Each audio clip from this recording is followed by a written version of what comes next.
nice to turn the cheek on. If I said that, I mean it. Way too late, got DJ to wheel it. Fat cash stacked up to the ceiling. Ain't no time to waste, I'm deep in my bag. Way too fly, the manager lag. Popping bottles like the new tag. Way too fresh, no jack in my swag. If I said that, I mean it.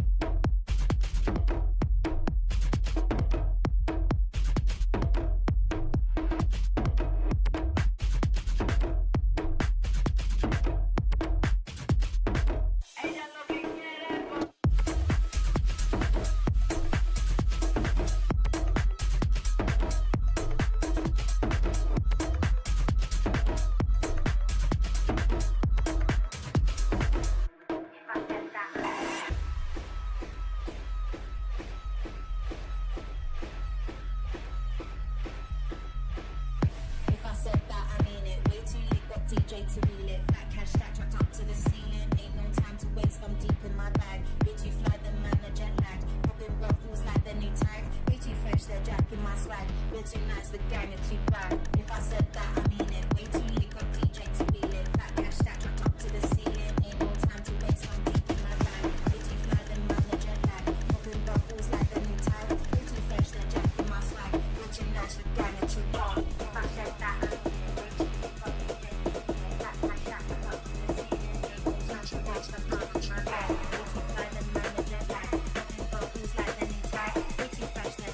Swag. If I said that, I mean it.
This stream contains fast-flashing images that may affect viewers who are susceptible to photosensitive epilepsy and other photosensitivities. Viewer discretion is advised.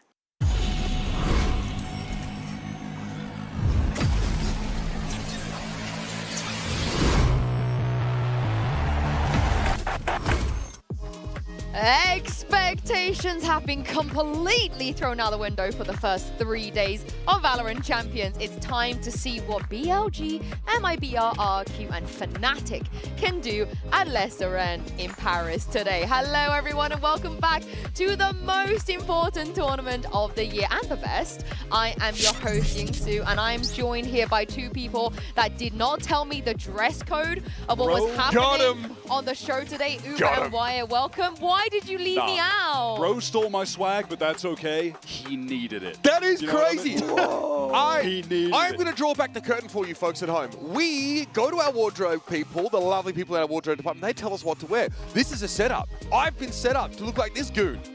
Bro, no. I think you look great and I feel left out. Yo, you look like the ringleader though. We're the backup dancers in this crew. Yeah. Who wore it better? Yeah. Me. But let's talk about what happened yesterday. Because after what happened yesterday, I am in the trenches. You might be thinking, oh, Heretics won. Like, why are you sad? CN have yet to win a map. Yeah, but they've been so close. It feels like they... It kind of feels like they have, in a way. I mean, spiritually. They haven't, literally, but in a way, because they've all been so close. Like I'm spiritually included in the jacket thing? Yeah, Is that in a way. Yeah. It's a stretch for me, but like obviously DRG are under some extenuating circumstances. Demon 1 makes this, joined up with this team. So we haven't seen play since that brief stint on Leviathan at the start of America's Year, which was, I think, not the most impressive showing. T1 looked pretty solid. $1 million question, was this an upset, the Heretics G2 game? Do you consider that an upset? I think it's an upset just in that Heretics have been so volatile this year and G2 have been so consistent. So I think to some extent, but the other side of the coin is that we all know Heretics are capable of a win like that at any given moment because the talent on the team is so crazy, right? Lauren, talk about floors and ceilings, right? G2 with a high floor, Heretics with a ridiculously high ceiling, and maybe you play closer to that.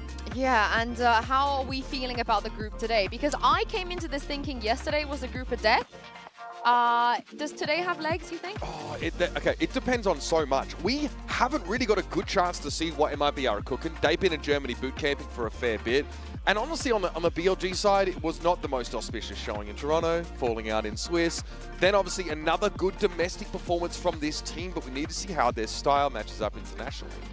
Yeah, my concern for MIBR is that they don't have the level right now of play to contend with a team that are as relentless as BLG, but MIBR have had so much time to refine their game. Last we saw them, they were back on the uptrend after that down period, so I think they should absolutely have a better account of themselves than at Toronto, but against BLG, is that enough? I don't know, I don't think so. I'm a believer, but I think we shall see, but we do have a chance, the three of us, to maybe match our wardrobe, because Lou did manage to check out some of the Champions Paris merch before today's action.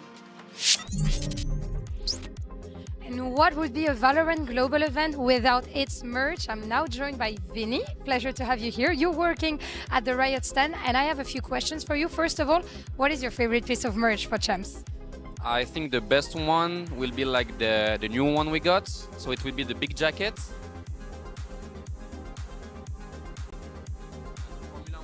Yeah? Formula 1 jacket, really nice, with the details of the cup, detail of Paris, Eiffel Tower, so you have both French excellence and VALORANT goods. So I think this one's the best. You're good at selling things, actually. I already bought it, so you can't convince me, but I'm sure you will convince a lot of other people. And I have a bit more of a practical question. What is the best time to come and purchase like merch if you want to dodge, let's say, waiting in line? There's a lot of waitings because a lot of people are coming in, but you can go when the match starts.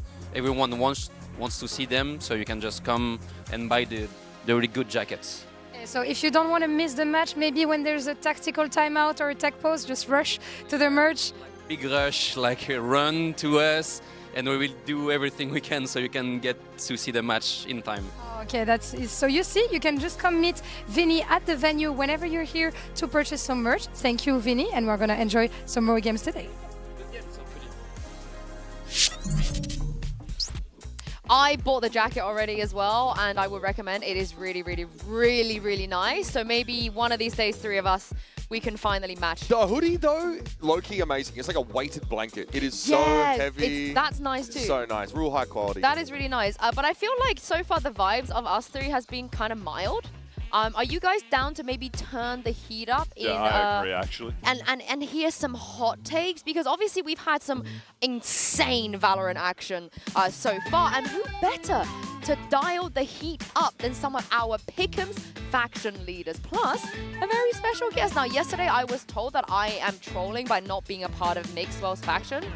Okay. Whose faction did you join? Laz. I'm still part of Laz's. You?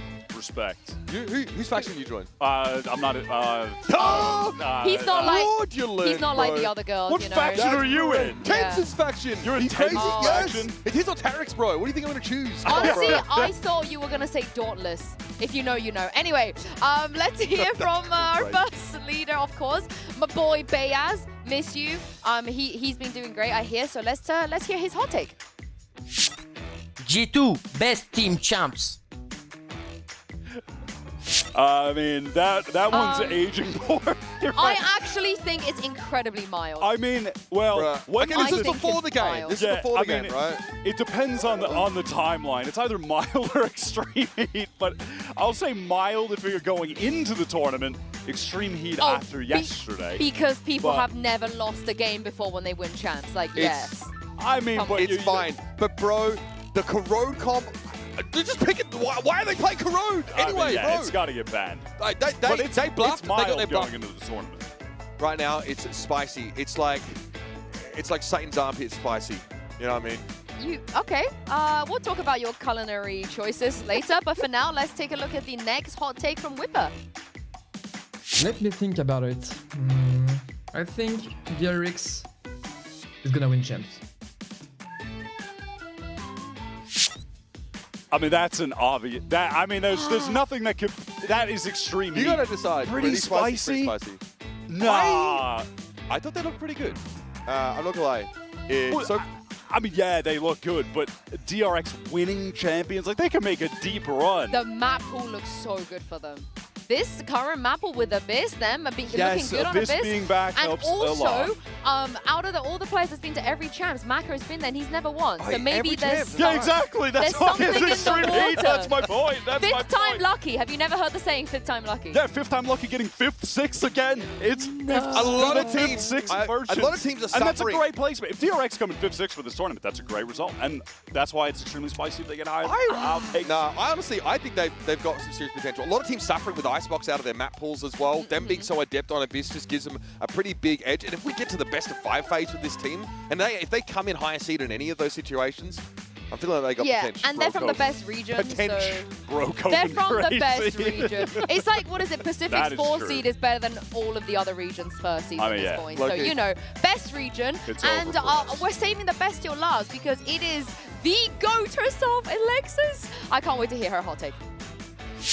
What's up, guys? It's Alexis, and my champs hot take is that Energy is going to make top 3 this event. Top 3. First of all, I would like to give just pretty to Alexis Yep, because I yep. love you, girl. You look amazing. I'm obsessed. And honestly, I'm actually... Mine. The fact that I'm I have gonna like go- a Wait, not visceral mild. response to the take definitely means it can't be mild. I'm for going me. pretty spicy. Yeah. Now, it does feel like some cope from the absolutely most cooked But region of them all. Is it But not giving EG? Are they not giving EG vibes? Do you not I feel do think it? Energy, I do think they're incredible. I have them going very deep. Top 3, maybe Get a little too Mata far. a bronze but I'm medal going minimum? pretty spicy. Mata's incredible. Ethan is in I amazing really form. Think, They've yeah. got I mean, also just your first map coming back from 11-2 and winning an OT to start your tournament. That's Yeah. a crazy I would like to confidence see and them. aura boost. I would like to see them not have to do that in their next series. For me, that's going to give me a lot more confidence. They show great resilience. They're a team that's kind of like emotionally not too volatile, right? They're pretty chill, and I think that helps in situations like that. But I would yeah, see Scoop them was a little just hype like- out there. You know? I think the stars are Test the aligned. kid, or whatever he I said. really think the stars are aligned for them. Bonkar's back in Europe. Som's already gotten over the cove. Like, honestly, there is nothing that's going to go wrong for them. Scuba's kind of There nasty is with it, you know what I mean? absolutely nothing that's going to go wrong for them. But yesterday I had some strong words to say about Mitch and Tom's predictions. But I heard they are absolutely and completely spot on today. So let's take a look at Groupology. That's cap. Welcome back to Groupology. This is Group B, and I'm going to let Mitch cook. Let's go. I finally get a chance to prove myself. I won't let you down, Tom. I've actually been thinking about this one a lot. I've been cooking it up, and I'm pretty sure that I've seen into the future. I'm pretty sure I've rubbed your crystal ball, and it's given me the insights that I needed to make these predictions, to bring us into the future. It's perfect. Oh, what the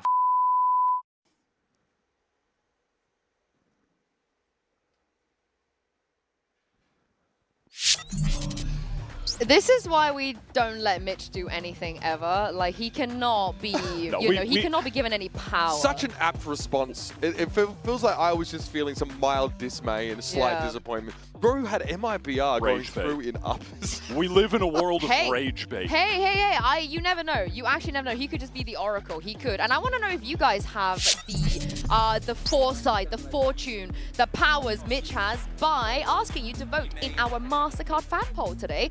We would like to know, will Pacific remain undefeated so far? They have been. Will they be undefeated after today? And tell us who you are supporting too with the hashtags VALORANT Champions or VCT, so we can feature you on the broadcast and see if your takes are better than Mitch's. Not you, Mitch, the Mitch man. Yeah, no. A little bit, I feel like it's not hard to be having more based opinions than Mitch. He's throwing. It's okay. Either of them, really. He is throwing, and according to him, the #1 seed coming into this from CN BLG will be losing instantaneously. Now, I want to ask you guys, in case the people haven't been watching CN, it's no longer all about EDG anymore. No. BLG are now the best. Yes, honestly, this region's so interesting because if you at first glance it looks messy, but all of our teams in China, they're always aggressively fighting for timings all the time, and it does result in, like, our duelists going in there, trading themselves out aggressively, and really just trying to see what teams can build off the back of that. So I think there's so much more to this region than what EDG have to offer. We got a glimpse of BLG, right? But their only winning in Toronto was against that sort of,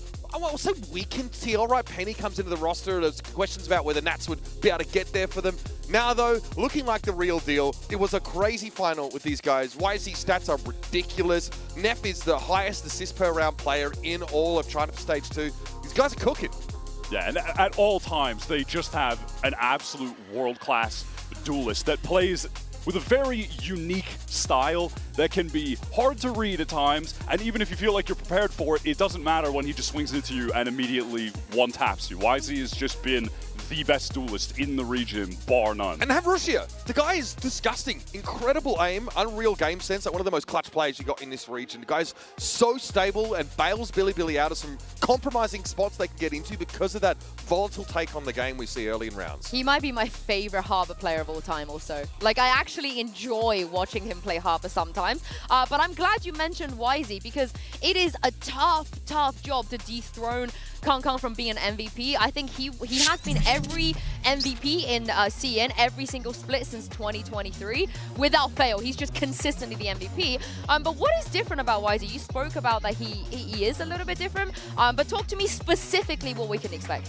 The difference with WHZY is that compared to every other duelist, he never holds back. He will always push for more, but he gets away with it more than every other duelist in the game. That is the main difference.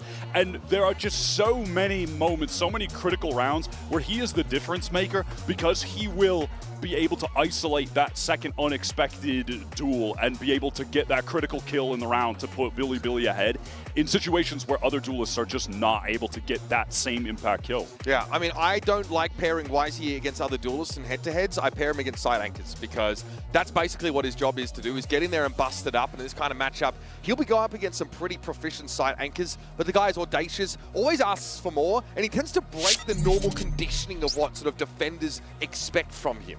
Yeah, as you guys see here as well, how he measures up against, of course, the other duelists too. I mean, every single one of these duelists has played a lot of games, a lot of maps as well.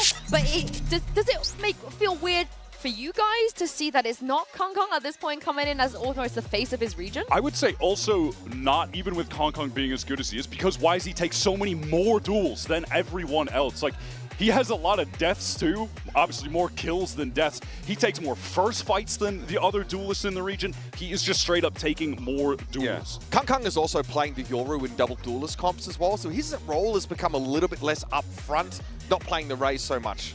Well, everybody wants to test themselves against Aspas, and BLG's WHZY is no different. I heard he actually had a lot to say on the topic to Mika Fabs before today's matchup. Mika and Echo here, and we've got a WHZY from BLG. You mentioned you were really excited to play up against Aspas, your GOAT, so how confident are you that you can take him down? 你之前也提到过，你非常的兴奋，想要跟你的 GOAT Aspas 交手。那今天有多少信心去击败你的 GOAT 呢？ Oh, okay. I think it's going to be a really easy game. I think that's what he means to say. Yeah, easy peasy. Yeah, easy peasy. Okay, thanks, WHZY. I want to add some context because obviously we call him WHZY, but people actually, his real name, how you're supposed to say this is WHZY. And WHZY is an incredible streamer. He has this personality of kind of, people love dunking on him and memeing him. It's sort of like almost bullying sometimes, the way that there's just an infinite amount of memes about him. And I love now he's been here a few times. He's really flourishing and being able to play into what people want to see. He's giving us the content. It's terrifying, Mika. Can we get a Rorschach test? Like, what is going on? How are you interpreting that as well? If you were Aspas and you saw that, if how you're does that make you Aspas feel? and you saw that? Yeah. I mean,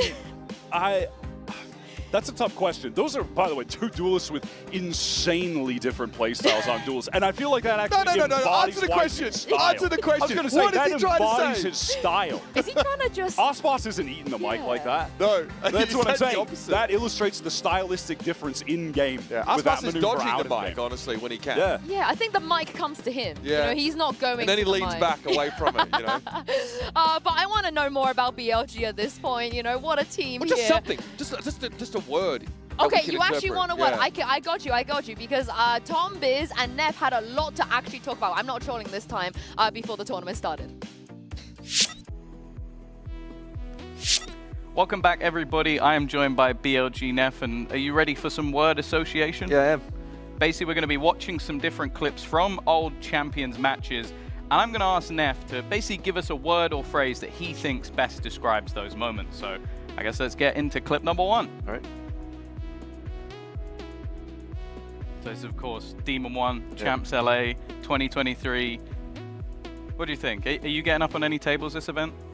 Hopefully I get a chance to stand on some tables, honestly. I think I recall like watching this, their winning moment back in 2023, and it was honestly an insane run from them. They were like the underdog going to the tournament, and you know, they actually made it all the way. So all I want to say is him getting up on the table, if you were going to have a word or phrase to describe that, what would it be? Cool, honestly. Cool? Yeah. I can see it. I think doing that after he just won the championship, I think he deserves it. For sure. All right, well let's get into some gameplay. I don't want to sit here just looking at people standing on tables the entirety of the day. So clip number 2.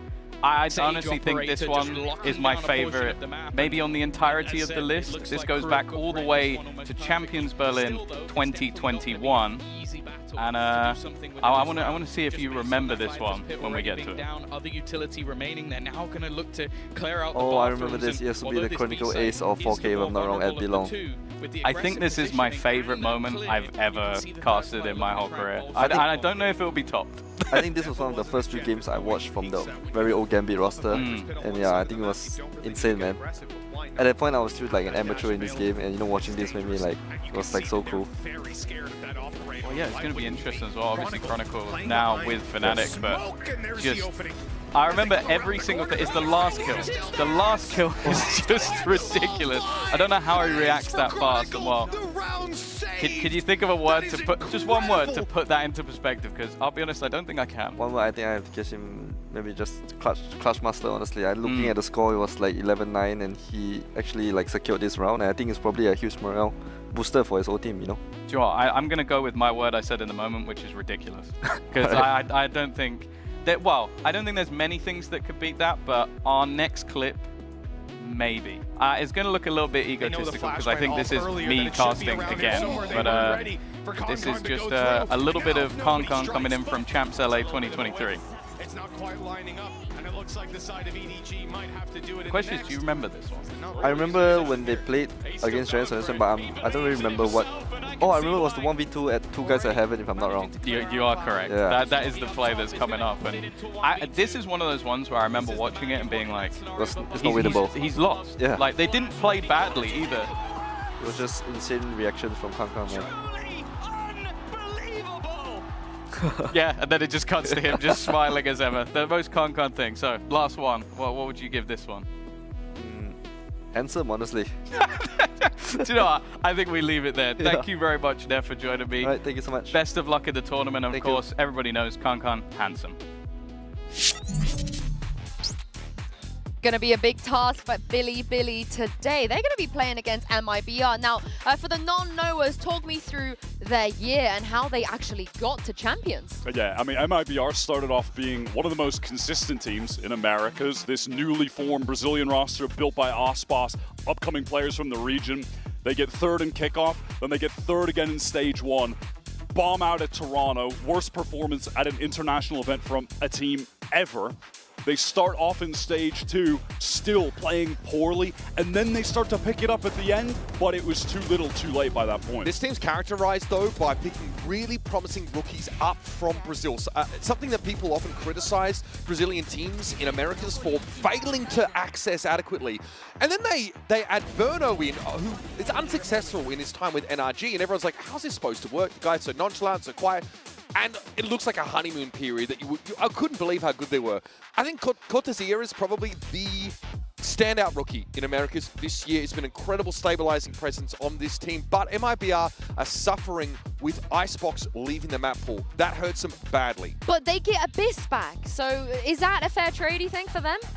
I think it's hard to say, just based on Icebox was definitively their best map, and it was not even close. So Abyss has to exist at that same disparity from every other map, or the other maps need to catch up to where they were at with Icebox. This team felt like they had to fall in line with the double duelist craze that was happening in, around the world, but also in Americas in stage 1 and stage 2. But Aspas never got comfortable on Yoru. There is one map where he plays it, and it leaves a bit to be desired. It's Haven, when they have Yoru ISO. Look, Aspas is the kind of player, really high first kills, really low first deaths. He does not like to put himself at risk in getting these entries. He wants to be set up, and he was always more comfortable in a double initiator shell for this team. That's why Artazine has picked up the Yoru and has kind of fulfilled some of that to some degree and facilitated for Aspas to go in. Because, talking to Frod, he said, I've always felt like I wanted to build this team around Aspas. We want to facilitate for him because he is the GOAT. He still is the GOAT to us. But I got bad news for MIBR fans. He's no longer the #1 Brazilian duelist in Americas. Sato has statistically claimed that title. No, he's not here in fairness. This year has managed to eclipse Aspas. Give me something positive here. I feel like I'm just getting more and more nervous the more I hear you guys talk about MIBR. Give me a reason to be an MI believer. I don't think you need to be, honestly, because what impressed me the most is that despite having such a cataclysmic downturn, they did bounce back. It was just too late at that point. When they integrated Artzin playing the Yoru, that's when Aspas started to turn around. You can see his performance at Toronto the first couple weeks while they were still slumping.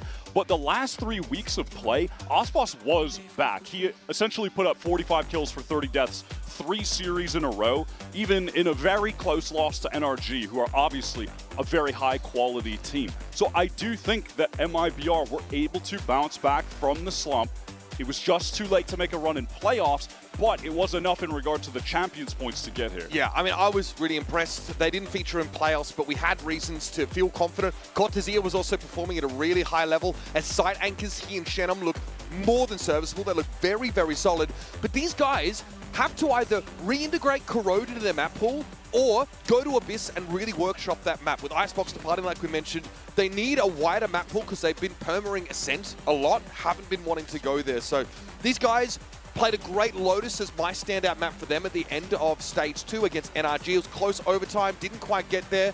They've got a hybrid calling structure, right, where a lot of the mid-rounding is handled by Artazine, but Verno is very vocal about what he wants from his teammates at the start of these teams. He's really stepped up into a kind of a leadership role. Yeah, honestly, which is really impressive. We did not think he would fit on this team at all, and we were proven, very much wrong. Can't imagine any team that would want to let him go. But for me is I want them to remember what happened in Toronto and have that fire, you know, because it wasn't what we wanted to see from this team or Aspas. I want them to be motivated to come here and prove that that was just a blip, that was an anomaly. You know, this is where we can really see what MIBR are made of, because they have to. Otherwise, I think you're right. I think we might have to start changing the comma about who is really the GOAT. Yeah, they had the Heretics issue in Toronto where they had like an out-of-season tournament. They were also playing at the same time, and it was actually on a different patch. So that really messed with their prep for that event, but they should have looked good with Sunset coming back into the pool there, and they didn't. I'm glad you mentioned the word prep, because Mika Fabs actually got to catch up with Verno a little bit to talk about this topic, bro. The clip. Mika here, and I'm with Verno of MIBR. Welcome to your first Champions. I wanted to know, because by now we already know how much damage the CN teams can do, so what was the preparation like, knowing that you cannot underestimate the CN region? I think the preparation is, the same as any other team. You want to just focus on yourself and just see how they play, just focus on yourself as a team. But yeah, China has definitely proven that they play with a lot of like fire in their gameplay. So yeah, you definitely have to come prepared and come ready to shoot back. Well, eager to see that fire from you guys as well. Good luck. I mean, he's not wrong, but I would add, I think as of recent times, Billy's been bringing more than just firepower. They legitimately look like a great team that has great team play. Yeah, they're making use of WHZY's ability to create that space early in the round. And like I mentioned, Aspas as a duelist is not someone who wants to trade himself out for the first kill of the round. He likes to be set up with like heavy utility and take games over. And he was able to do that in Americas. And I wonder if this team wants to veer away on some maps from the double duelist, or if they do go like any map where Aspas could play Jet. Icebox, for example, was really good for them. So that makes me wonder if Abyss is where they want to go. They want to play the Euro Jet double duelist and still be able to set Aspas up to have that impact. But, you know, I wonder if MIBR are going to want to fight for those timings as hard as BLG and their Chinese contemporaries will. They might look to play a bit more reactively, give some space, and try and, you know, punish on reclears. Yeah, I feel like this game is going to be a serious test of MIBR's mental resolve, because that might have been the most deflated aspect of their game in Toronto and in those first couple weeks, and that is not going to be an issue for Billy. If they're going to play relentlessly, they have no fear. I think that's really going to test MIBR, definitely test Verno as this co-IGL. He's been under a lot of scrutiny individually from the community in Americas because he hasn't been putting up the numbers that he did in kickoff stage 1. A bounce back from him, continued good play from Aspas like we saw at the end of the stage. That could be enough to have a really competitive game here for MIBR. I don't doubt you, Ido. I think it's going to be competitive no matter what happens. But for now, it's time for the results of our MasterCard fan poll. Earlier, we asked if Pacific would remain undefeated. The results are in, and you guys said yes, of course, with 72% of the vote. I agree. Yeah, I have to agree. Yeah, really? Yeah, because Pacific are the best. They're just the best region. Yes, they've proven themselves to be the best region. And that is real and true, factual. No they are debate. the best region. But I wonder how much of that is people being down on Fnatic because of not, you know, having success in the playoffs versus RRQ being a team they trust. I don't know. I mean, the global power ranking is wilding today. Yeah. They are going for RRQ2 and they're going for Billy. So wait, so they're going with, so Mika is a Noah. And Saisho, Tombiz, and not you, Uber. You went MIBR RRQ in the end. So you heard me come into this segment, and I was like not exactly giving the good news about this MIBR team, but I trust them. They've been in Germany practicing, you know, well in advance of this tournament. They've sort of cleared their calendar of any extraneous tournaments, and I really think that Cortezia is going to show what he's capable of on the biggest stage of his career.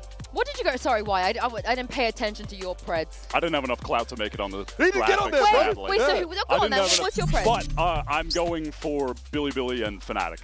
Why? Why Billy? Yeah. I just think that I don't think MIBR individually have the talent to take on where they're at right now as a holistic unit. What do you mean right now? When you talk about talent, that's just an inherent thing, right? Well, they have players honestly, that are less experienced. I do not blame you because the champion stage has been incredibly competitive so far. It has already delivered some of the best games we've seen this year. It's time to see if MIBR, BLG, Fnatic, and RRQ can take us to the next level.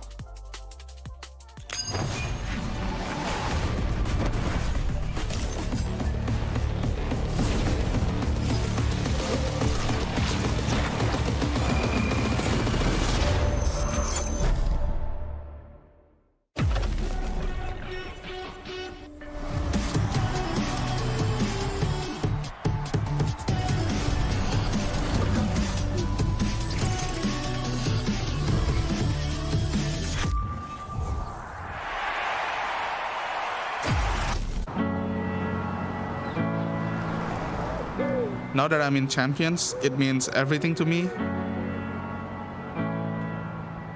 I remember the first time I have the chance to play in Champs. Last chance qualifier 2022. Can they get it? I lost 3-1. I felt devastated. I cried so much. Now, 2025, I succeeded. It was like a dream for me, you know? And I think I cried again on stage. My mind is like, finally, I did it. I look at myself 5 years ago, first starting Valorant, not knowing what I was getting myself into. And here I am 5 years later, 2 international trophies, a champions that I'm hungry for, I'm passionate for, and I know that we can do great things. When we play against Fnatic in Toronto, it was really miserable. Go on the crossroad, Alpha! Right out of the sky! We come unprepared. It's our first time in international. We see an RRQ that had no response. We are a totally different team from what we showed in Toronto, and we are ready to show how good we are. They might have some hunger. They might have a dream of revenge, a dream of redemption, but we're not going to give it to them.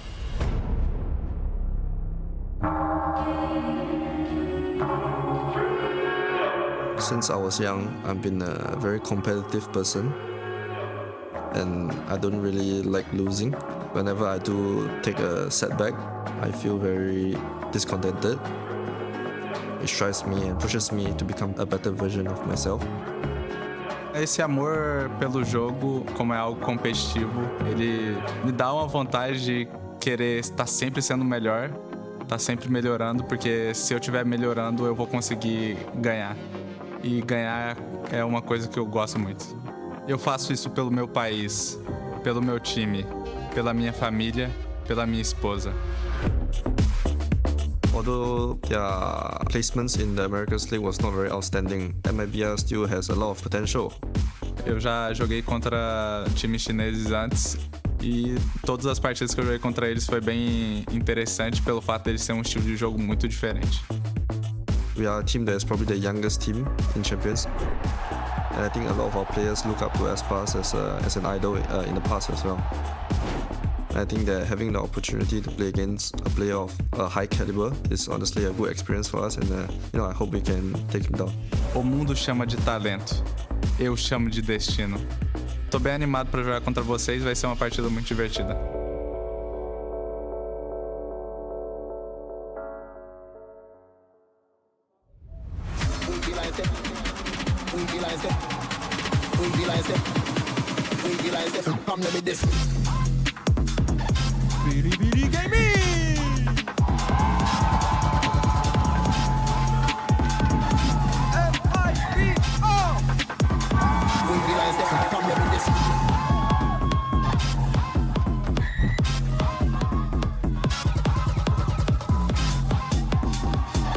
It's VCTCN's #1 seed versus a team that very nearly did not even make it to chance. But only one player on stage has won chance before, of course. It is Aspas, but as you guys were saying, it doesn't seem as scary as it was previous years. And looking at the map, well, we sung about how Abyss could be great for MIBR, and they don't even get a chance to play it today. I mean, this is devious from BLG.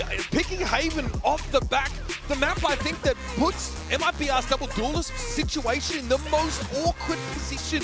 It does mean we might see Aspas on that Yoru if they go with the ISO setup here. But I also wonder why, in the back of my mind, have they pivoted off that look to something else? Bin it. Verno is the clue on this map for them. Bin it. I'm incredibly doubtful that they'll be running the same thing. Maybe they will, and they'll just roll swap, and Aspas will play ISO. Artson playing Yoru. We haven't seen MIBR on Haven since week 1. It was against Crew that they lost. That was during their slump. That feels like eons ago. I'm fully expecting a change. And remember what I said coming into this. MIBR have to unlock either Abyss or Corrode to have a competitive map pool. They're going over to this map. The last time we saw this from them was against Crew in week 1. And that was also week 1. Matter of fact, that is the only map that MIBR won during their slump. Yeah, the one map was Corrode against Crew, which they haven't played since week 1. It's yeah, crazy. and they didn't pick it then either. It wasn't like they wanted to play it. They haven't picked it, and they picked it coming into this. But this is what you guys wanted to see, right? Maybe some changes, maybe some good prep. Maybe they don't have to rely on some of the old stuff. And they've certainly had a lot of time to prep. Billy have played Haven quite a bit, but it's been such a strong map for them. The last 2 outings, they beat DRG, they beat EDG. Both of those maps, WHZY drops 23 playing Neon. They've been very consistent, very strong on that map. Yeah, I mean, looking at the map pool, based on the data that we have, I'm feeling pretty good about BLG's chances here. And a question in the back of my head is this. Have MIBR decided to trend away from the double duelist, put Artazine maybe in a more impactful position, really abuse maps like Corrode, for example, but even Haven, they're going to need good info. I don't know if just playing up aggressively with that double duelist look is going to be the direction you want to take against a team as dangerous as BLG. A player like WHZY who wants that. He wants to see defenders push for info, push off the sites, and give him a challenge. Come out of hiding and throw down with him. Honestly, I think it could work if they just roll swap. It makes no sense to me why they had Aspas not playing ISO from the beginning, but this they binned it. They binned wow, it. I mean, this is the absolute trend in Americas. Yeah, but everyone is playing this Neon double controller. Okay, I'm such a hater of the not fact. Gen G. Yes, because you don't have Munchkin, you don't have Foxy, you don't have Texture, but you do have. You do have Aspas. You do. Good texture But it's replacement. also something that has a stupid amount of tape on. 100%. Verno's locking in the Sova. That is definitely on paper his best agent, and I really want to see him bounce back individually from where he was at in that second stage of Americas. That was a low point for him. We know how talented of a rookie he is. If he's hitting, if Aspas is hitting, and if WHZY is bringing that fiery energy that hyped the team up when they were bouncing back, that can be the recipe for them having a very strong showing on Haven. But even with all that, it's just such a strong map for BLG. So dangerous. I want to see them actually do some of the things that Gen G do that makes it so successful, right? They're so good at going on B. They have such a good plan around the Viper ult as well. And if you're a Billy, you should at least anticipate that. Because again, so much tape on other teams playing this comp. Again, I want to watch MIBR stretch Billy's resources on defense as thin as possible with that lurk wall over towards the A side of the map. I want to see, what Artazine as maybe like the solo loose end can achieve on this kind of map. He's been in so many roles on this team. First tried out as a duelist, then we saw him on Cypher. Now more the controller style. He is a true flex for this team. And, that mid-round calling from him that has been pretty impactful in this sort of increase in performance for MIBR is going to be leaned on heavily. Well, just in case you were missing the 2 people that's been on the desk with me all the week, don't worry, they're casting today, so please show some love to Ender and Doug. Thank you so much, Jinsu. Yeah, we have the privilege of watching MIBR make their debut on the championship stage. It's been so elusive for them. They've never gotten to this point, and while this year felt like an opportunity to rewrite history, Ender, the last couple of, really stage 2 has been anything but. Yeah, stage 2, a disaster for the team that was 3rd place in kickoff in Americas, 3rd place back in stage 1. But after, going winless in Toronto, they now come in with a big chip on their shoulder, something to prove. The last time they played Haven was Crew in week 1. The time they played it before that was Gen G in Toronto. They went 13-1. It has to be different, and the time MIBR have spent since stage 2 needs to come up big for them to perform against China's #1. The irony of them playing this comp too. MIBR will start on the attack, try to set the pace, try to impose their own plan upon BLG, but so far, anything but. Ardzine falls. Yeah, that first spam going very nicely initially, but you also have to look at A lobby too, where Knight has already started to creep up into that space. BLG, now 3 players in Garage, ready to fight back into MIBR. Neff with WHZY by his side. First contact to Cape, spotted. Ponytails, two kills found. But MIBR punch back at just the right time. Things settle into a 2v2. But you still got to worry about K-Knight on that flank. Has now taken the timing to creep on forward. Verno isolated on the B side. I mean, it's a mess on the map right now. All 4 players isolated between these 2 teams. And the decision-making on this is huge for MIBR. If they do decide to commit A, this feels a lot better. They were so exposed if they ended B with Cortesia so weak. Verno stepped into calling many more rounds for MIBR in the last few months. And now, in a critical pistol, he's brought his teammate with him into the A site. He's dodged out from that flank of K-Knights. 30 seconds left. And now a potential to plant this up for Heaven for Cortesia to play in that position too. K-Knight has to be careful here. He is set apart from his teammate. Deciding to step into this by himself. How far does he go? Verno spotted. And the dart used, again, independent of his teammate. Choosing not to wait. What? Still snaps onto Cortesia. Yes, remember, 33 HP, leaving Verno in a 1v2. K-Knight weak. Time dwindling away. The shock just a bit off the mark as Verno repositions, looks to take the fight into Levius's lap and does. A 1v1! And Verno delivers for MIBR, the Red Bull clutch. A 4K already to kick it off for Verno. And I think if you were looking at some bright moments from that disappointment in Toronto, would have been Verno consistently topping out the scoreboard. And here, after that re-clear from BLG goes so beautifully for them. He's the one picking up 2 kills. When his teammate falls and puts him into the 1-on-2, it's him stepping up big time. MIBR able to strike the first chord of success, but there's still plenty left to be played. You can take a look at the purchase for BLG. They do have the Bucky in the hands of Rashia, but that's all it'll be so far. Early space taken by Osbos into long. We'll push K-Knight away from here. And the one thing that MIBR would have seen that last round is these walk-ups. BLG, a team that never sit back on the defensive side. You'll see WHZY and K-Knight in particular always stepping forward. In this round, we already saw that little bit of a B step. But now they've guessed wrong as the stack heads towards C. All right, they will find a vacant site. They'll get the spike down. Assuming all goes well, carry a couple weapons into the next, but as we've talked about, VLG, a force to be reckoned with. They are going to arrive a bit late to the party. I think the question is now, how much do they invest? Do they decide to just die to the spike, or are they playing for exits? The magic number is 3 kills for BLG. You do that, you've taken out at least 1 gun from MIBR, who've gone for that FPX buy. Right now, just running into Cortesia, who, ghost in hand, won't be giving anything over to the other side, but he's been dealt with. Yeah, got his too. Stun invested. And it is just that exit look for BLG. Yeah. I think MIBR doing well to group up here, exit back out towards spawn. When you start considering things like ultimates as well, BLG know that because Verno picked up 4 kills in that pistol round, he's online to a very quick Hunter's Fury, so that also is informing a lot of the decision-making around just executing 4 players to the spike. Sure. And so they fall. MIBR gets onto their second. They carry the 3 rifles that were brought into this round. And they're able to approach this bonus from a pretty powerful position, all things considered. I don't think this is going to be a bonus. Osbos buys a gun for Ardzine on the other side, so they're going to have 4 rifles and the Guardian.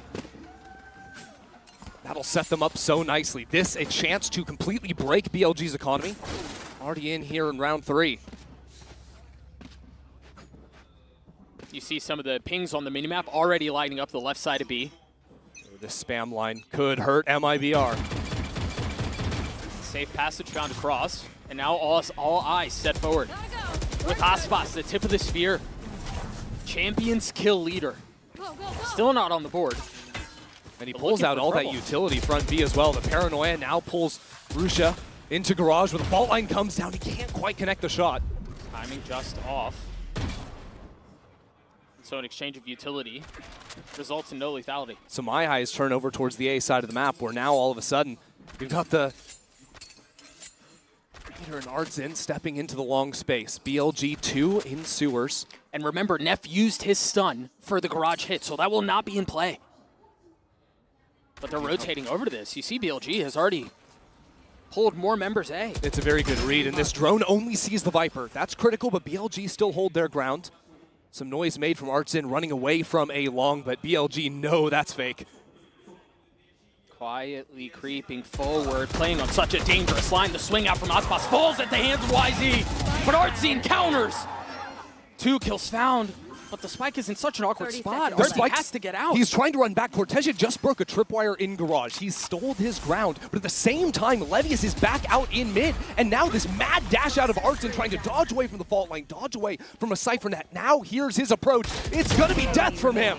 13 seconds left. Surely it secures the round unless Cortezia can frag through it all. 3 targets to find. Not a ton of time to do it. BLG get on the board. What could have been a disaster for BLG. MIBR buying up into that round. They see through calmly. Some good utility in mid-round calling to stack over towards the A site. That's now 3 rounds in a row. MIBR have shifted back towards A once the clock has started winding away. K-Knight and WHZY holding their ground here, doing nicely with it. One enemy remaining.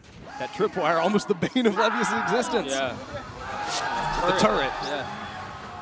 And so into the next we go. Good purchase on both sides, an early stun, and a dumpy utility towards A main. Yeah, BLG know that versus these Viper comps, you need to bully them out of the A main space early on in halves. Otherwise, it just allows lurkers to take that space so freely. So you expect to see the fault line the next couple of rounds. You expect to see players posted up in front of it.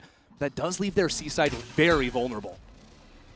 Really just a cam and a trip, a cage as well. That's a full retake setup for BLG, and it's not like they have ultimates to get back into the side either. They just trust in their utility, in their marksmanship to get back in.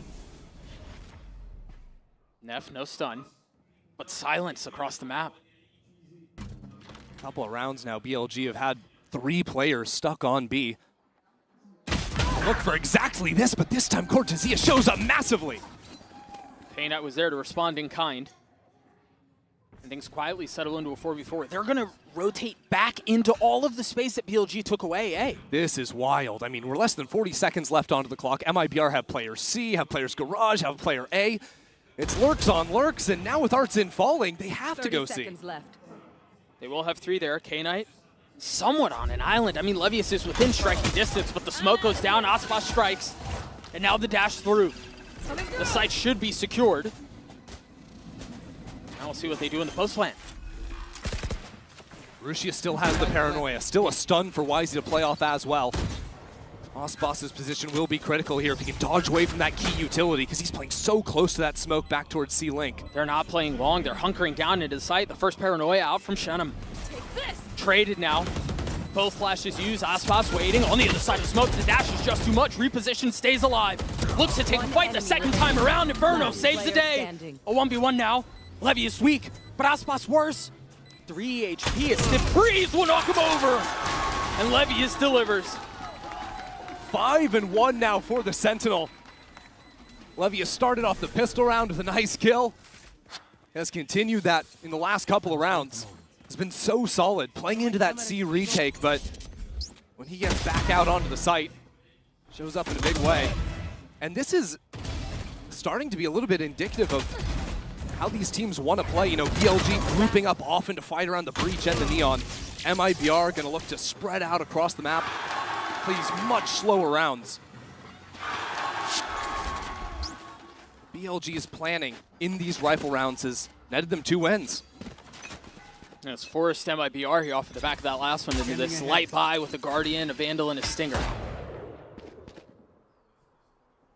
And the Vandal is in the hands of Aspas, stepping into this tournament for what feels like the first time in his career as an underdog, really. Yeah. And currently, what, 1-3? Quiet start.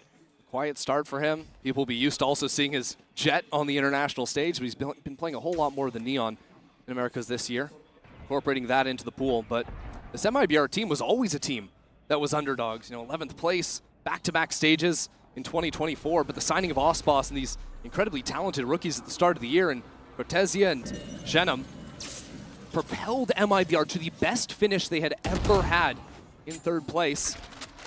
That has not translated to global success. No, painfully lackluster performance in Toronto. But now the opportunity to right their wrongs. Aspas was able to get the first pick, and now attention towards A. Yeah, decent start to this eco round. That paranoia is nice. They've invested the Hunter's Fury. Beautiful. Popped on the other side. And WHZY has no target. Now they're going to swing out into him, and he immediately falls. That's just a masterclass ultimate there out of Verno. 2 kills with the Hunter's Fury, comboing off of Shenum's Paranoia. VLG have no idea what just hit them. Sure, we'll take a look at it one more time. Verno has been stellar in this opening map, 7-2 so far. There's that Paranoia and a stun. You can see Rushi has no idea really where to go, just teleport straight into the Hunter's Fury. It's a perfect read out of Verno on that. And even the teleport up into heaven too. Gorgeous.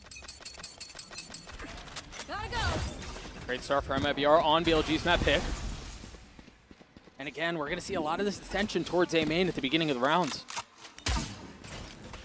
Yeah, last round, MIBR realized that it was a light A hold. A lot of times you're going to see K-Knight playing on an island over towards the A site, and it's those rounds in particular that I think MIBR can try to punish this right side of the map a little bit more. Different story here in round 6 is it's back to a little bit of a B trap here on the eco for BLG. Trip could be a problem. Especially when there's a fault line right behind it as well. Yeah, and a Paranoia. And WHZY Sheriff. BLG have the tools. But this patience from MIBR is nice. You know, they've seen this B hold a couple of times, and they've teased that space a bit, called back towards Garage a number of moments. Levius is getting curious. Not going to get an early line, all rotating towards C. And remember, BLG have taken this defensive approach in previous rounds where they just play entirely off the site. And the last time we saw this, it was a retake attempt that ended in Aspas falling at the hands of Levius. It was an even number, but now a Hunter's Fury to follow. Shenum dead. And that's a spike. WHZY might fall, just barely dodging it. But now a second attempt. And they're digging their heels in. The spike goes down. How do BLG approach this? Remember, they have a Bucky and a Stinger and then a couple of Sheriffs, and there it is, the shorty from Artsine. Defusing the retake attempt before it really got out of the blocks. Still a decent spot for Rashida here, but they turn onto him. Very nicely handled from MIBR. Yeah, the difference in this post plan for MIBR, on top of the fact they just had the better guns, it's that forward position that Artsin is able to find that first kill and sort of stunt that retake coming in. A couple of times now, BLG have gone heavy out from C-Link. And if those C-Link players don't really get to go anywhere, then your solo Garage guy has nothing really he can do. Right, it's just kind of stuck for sure. Doesn't even matter if they have that first kill coming out from the Hunter's Fury. I still have no idea how Artsin dodged away from that final shot. I thought for sure he was a goner. And again, the value that he provided after staying alive and getting the kill onto WHZY as he's trying to dash into the smoke was, it was perfect. Nice! Let's go! I'll tell you what though, that level of energy has been something that was sorely lacking from MIBR back in stage 2. It was like watching a funeral procession, how quiet was it sometimes, but already I think you can feel them getting a little bit of that hype. Getting some early rounds on the board for sure is going to be something that'll shake off a lot of the dust. Remember, this team did not have the opportunity to attend playoffs in Americas. They came over here to Europe early on. They started boot camping, getting that experience and adjusting to the climate over here. And so far, it's looking solid. I mean, yeah, just a complete shell of the team that we saw early on, the team that we saw, you know, really at the beginning of the year. And something, at least, I mean, it's only been 6 rounds, but something seems to be working for them. I think you're absolutely right as far as energy goes. I like some of the way they've approached these rounds. Verno is fragging. Again, 7-2 so far. It's been a great start. It's all green, but now is where the class can start to show in. BLG's number 1 seed take a timeout. They adjust, and the adjustment is going to be fighting frantically over the A side of the map. Oh, I love this. Hello. The deep smoke into spawn. Shenum cancels it out, and Artsine gets the best of Rashida and A. And at the same time, a speed up from Aspas onto front B. Nobody's home, either here or onto the C site. MIBR just running it over. Yeah, misdirection all over the map. But look at this, K-Knight stepped forward out of lobby. Again, he goes for these walks all the time, and Artsin's holding for him. But he's weak. K-Knight, a bullet between his eyes. Cortesia succeeds where his teammate could not. And now we settle into a post plant where MIBR once again find themselves in an advantage. WHZY has an op. Deploying drone. He's going to have to find a way to make that thing sing. One way onto the spike is an annoyance BLG have to deal with. They know the site is going to be clear, but still utility left away on that spike. Note here, Shenum does not have another smoke, so as that dissipates, there is no other one-way situation, but the timing seems to be perfect. There's no way in for them to pull this thing off. Not with the operator in WHZY's hands. You can't retake the B site. That seemed like coming out of the timeout, right? BLG have this idea to fight so heavily for the A space. It seemed like with how quickly MIBR reacted to instantly punish onto B and hold against the lurks. You can't be dying to the spike there. No, that's tragic. But it seemed like MIBR had that contingency plan in the back of their mind set up during the timeout. If there's this heavy fight over A lobby, accelerate quick into B, go there for the first time this game, and also keep holding for the flank. I wondered, yeah, how much of that was a response to the aggression and how much of that was just a call out of their playbook on the other side of the timeout. The TP into spawn looked instant, and Levius was so focused on what was happening in spawn that he really was not in a position to play B. He was kind of left out of everything from the very get-go. So hey, either way, well handled, well responded. Well, BLG, excuse me, on this lighter buy. Yeah, BLG fake a little bit of that fight towards A lobby, but like you saw in the last round, Levius is left alone oftentimes. This time it's on the A side of the map. That is a consistent pattern for BLG. His side of the map will be a little bit more cautious, so he's brought WHZY over into him. This is where we'll see how MIBR deal with this. I think some audio of a drone going out of garage has been able to be heard by these players. You should run. And now the lockdown. They just kind of wait this one out. Yeah, that's one way to win in anti-eco. Yeah. Still WHZY playing heaven, and now he's smoked off, no chance. He will get back into the line pretty quickly, but yeah, you're right. That Omen smoke will provide problems. 3 members heading onto the flank now.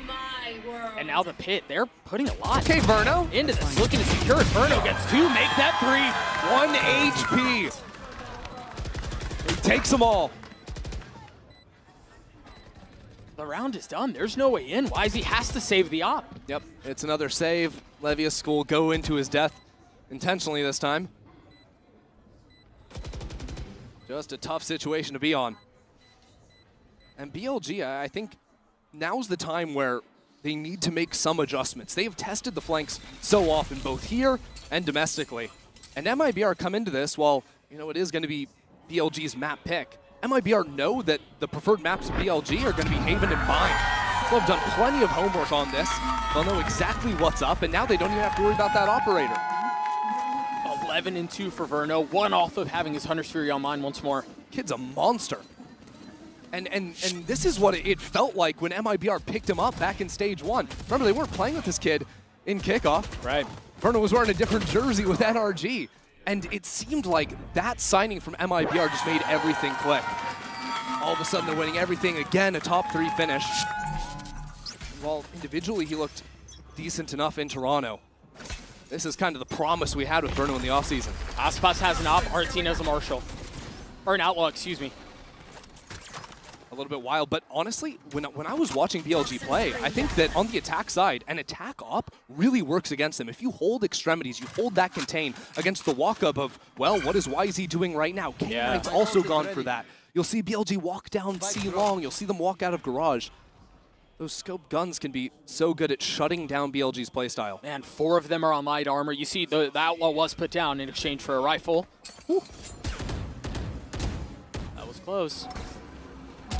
Resetting off of that, clearing the trip, but A is BLG's. WHZY steps on behind that drone, and this is what makes BLG tick. WHZY takes more duels than anyone else in China. Yeah. It's a search and destroy mission so often for him. When he finds the openers, BLG's rounds just play themselves. The kill leader from his respective region for that reason. That trip still hasn't been cleared. Now finally cleared. The TP, the dash through, the wall goes up, the spike goes down. MIBR come to life. Aspas waiting on the other side of the smoke, beckoning, demanding a challenge that does not come. Gets the dink though, onto K-Knight, and still in the post plant, a Hunter's Fury for Verno. Nano's now being thrown down. Cortezia, a big fight here, has to be able to pull this off. If Levius can relieve some of this pressure, it's a problem, but no, MIBR stand tall. 3v3 now. Rolling Thunder invested in exchange for the Hunter's Fury from a distance. As a second pulse goes off. Another mark found. And another round for MIBR. Just insane there, getting up in front of the Hunter's Fury. In front of the Rolling Thunder too. I want you to watch in this post plant. First of all, Aspas gets a dink, then gets this shot with the operator. But then Shenum on the Omen steps in front of the Rolling Thunder, gets that kill first. That means so much. Leads to a Hunter's Fury kill. Leads to the round for MIBR and BLG's second time out of the half. Yeah, because imagine if let's say everyone else dies on site, Verno's still playing pretty far off. He's been using the Hunter's Fury. He can't quickly get into spamming a smoke. You're doing this, that, or the other for the defuse. The play's gone. Oh yeah, you have to have teammates still alive. Verno can't win that round on his own with the way he played it. But again, that seemed like MIBR have a very clear plan. If BLG are fighting forward in A lobby, and I don't mean just hanging out, you know, that deep long line or fighting with an operator bottom series. I mean they're up in lobby threatening your flank. As soon as that happens, what has MIBR done every round? It is a quick acceleration into the B site. They know that site has been weak, and they have punished it consistently. They've been getting into these post plants where they have good utility. Even though they're not playing any players on site, BLG can't get out there. It's not a matter of time and oh, they don't have time to defuse. No, MIBR are just slaughtering them.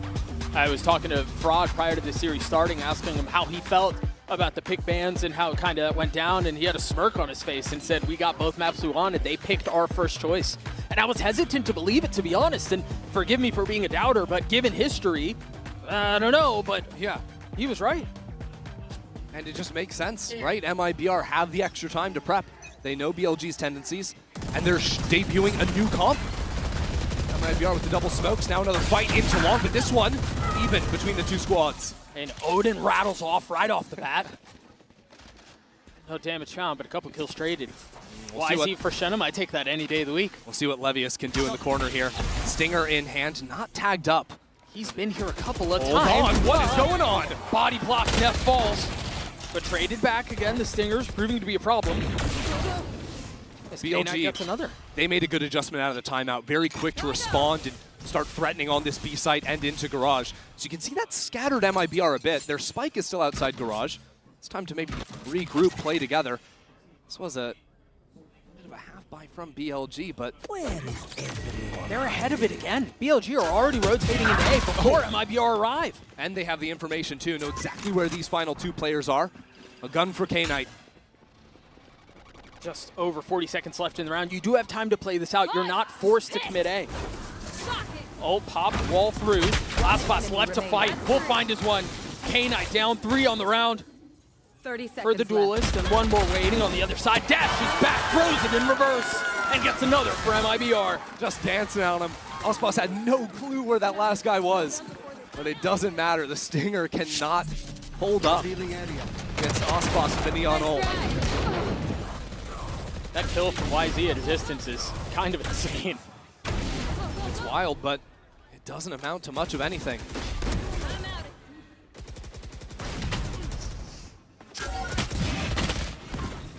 This is now where we need to see the learnings taken for BLG in the timeout. They need rounds. They can't, you know, limp out of this half with 2 rounds. You gotta have something more than that. For the first time in what feels like forever, MIBR set their eyes on C. Right off the rip, too. Lucia, the paranoia is going to be really good. It's going to buy a lot of time. Rotation's coming through. The ult has been popped. Levy is the first to fall. Lucia dancing around looking for another target. Cannot find it. But Knight from a distance does. 3v3 now. K-Knight still so healthy. And this lurk from Artson. No utility to hold him down. He's a little bit too late. BLG are into the site. Aspas takes a step back. And again, it's a slaughter. BLG cannot find their way in. And again, that was off the opening from K-Knight with the ult. And it looked to me like Artson was going to be late, but that was WHZY going into the site on his own because the 2 people behind him are his initiators. They're chucking out utility. They're stuck back in C-Link. Right. So Artson has a free couple of kills. You can see that dart ping helped out so massively. And it's a drone, and it's Neff turning around to deal with him. And MIBR just running the map. Yeah, we've sung his praises a couple times with that dart that you mentioned, setting up the kills. Oh, it's going to be a Clash B, isn't it? Swinging into 3, and all 3 found! It's a slaughter! It's a disaster for BLG. Go, go, go. Osmos isn't done yet. Pushing the pace, looking for another, will find it. This tournament doesn't make any sense, Doug. Think of the number 4 seeds upsetting number 1s. Even just yesterday, G2 went down to Heretics. And it's MIBR leading the first half, 10-2. A flawless round to close it out as well for MIBR. This team didn't make playoffs in Americas, and they're already lighting up the global stage. No love between these two either. I mean, you see them stand up out of their seats, giving it back just in kind. A slaughter of a first half. BLG on their back foot. We're going to throw it to a quick break. We'll be right back.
When you've got a team of such high expectations like BLG, you look at a star to bring them back into this, and my eyes go towards WHZY here.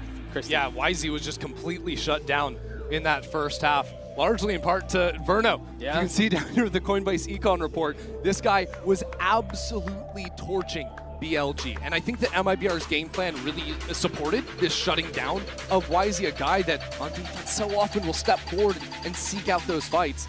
MIBR were holding for him every single time. Now on the attack side of things, I need to see that WHZY that was promised if BLG are going to bounce back.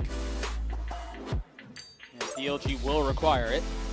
Take a look at how they want to approach this attack side, and they're just so far back. You have to play perfectly, really. I mean, if you want to get a shot just to get back into this thing. Yeah.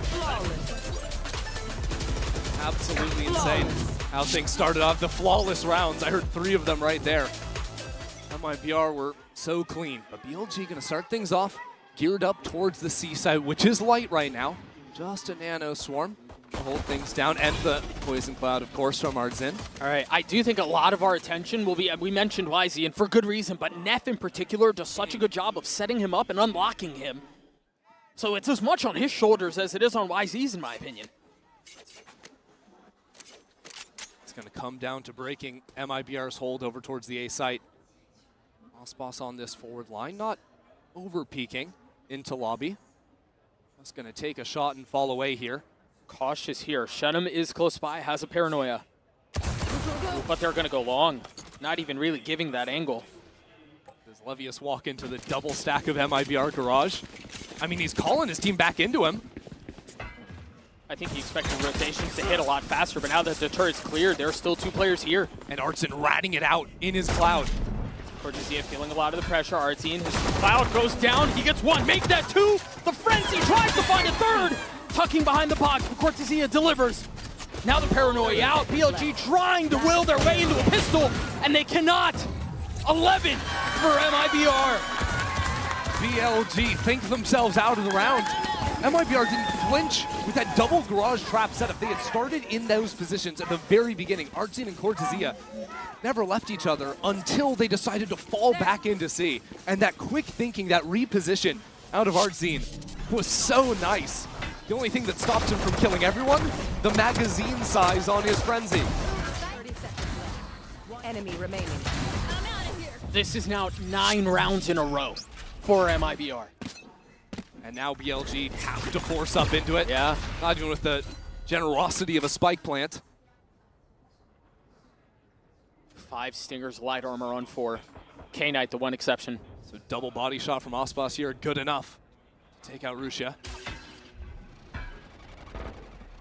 Darts have been exchanged. A little bit of info gathered. But Aspas lies in wait. Yeah, no space on the map for BLG makes it really hard. They're going to cautiously maybe test back into mid. But in their eyes, MIBR could be anywhere.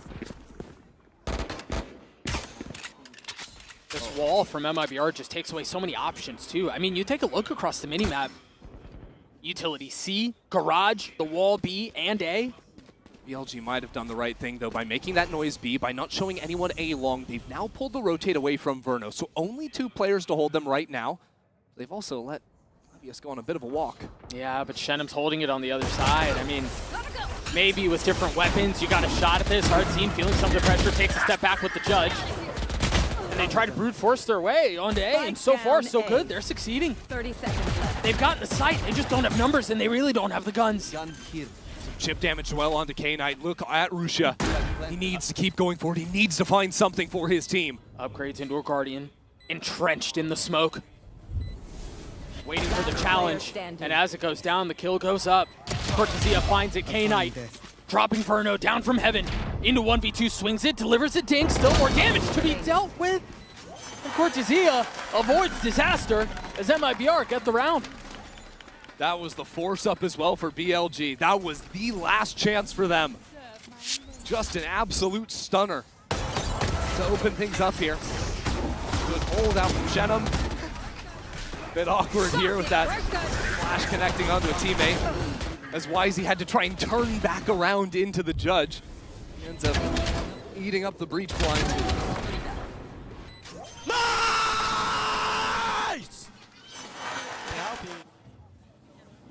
So BLG go back to the well. Again, it's not pretty. No, it's a shallow well, man. And now there's an outlaw in the hands of Aspas. Only half armors except for K-Knight.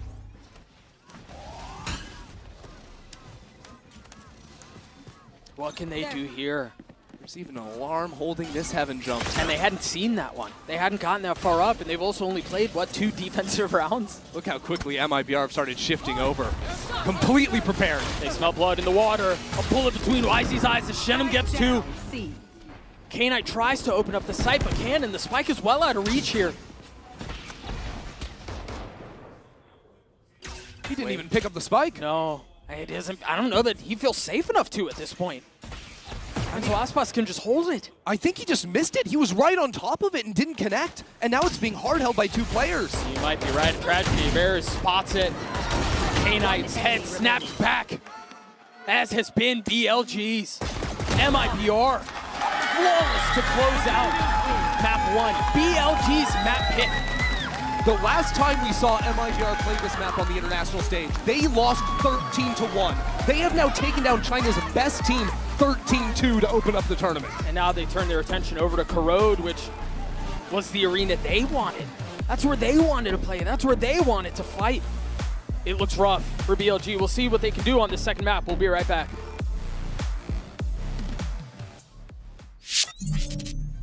Yep, guys, we don't need to overcomplicate anything this game, all right? Just keep it simple. Just go all in. I want to see everybody hyped up and yelling as much as possible, boys. Let's go.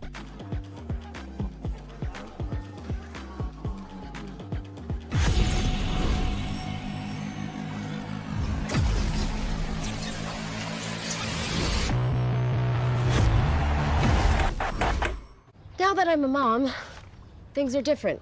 Verizon's different too. They let everyone in my family choose different plans. We get what we want and we save money. Love that for me.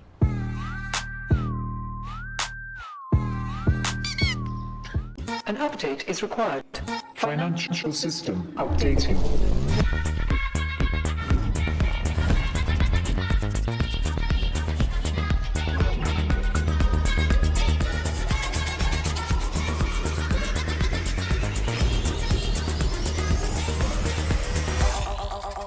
updated. We will dance to get. The future of money is here. Feels good. Esports World Cup, where we are starting off with VALORANT. If you want to win, you have to win against the best. So looking for revenge.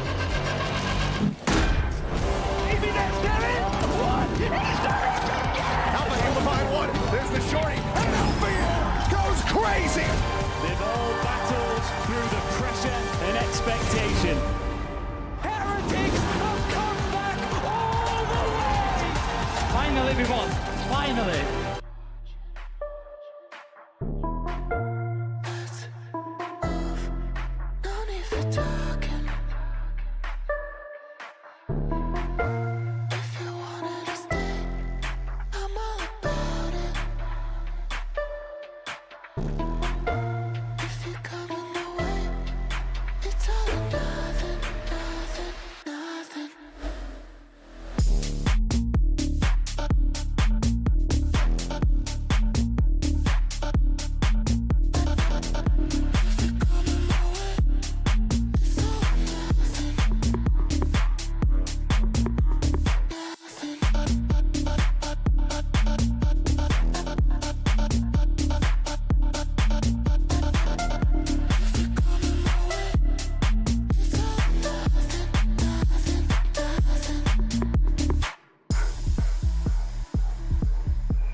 Here, and I'm with Fraud of MIBR. Congratulations on that first map.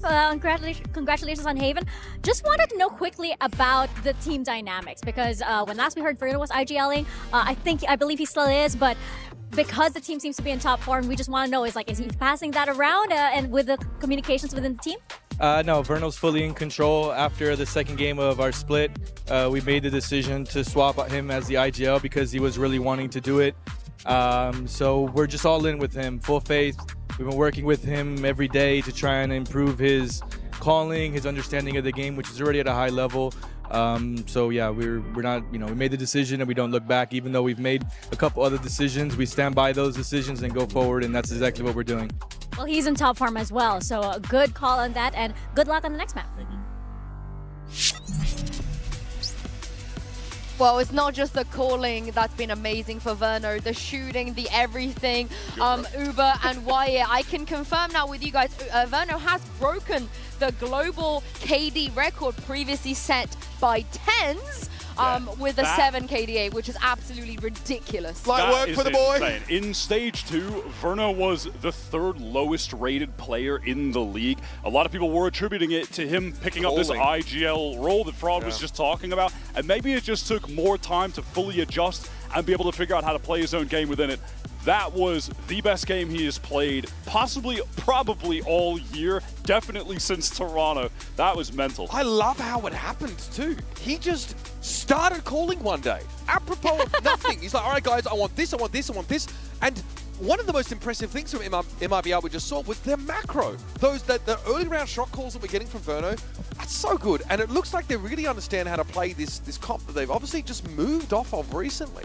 And I love the way that the team are clearly following the instructions, and the synergy is there, because if we take a look at the Verizon high-speed moment, this was Verno getting killed with his ult, but this would not have happened without the util that the team managed to land and the timing.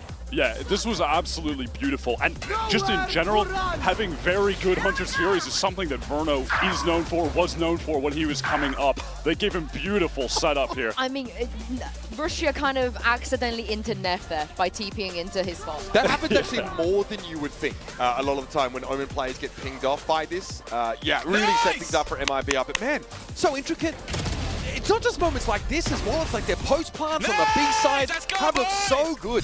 These guys are working the map really well. I didn't expect it to be the macro. We spent so much time talking about Aspas, right? Highlighting these individuals. I didn't really think the macro would be the thing that we're sort of chirping about here as what has got them in this position, but man. Yeah. Sue, how do they match up on the Gen G scale for you with that comp? Oh, okay, I need to see it one more time. There was a round that I was screaming the groom. I was like, this is the Gen G round! Yeah, I They will did say, a carbon copy, which is nice. I feel like for how much we've seen this comp in Americas, that was definitely the best display of it that I've seen from an Americas team so far, for sure. Well, hopefully the next map is going to be the same for them, because this is where we had questions about both teams. For Bilibili, they banned this so many times in Stage 2. They showed it in the finals. Yeah. But like you guys are saying, both teams don't really play Corrode. This is kind of, you know, a wild card.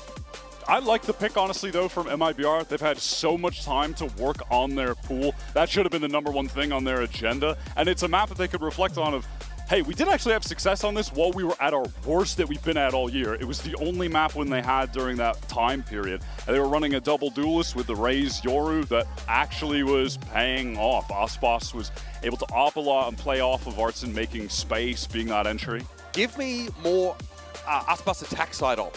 I think the Viper Wall was actually pulling a lot of these Bilibili players off sites. WHZY especially. He's like, oh, what's going on here? Anyway, trying to get that info, and it's getting punished a lot, these contact plays. And I mentioned at the start of the last game, you are not going to see MIBR compete for the same tempo and timing windows as someone like WHZY. They're going to give him that space. They're going to give him just enough rope and then punish him. And that's what we saw a ton in the first map. It's something you can absolutely do here. I want double controller, single duelist out of MIBR. I think I'd like to see him go back in that direction. Yeah, I am curious to see if they're just going to trend to the meta, because also, bear in mind, when they were running that comp, that was week 1. That was right when Corrode got into the pool, so there was no set meta look at all. Yeah, there was no meta. It was chaos. So. I like the way that they pulled out the Odin too, which is something that I think we're definitely going to see as we head to Corrode. But for Billy, though, we barely got to see WHZY because they didn't start an attack. So he was in his own spawn. Normally, he's in the defender's spawn a lot within like the first 2 seconds of the round. So hopefully we get to see more out of Billy, because if they don't win here, it means CN are going to finish the first 4 days without a single map win. I don't remember the last time we've seen that, considering they are the defending champions of champs. Which is mental, and the greatest disparity we've seen in a scoreline for one of their teams is their #1 seed against the lowest seed from Americas. That makes 0 sense on paper. So yeah, this MIBR making extremely good use of their time coming in. This is why we just couldn't, with confidence, really predict what we'd see from them. I already see the Waylay. Oh, we got a little spoiler. They were queuing up the NRG comp. I like the Waylay. Do you think he's going to be a Waylay? Or is it just a regular Waylay? I do. MIBR, they had Aspas playing Waylay on the top of the year. Yeah, they are just straight up running the NRG comp. Aspas's Waylay looked really good. He only played it for a very brief period of time. But yeah, Wasteland mode. This comp, though, obviously, it foregoes a Sentinel. So you don't have sheer wall to slow down attackers. You also don't have that early warning system if there is a late reflank that comes through. So I want to see this like extreme scan util used to abuse smokes and the thin walls on this map. Get the Odin in play, have Aspas play through connector a whole lot, light speed in, see what he can dig up. And the fact that he can get back out and have a second bite of the apple, obviously, I think suits him really, really well. I would also say this is the exact map that I want to see Verno on. After having a heater game playing Sova, you get to go to a Sova playground map. He should be able to just continue that momentum right into this. There's a lot of set play potential with this Billy setup, though. I think looking at Neff's deadlock, something I'm going to be trained on pretty closely. It makes for powerful close parts, but here on the defense side, if they can fight for any of that contested territory, get grab nets into A main, fight in yard, punish MIBR, maybe getting ahead of himself there to try and get that info off there, scan util. That's one place they can hit MIBR where it hurts. But again, they're starting on defense side, so do we get to see enough of WHZY's impact on this game before it gets away from them? I'm so glad you mentioned Neff, because when they did play this comp before, he took a silly amount of first engagements on the defense. 100%. Yeah, that was in that finals game against TRG, who were running a bizarre Gecko comp. Yeah. I think the read on Corrode from CN, the region, has been all over the place. It's been very weird, whereas around the world elsewhere, it's felt pretty set in a couple comps. So I don't know if that game against TRG is really an accurate test of where Billy are at, because they were playing such an off-meta, strange thing. I don't know how to rate them. Well, we're going to jump into map 2 now and send this over to Ender and Doug and see if Billy can take a map off of MIBR. Thank you so much, Yunsu. At the edge of chaos, the unexpected occurs, and that's exactly where MIBR took us. Now, Ender, my question to you is, are we expecting some of the same here, given the comps that we're already seeing? I think it's really hard to come in with any real expectations of this map because of only seeing these teams each play the map one time during stage 2, because the changes in composition as well. I think that what I'm really going to be looking at, the desk was talking a bit about Neff on the deadlock, taking a lot of those early engagements, which I think could be a bit of a detriment, but I want to see how good he is at stopping down these hits, because already MIBR are quick into A main, or B main. Yeah, they're so fast, but immediately stuffed out by the net, and then if they do continue to go forward, they've had 2 sound sensors, they have 2 players here. Interesting, too, that Cortezia put down that A or B exec wall, just straight down the site. The rest of the team maybe trying to go back into mid, and I think it's important that these players from MIBR are able to challenge up against WHZY and Knight. Otherwise, they're not going to be able to really sell this rotate at all. K-Knight tucking behind the wall. Cortezia has been left to go explore and try to sniff something out and see what he can find. But of course, in very BLG fashion, they get a little antsy, they get a little curious, they decide to go exploring. Cortezia swings around, gets the best of the Sova. But WHZY is still continuing forward on the lurk. There's no way this is expected. Slips the net. Gets the kill onto 1. Now they have to turn attention forward. Do BLG crunch in from main?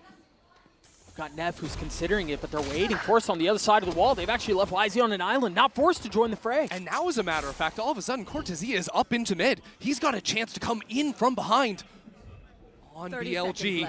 Cortezia creeping forward, playing on the other side of his wall. As it goes down. Patience. Oh, I love this out of him. Assassination style. Neff falls. Levy is tucked, dropped. Rushia left into 1v4. I mean, how can you do that? Look at this, MIBR just full facing the line. They know exactly where the guy's gonna be coming from. Good kill first. 8 armor, 92 HP for the controller. Forced into a miserable position and asked to make art out of it. Shadows traveling. Trying to do his best to section off the fights as much as he can. Aspas getting a little cheeky with it, but not given the fights. Rushia is running out of time as well. A second tag onto the duelist. And he realizes options are essentially non-existent here. The swing out. Aspas gets a kill. MIBR get the round. I mean, that was a wild round, right? BLG going for the double walk down through mid, but I can't help but feel like WHZY pulled the trigger way too soon on the B main flank. He sees one player on his screen. He knows no one else is really anywhere on the map. I would have thought. And it's, I think, a little bit of the patience as well that you see from Cortezia on that mid flank too that pays off for him. I think there's a world where if WHZY is patient with the trigger discipline, he could have 3 kills there in B main before anyone realizes what happened to him. And again, he was in such a bad spot. He knew he had position, but his teammates couldn't help him because of the deadlock wall that was B main. Aggressive out from BLG towards A main this time around. They want to take the fight towards MIBR. K-Knight picks up the orb as Aspas steps into mid. Now, he's here with a Phantom. Yeah, I was about to say. On his own. And he loses it, and all of a sudden, it's donated. I'm freaking out. I'm freaking out. That's a Phantom just dropped up in top mid. And now K-Knight has a kill as well. Is that actually... That's recoverable for sure. Yeah, it is. But it's going to take some time. And with that time, MIBR should be able to get into comfortable post plants. Yeah, at least that body down in bot mid didn't have anything on it. And now Shenum falls, okay. And it wasn't even the Phantom. Weapon now upgraded in the hands of Neff. Battered and bruised, but still in a position to fight. Still ready to go. WHZY connects onto the Sova with the Frenzy, and now it's our team left in a 1v3. Can they find a way to avoid disaster? Watch your back. BLG in a really It's a nice knife! spot, but it's a knife. You're absolutely right. Thanks. A tragic punctuation point to the round for MIBR and a thrifty win for BLG. Yeah, the MasterCard Thrifty, and I don't know what exactly the idea was there with Osboss going on a journey into top mid on his own. Does feel like back-to-back rounds, our duelists getting a little bit ahead of themselves. That is a brutal way to finish it. Thought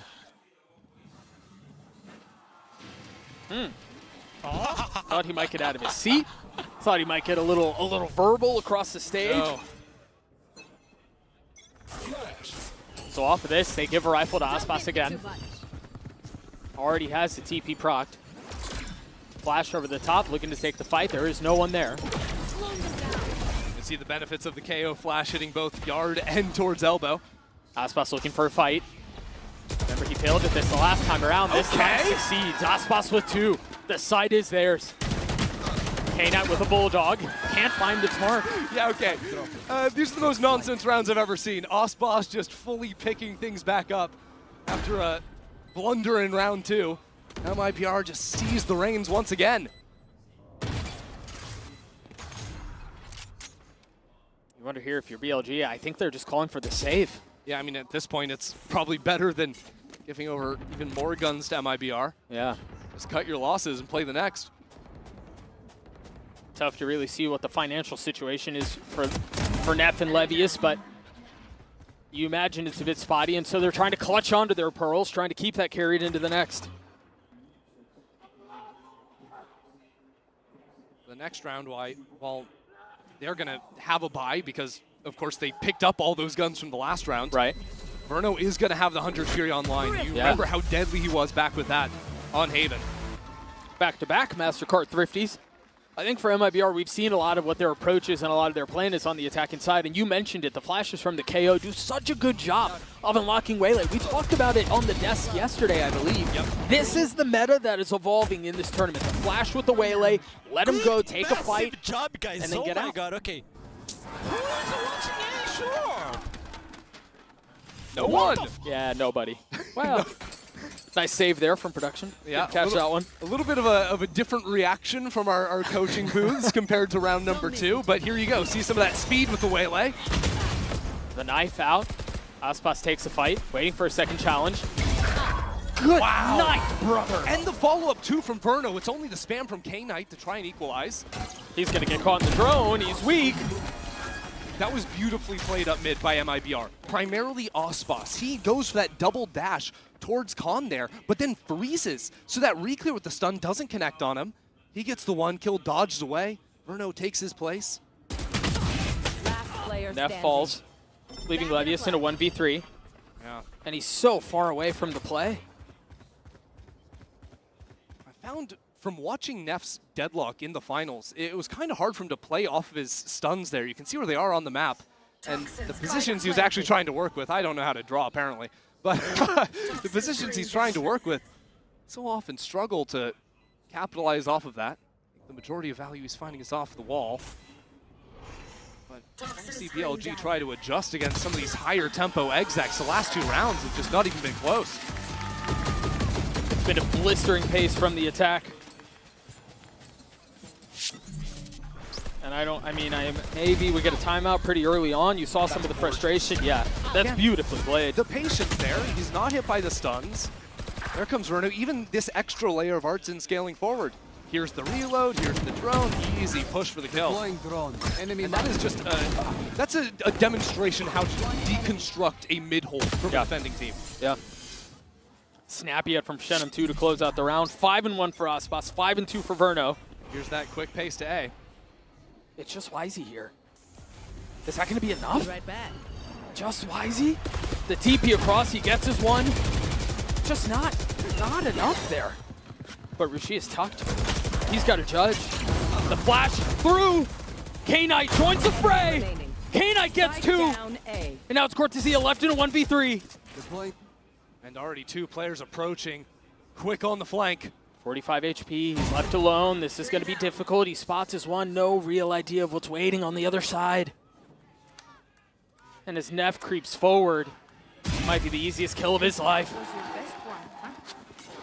VLG continuing just flank every single round, it seems. Just when you think they're done, there's another player coming in from the side. But truly the hero of that round, K-Knight. In main after WHZY, you know, gets his kill after the little bait and switch there from MIBR. And Rusha is blinded up. It doesn't matter because K-Knight came out of Link and just fries. That's his dart as well. Didn't catch that the first time around, but beautifully pings up Osboss.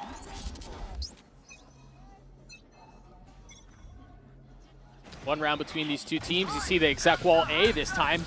I love the exec out from BLG towards B, but nobody's home. Yeah, it's just A one more time. Levius left alone. And they invested a ton into that. The paranoia, the stun, the Hunter's Fury, the position. Quick TP across the map, though. Rushia tries to get into the action A. And they're going to have bodies here because of MIBR taking their sweet time, scaling forward. Now there's a smoke onto elbow. And MIBR, to succeed, are going to have to pop on out of it. They have the tools to do it. Artsy has 2 flashes. Verno has a dart. Shannon has a paranoia. But it's so much easier contemplated than completed. K-Knight rests on K-Knight. Pushing forward. K-Knight gets 2, delivers again. For BLG, Artsy so weak, but counters, and now Levius fills in on the space. Osboss a 1v4. 1v3 now. Ult pops, but he doesn't have his flank covered. Rushia cleans him up. We're tied at 3. That's just back-to-back rounds where K-Knight's the best guy in the server. Yeah. That quiet reclear. BLG love to go for these contact plays, these quiet steps back into space. And this time it comes after knowing, hey, they've pushed anyone out of B main space. They've got a couple players that made sure there's no one in mid. You highlighted it perfectly, man. K-Knight was a guy who had to deliver on that fight. That's exactly what he did. He did. Even there, Levius finding 2 kills, shoulder to shoulder with him. It's exactly what you're going to ask for. So MIBR go away from A and back to mid. Still no timeout called from other side. Paranoia, just a little short. It's because Osboss's pathing is different this time. Last time they heard the double dash in mid. It would have been hit by the Paranoia. Shenum gets picked on B main too. WHZY.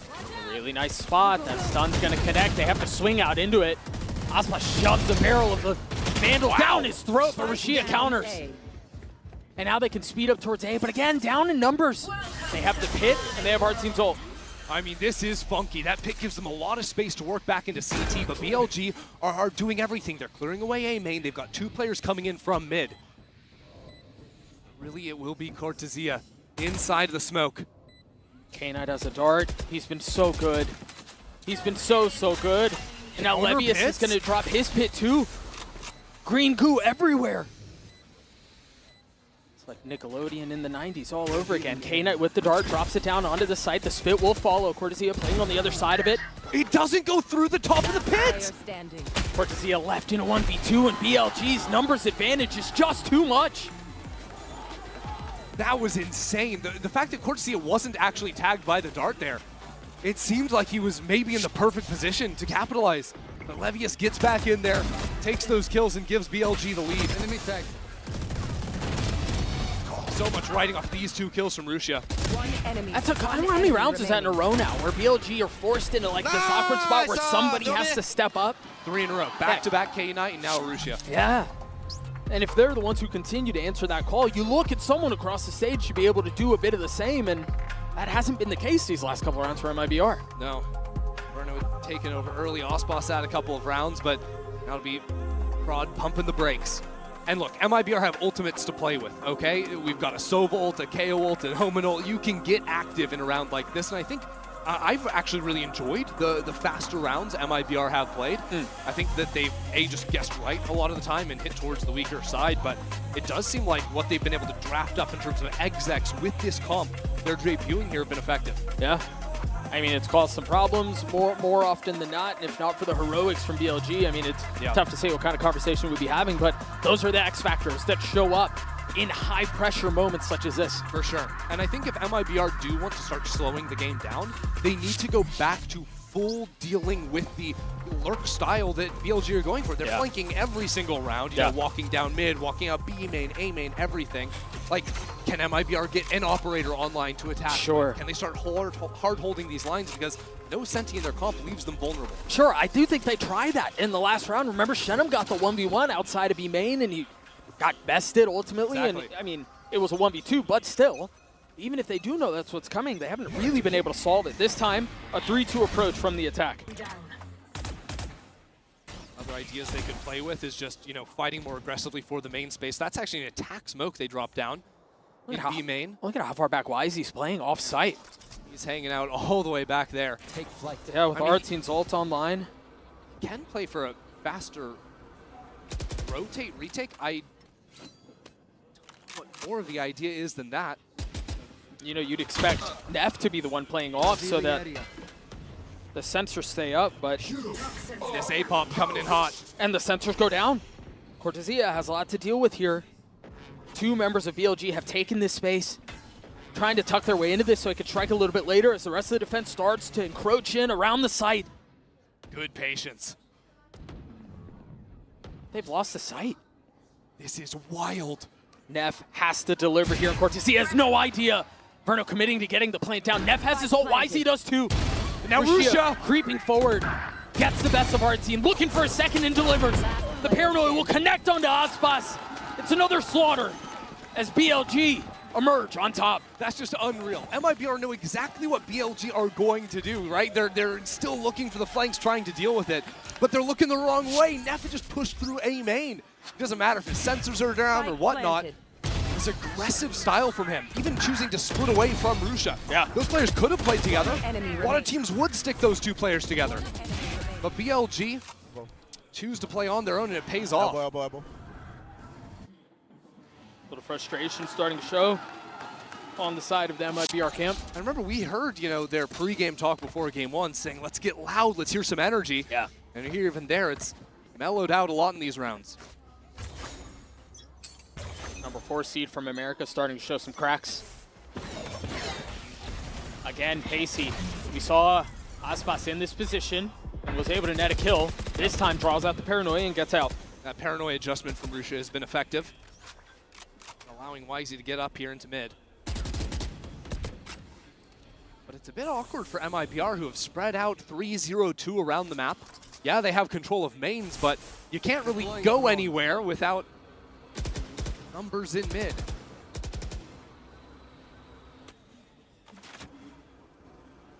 A main cleared out, a drone traded on the other side, only spotting Shenum, who has technically been responsible for holding this side of the map by himself previously. And now WHZY all the way down into bot mid. This is a guy that doesn't rotate to flood retake. He will start pushing forward once his teammates get information. That's a second player now spotted in main.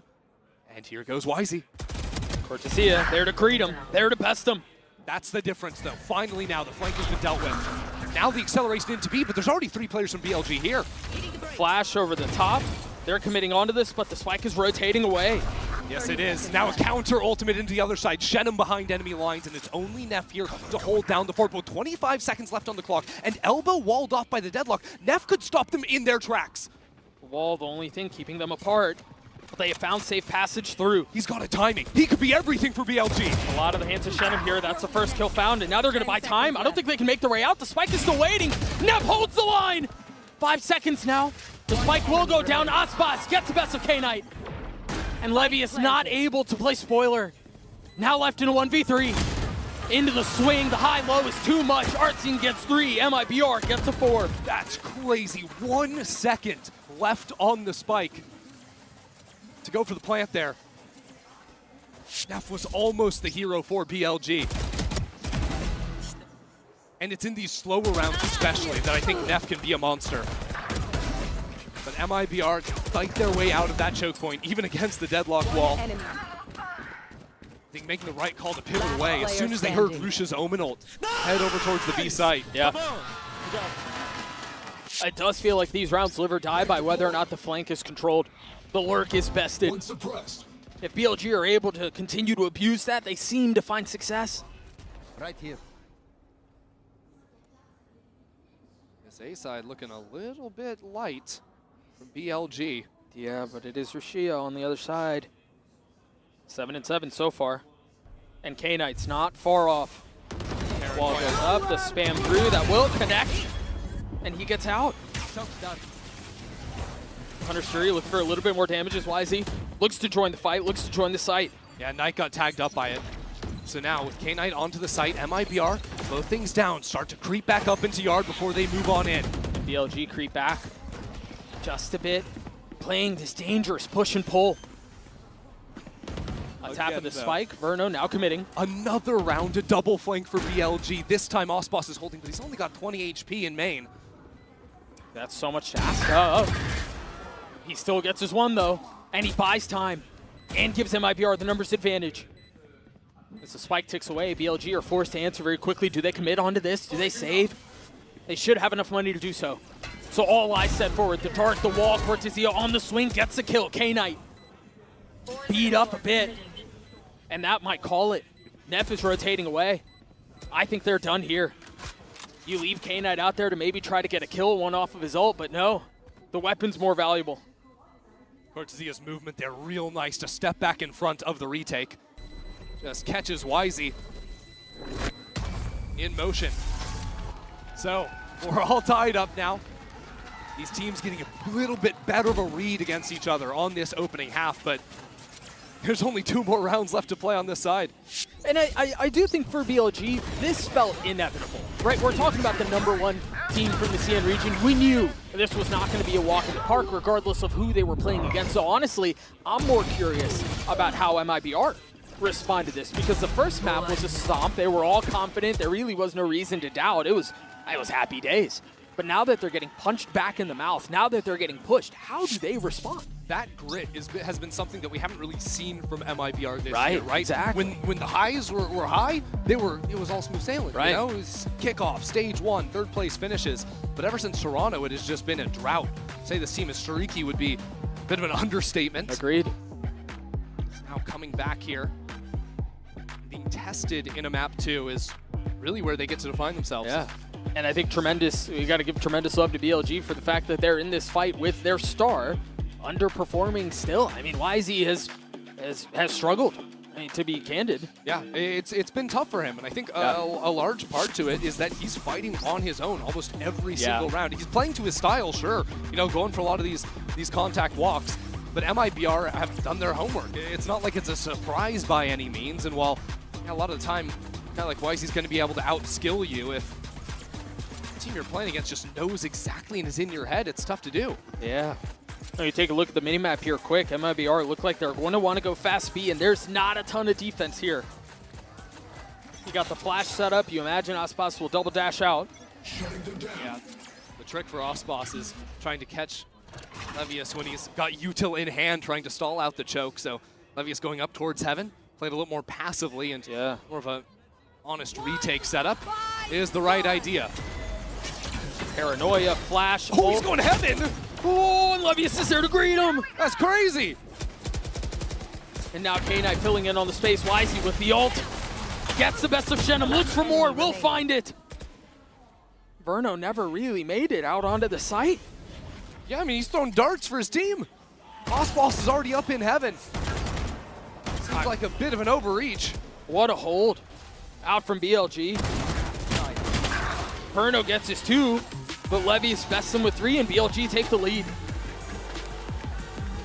Last round in the half. Not sure what MIBR have seen in terms of where players have been playing on the B side. I don't think Levius has been playing up into Heaven a whole lot, so maybe that was the read, is there's no one here, we can just get posted up there.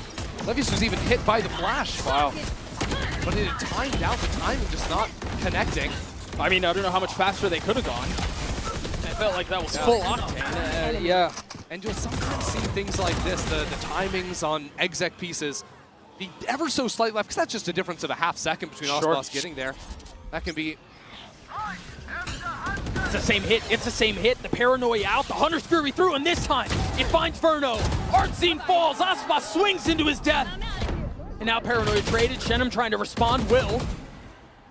But it might be too little too late. cortez is in a beautiful spot. Will get his kill. The spike is recoverable. And all of a sudden, there's a shot at this. This one is weird. BLG have to be worried about that walkthrough on the A site. So what do? Control mid, stop the rotates, force Shenum to take the long way around. And what that means is that they have the opportunity to actually cut back in through mid and get onto this A site quick. Smoke will buy a little bit of time. Quick note here, if it gets to that point, Neff one off of his ult. BLG are really taking their time. They're going to allow MIBR to plant the spike and then play numbers on the retake. But what that gives MIBR in return is the chance to maybe even step back towards spawn. Yeah. How do they choose to play this? Well, one way for it, sure. Yeah. And the spike goes down. Now the onus is on BLG. Only one on the flank. That means this fight is everything here. What can cortez do? WHZY, no wall, no stun. Spots one. Shenum 70 HP in such a tough spot. cortez waiting for the first challenge, waiting for it to arrive. Like crawling on his skin, Shenum falls. cortez left alone, a 1v3, WHZY gets 4 as BLG will get the 7th. WHZY just ran straight through the poison. Not an ounce of fear in his body. BLG dominating at the start of that round. Seeing it through calmly as well. You can see in the replay as well. It's that same set piece like you mentioned. The net just making it so Verno had nowhere to go. Just fodder for the Hunter's Fury. Steady aim from the Duelist too. Out of WHZY, we mentioned he's been a little quiet, but certainly comes to life there in that last round. BLG have woken up well and truly. Leading into this half, that's what we expected. 7-5 half for BLG. Let's send it down over to the stage. Lou is standing by with a very special guest. Lou, take it away. Et les Champions Paris sont un moment qui se vit en famille avec la maman de Verno ici. I'm never getting rid of interviewing moms here in Paris. And Elizabeth, Verno's mom, you are no exception. So first of all, welcome to France. It's a pleasure to have you here. Merci. Very nice mercy from you too. And my first question is going to be, do we have a radiant mom here? Have you ever tried Valorant? What are your thoughts? Do you have a favorite agent maybe? I tried to play Valorant and I asked Verno to teach me and he said, yeah, no. What? He refused to teach his mom Valorant? Are you serious? To learn Sova. Yeah, so Sova is your favorite Asian, right? And he's doing awesome with it currently. Donc première question, est-ce qu'on a une maman radiant à nos côtés? Quel est son agent préféré? Est-ce qu'elle a déjà essayé de jouer à Valorant? Et ben elle nous dit oui, j'ai déjà essayé. J'ai demandé à Verno de me coacher et il a complètement refusé. Je voulais apprendre un petit peu Sova, etc. Mais ça a été un non catégorique de la part de son fils. And second question, I heard that you got, to hang out a little bit with the team, with MIBR. So how are the vibes? Are the boys feeling confident? I love this team. This team feels like a family, including all of the Brazilian moms that have welcomed me and all of the players in the community. What I think about the team, seeing them last night, is that this team has heart, this team has grit, and they came to win. And I think we can definitely that on the server and also here. Donc on a pu voir, la maman a pu rencontrer un petit peu l'équipe MIBR hier et donc est-ce que les garçons étaient confiants? Qu'est-ce qu'elle a senti comme mood? Et c'est une vraie famille, on se sent vraiment comme à la maison. Les garçons ont de la confiance, ils ont envie de gagner, ça se voit et même les autres mamans brésiliennes m'ont accueilli comme à la maison. Donc voilà, c'est un plaisir. Thank you so much, Elizabeth. Verno is very lucky to have you as his mom, and we're going to see if the family buff works for MIBR on Corrode.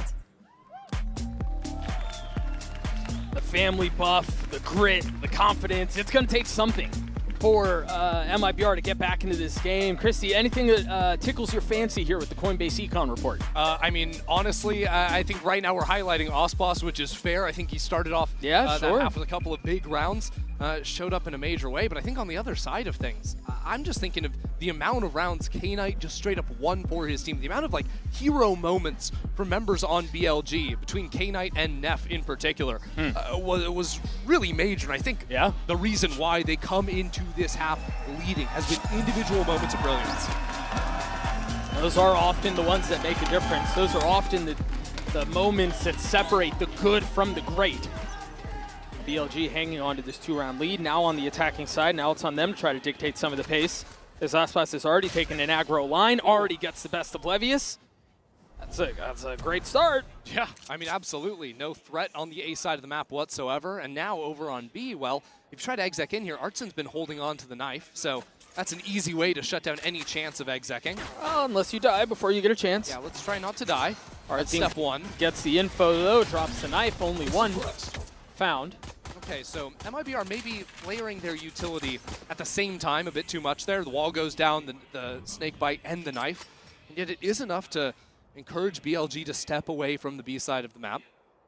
I'm inclined to think they should know that, too, given that only one was tagged with the knife. The thing is, MIBR can be happy to play 3 towards B because of Osbos's position. Now they know there's 2 players at least in mid. Osbos has full control of A main. Pesky little drone. You're right, Aspas hasn't moved at all, so they're going to rotate back into the man who started the round. Finding a kill with 1 bullet, if I'm not mistaken. Make that 2. He got his. I mean, even look at the damage on K-Knight and WHZY, 40 and 70 apiece. They're still kind of thrown in disarray here. I mean, she is still playing all the way back B. Yeah, you've got 20 seconds to exec A on virtually no HP. Your only guy with health is not with the rest of the team. And for as much as we've talked about Aspas, Verno has been just as good. Drops the shock, tries to buy a little bit of time. 13 seconds left, realizing if he just wins this fight now, the round is secured. With 8 seconds left, it's all a matter of time. And as the hourglass strips away, the spike is out of reach. It was a little messy. Wait, they could let him live here, and it's actually worse for them. They go ahead and hunt down the kill anyways. Pick up another ult orb for Artsen. They got their pistol, though, and that was something that, I mean, they needed, something that they struggled with. Really, I mean, all of Stage 2. Yeah, you think, yeah, Stage 2 was a struggle. This game, though, won the first and ended up getting things a little bit messy. Osbos may have donated a Phantom over to the other team. Well, so I think we'll see MIBR not do that, or at least try not to do that this time around. Get this guy! Nice! That's really good comms. Honestly, brother tried. He tried. All right, yeah, we will see what the adjustments are. This time it's just a Marshall enhanced Osbos. You can't give them a Phantom if you don't buy the Phantom. Right, but you can still lose the opening pick if WHZY gets another one with a Frenzy. Artsine trying to fill in. WHZY on an island. Shenum and Artsine both side by side, getting the best of BLG. Just a tiny sliver of health for the remaining controller. Verno will snap. Verno will get the kill. MIBR will tie us up at 7 apiece. Yeah, he's quick with it there. Dude, I'm going to go ahead. I'm going to ask it. I'm going to say it. Say it. Where was this team in Stage 2? I don't know, but not Los Angeles, California. Good night. I mean, they're just playing with so much confidence. And again, I think grit is the most impressive thing. The MIBR of old would have crumbled. Yeah.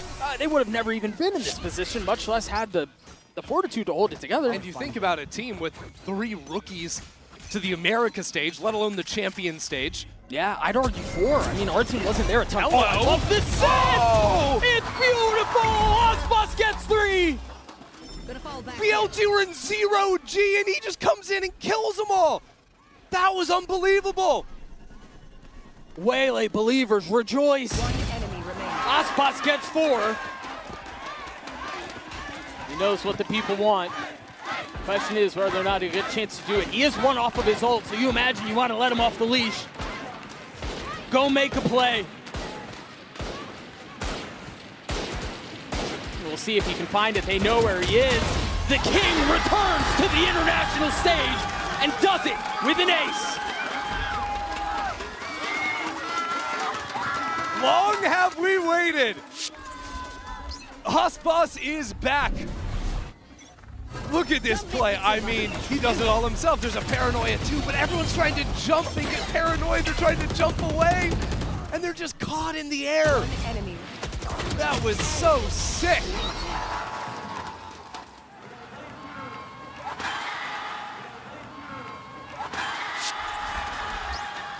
And that, Doug, was the bonus. A completely different story to the first half. Back and forth, messy, sloppy. No, this is devastation. And it's getting worse. Verno's brought the Odin onto the field and already getting a kill. A nightmare so far for BLG. And yes, they're still in this. Yeah, they have an opportunity to fix this, but this all beautiful. aspas continuing to push the pace. This time may have overcooked, but Verno's there to pick him up. This is danger. This is not secure. This is not safe. And the Annihilation just plucked up Shenum. This is now BLG with a numbers advantage. They don't have the rifles, and there's 2 players now on the flank for MIBR. Timing is everything. Artsine has a knife. Did you hear that? He did. Hear it. Still, oh, but he doesn't get the kill. Levius gets 2. The MasterCard Thrifty is BLG. Swing back. There is just absolutely no way. This game is all over the place. He should have never gotten away with that. I mean, they heard Levius pick up the gun. They see the gun coming out of the poison orb. Poison's off. One enemy remaining. Levius still is able to adjust and get the second. A roller coaster of emotions for Fraud. No real time to think it through as we're right back into the next. An op online for aspas. Okay. Early knife, early spam, 2 found. But no blood drawn. Oh, the counter is there from K-Knight. Beautifully done. He knows those lines himself. And now MIBR are silenced into the round. But the telltale sign will be the re-clear of A main. K-Knight's come over here. There is a drone, and they need to use that to deal with this operator. That's exactly what they'll do. You see aspas repositioning. Back in a flash. Still a chance to make a play. Shenum's the other one. Plucks WHZY out of the sky. Doubles down onto Nev. Just like that. They respond. This is a round of 4v5 after the disaster that was round 16. aspas and Shenum have just turned it right back around on its head.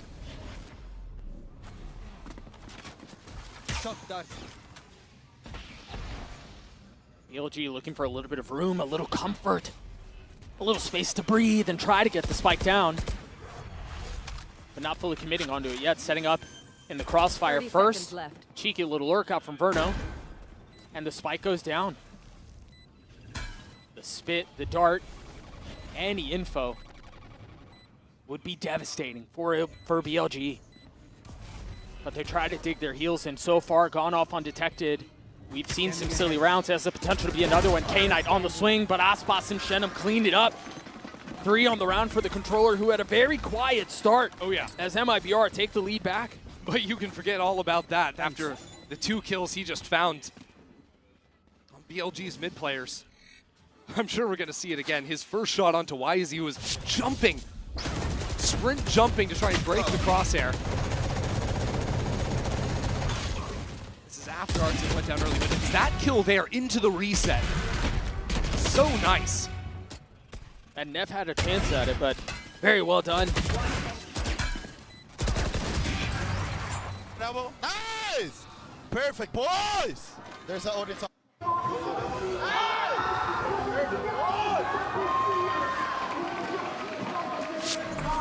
And so off of that, a timeout is called from BLG. A brief moment of respite for the reality of the situation to sink in. You walk into this stage, you walk into Paris knowing that you have MIBR first, and yeah, they're historically good, but the number 4 seed didn't even play in playoffs. Couldn't expect a ton, right? Not at all. And now you have that voice in the back of your mind, like, we're already down 1-0, now we're trailing by a round on Corrode, a map we'd only ever played 1 time before. This is a map that BLG were banning all the time. Had to play it in the best of 5s. And I'm reminded again of the conversation that I had with Fraud prior to the series starting. Yep. This was the map ban they wanted. They've had everything at their disposal so far. You can tell they're drilled. They have really cool execs. They have a lot of plans for how BLG want to approach this. And I mean, BLG have 1,000% operated under this bend but don't break. But the pressure feels like it's mounting. It absolutely is, especially when you look across the aisle and you see aspas 20 kills to 10 deaths after the worst tournament in his career, which was Toronto, now lighting up the server on the Waylay of all things.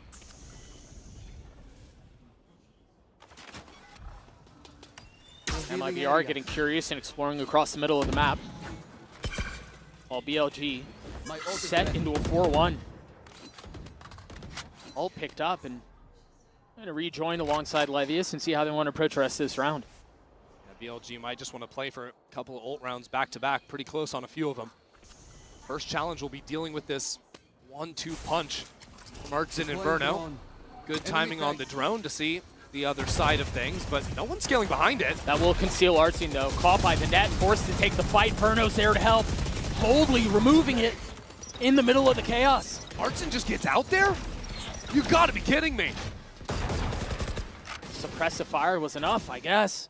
Managed to stay alive. So now what do BLG do? We need to come back into B, perhaps? There's a pocket for Shenum to dodge any util in this corner. That's a second pocket that MIBR are playing around. They're so prepped. First it was Artsin, and you're right, now Shenum. Tucked. 30 seconds left. Waiting for the trap to be sprung. Shenum gets two. Artsin gets another. And now the Hunter's Fury results in a flawless round win for MIBR. MIBR, by stealing away that fight into mid, taking WHZY out of the equation, not only does it ruin BLG's chance of playing the macro of the map, okay, you have no mid space, you gotta just run an exec onto a site, but it also means they have no way to break that choke point.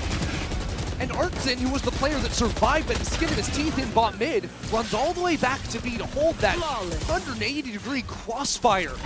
With Shenum in the pocket. And also the timing of the utility was perfect. WHZY hit his spit at just the right time. And so it was almost easy, to be honest. But again, no real time to think this through. Well, and again, it's a brutal start for BLG. And another ping, so Artsin's looking for more. I mean, he's mowing him down through the walls, Doug. Verno looking to get in on the action, have a little bit of fun himself. Lucio, though, finds a little bit of timing. WHZY is the one with the op now. Yeah, of course the Vipers got the operator. Osboss wanted to have a rifle round. BLG have lost full control of the situation right now.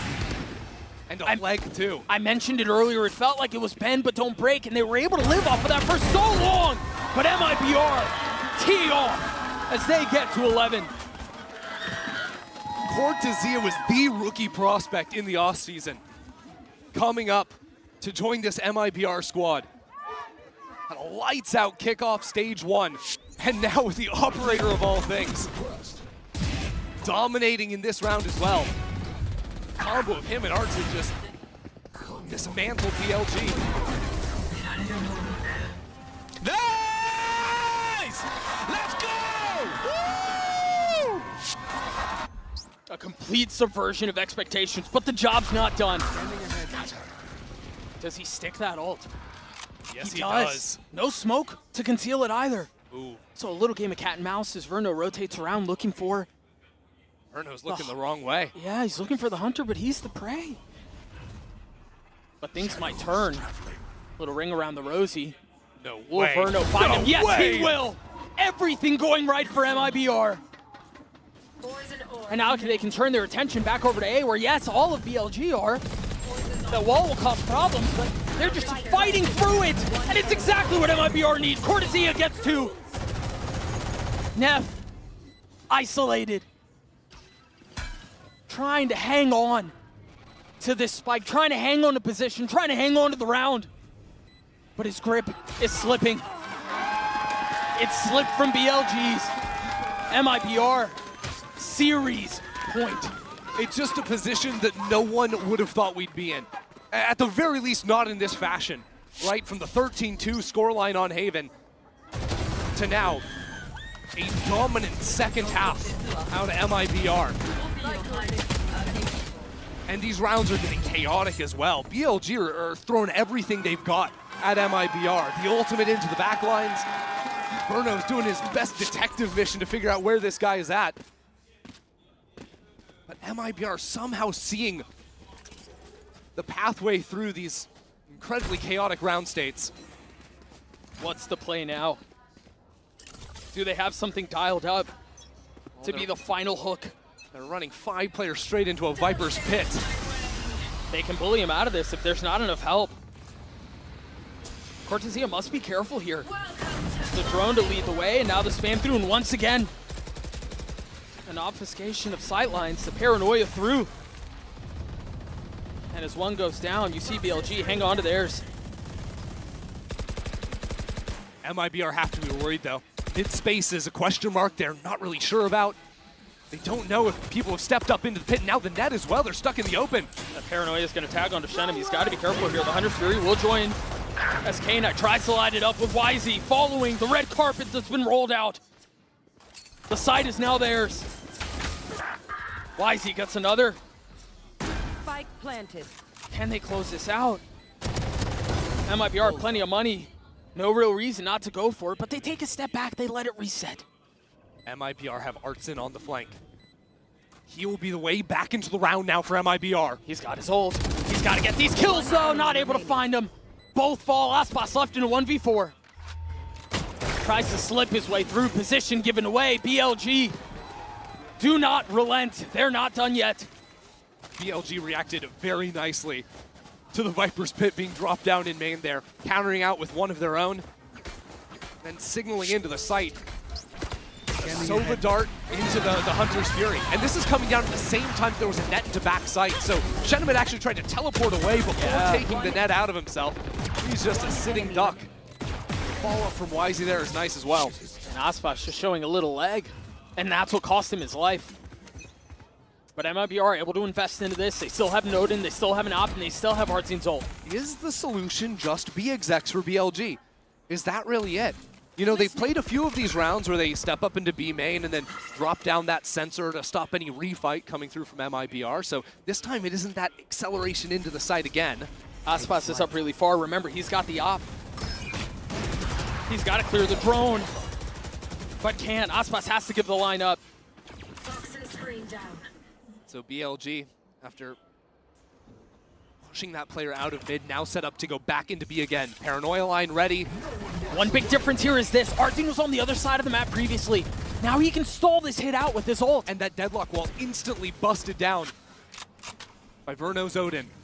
The question is, do BLG just wait for this to go out and then they re-hit? They have to. They have no space anywhere else on the map. They've decided to stop playing for lurks or anything like this. Now they're tagged up, 3 players spotted.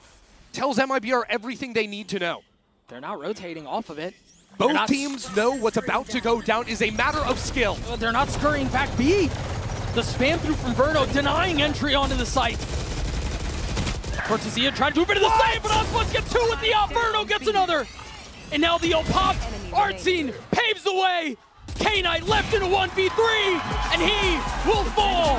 They might be fit for a glass slipper after all. MIBR shock the world and take down BLG. It would be the most incredible Cinderella story of all time, I think. A team that had not even made playoffs in Americas. If you check its 9th/10th place finish for MIBR. And yet they have come on to the global stage, the first champions for 4 of these players. And they have shut out China's best team. Off the backs of Aspas and Verno. And really, I mean, it was by committee at the end there, but those two, those two were stars. I mean, map 1 was the masterclass from Verno. And map 2, Aspas back on the big stage, playing the Waylay for the first time. And it's that ace round that BLG will not forget for a long, long time. Yeah, and you know, maybe a bit removed, a bit far away from really painting this as a Cinderella story, but they have taken their first step. And I think the question now has to be asked, given that they just took out the #1 seed from the CN region, do you believe? Yeah, I mean, how far can this team go, right? You know, there was no reason to believe in them before this, unless you're counting on the history of a guy like Aspas, or you're, you know, gambling on, of course they're going to make some improvements in the time between Stage 2 and this event.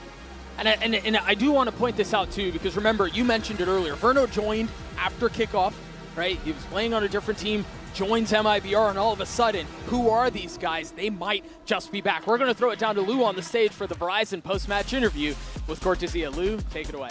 Et après cette belle victoire de MIBR, je vais pouvoir rejoindre Cortizia.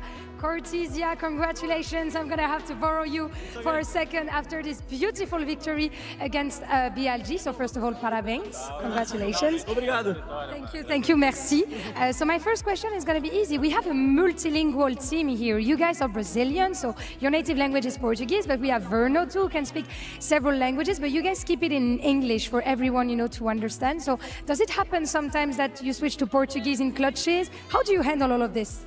So usually when we are playing like me and Xenon inside the clutch, we call in Portuguese, but we are trying to call more in English because of Verno. Now he's the IGL and he needs to understand what is going on in the minimap.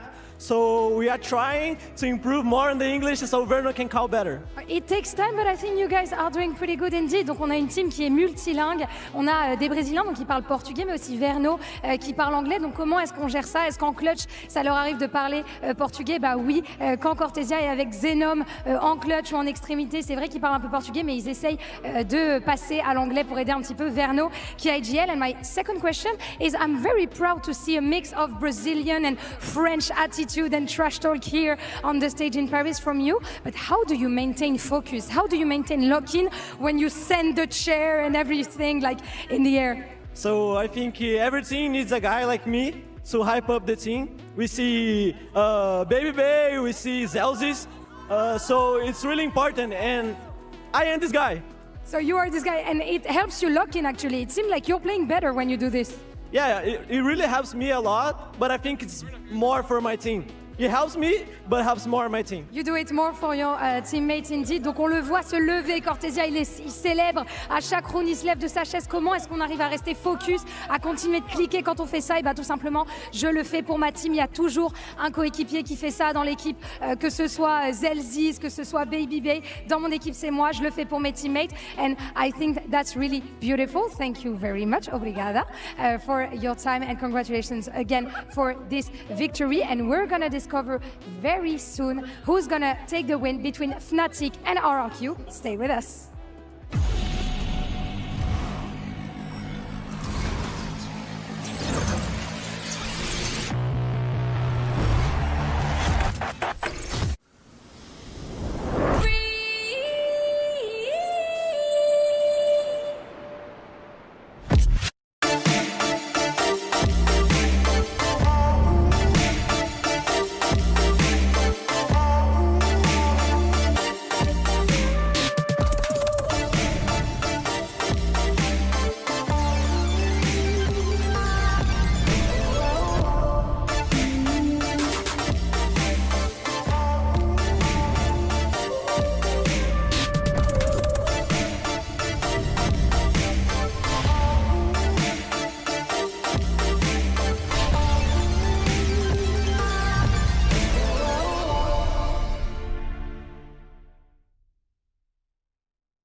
Red Bull gives you wings.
Swallow me up, breathe closer, closer. I love the way my body's moving to the beat.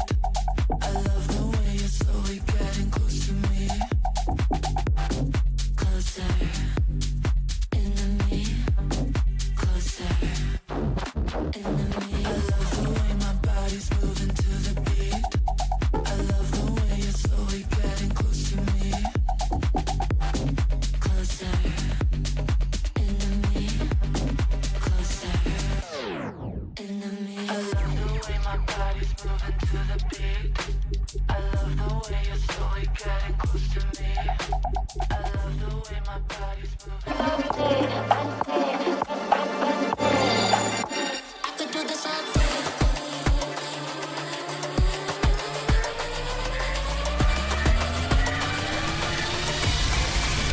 I could do this all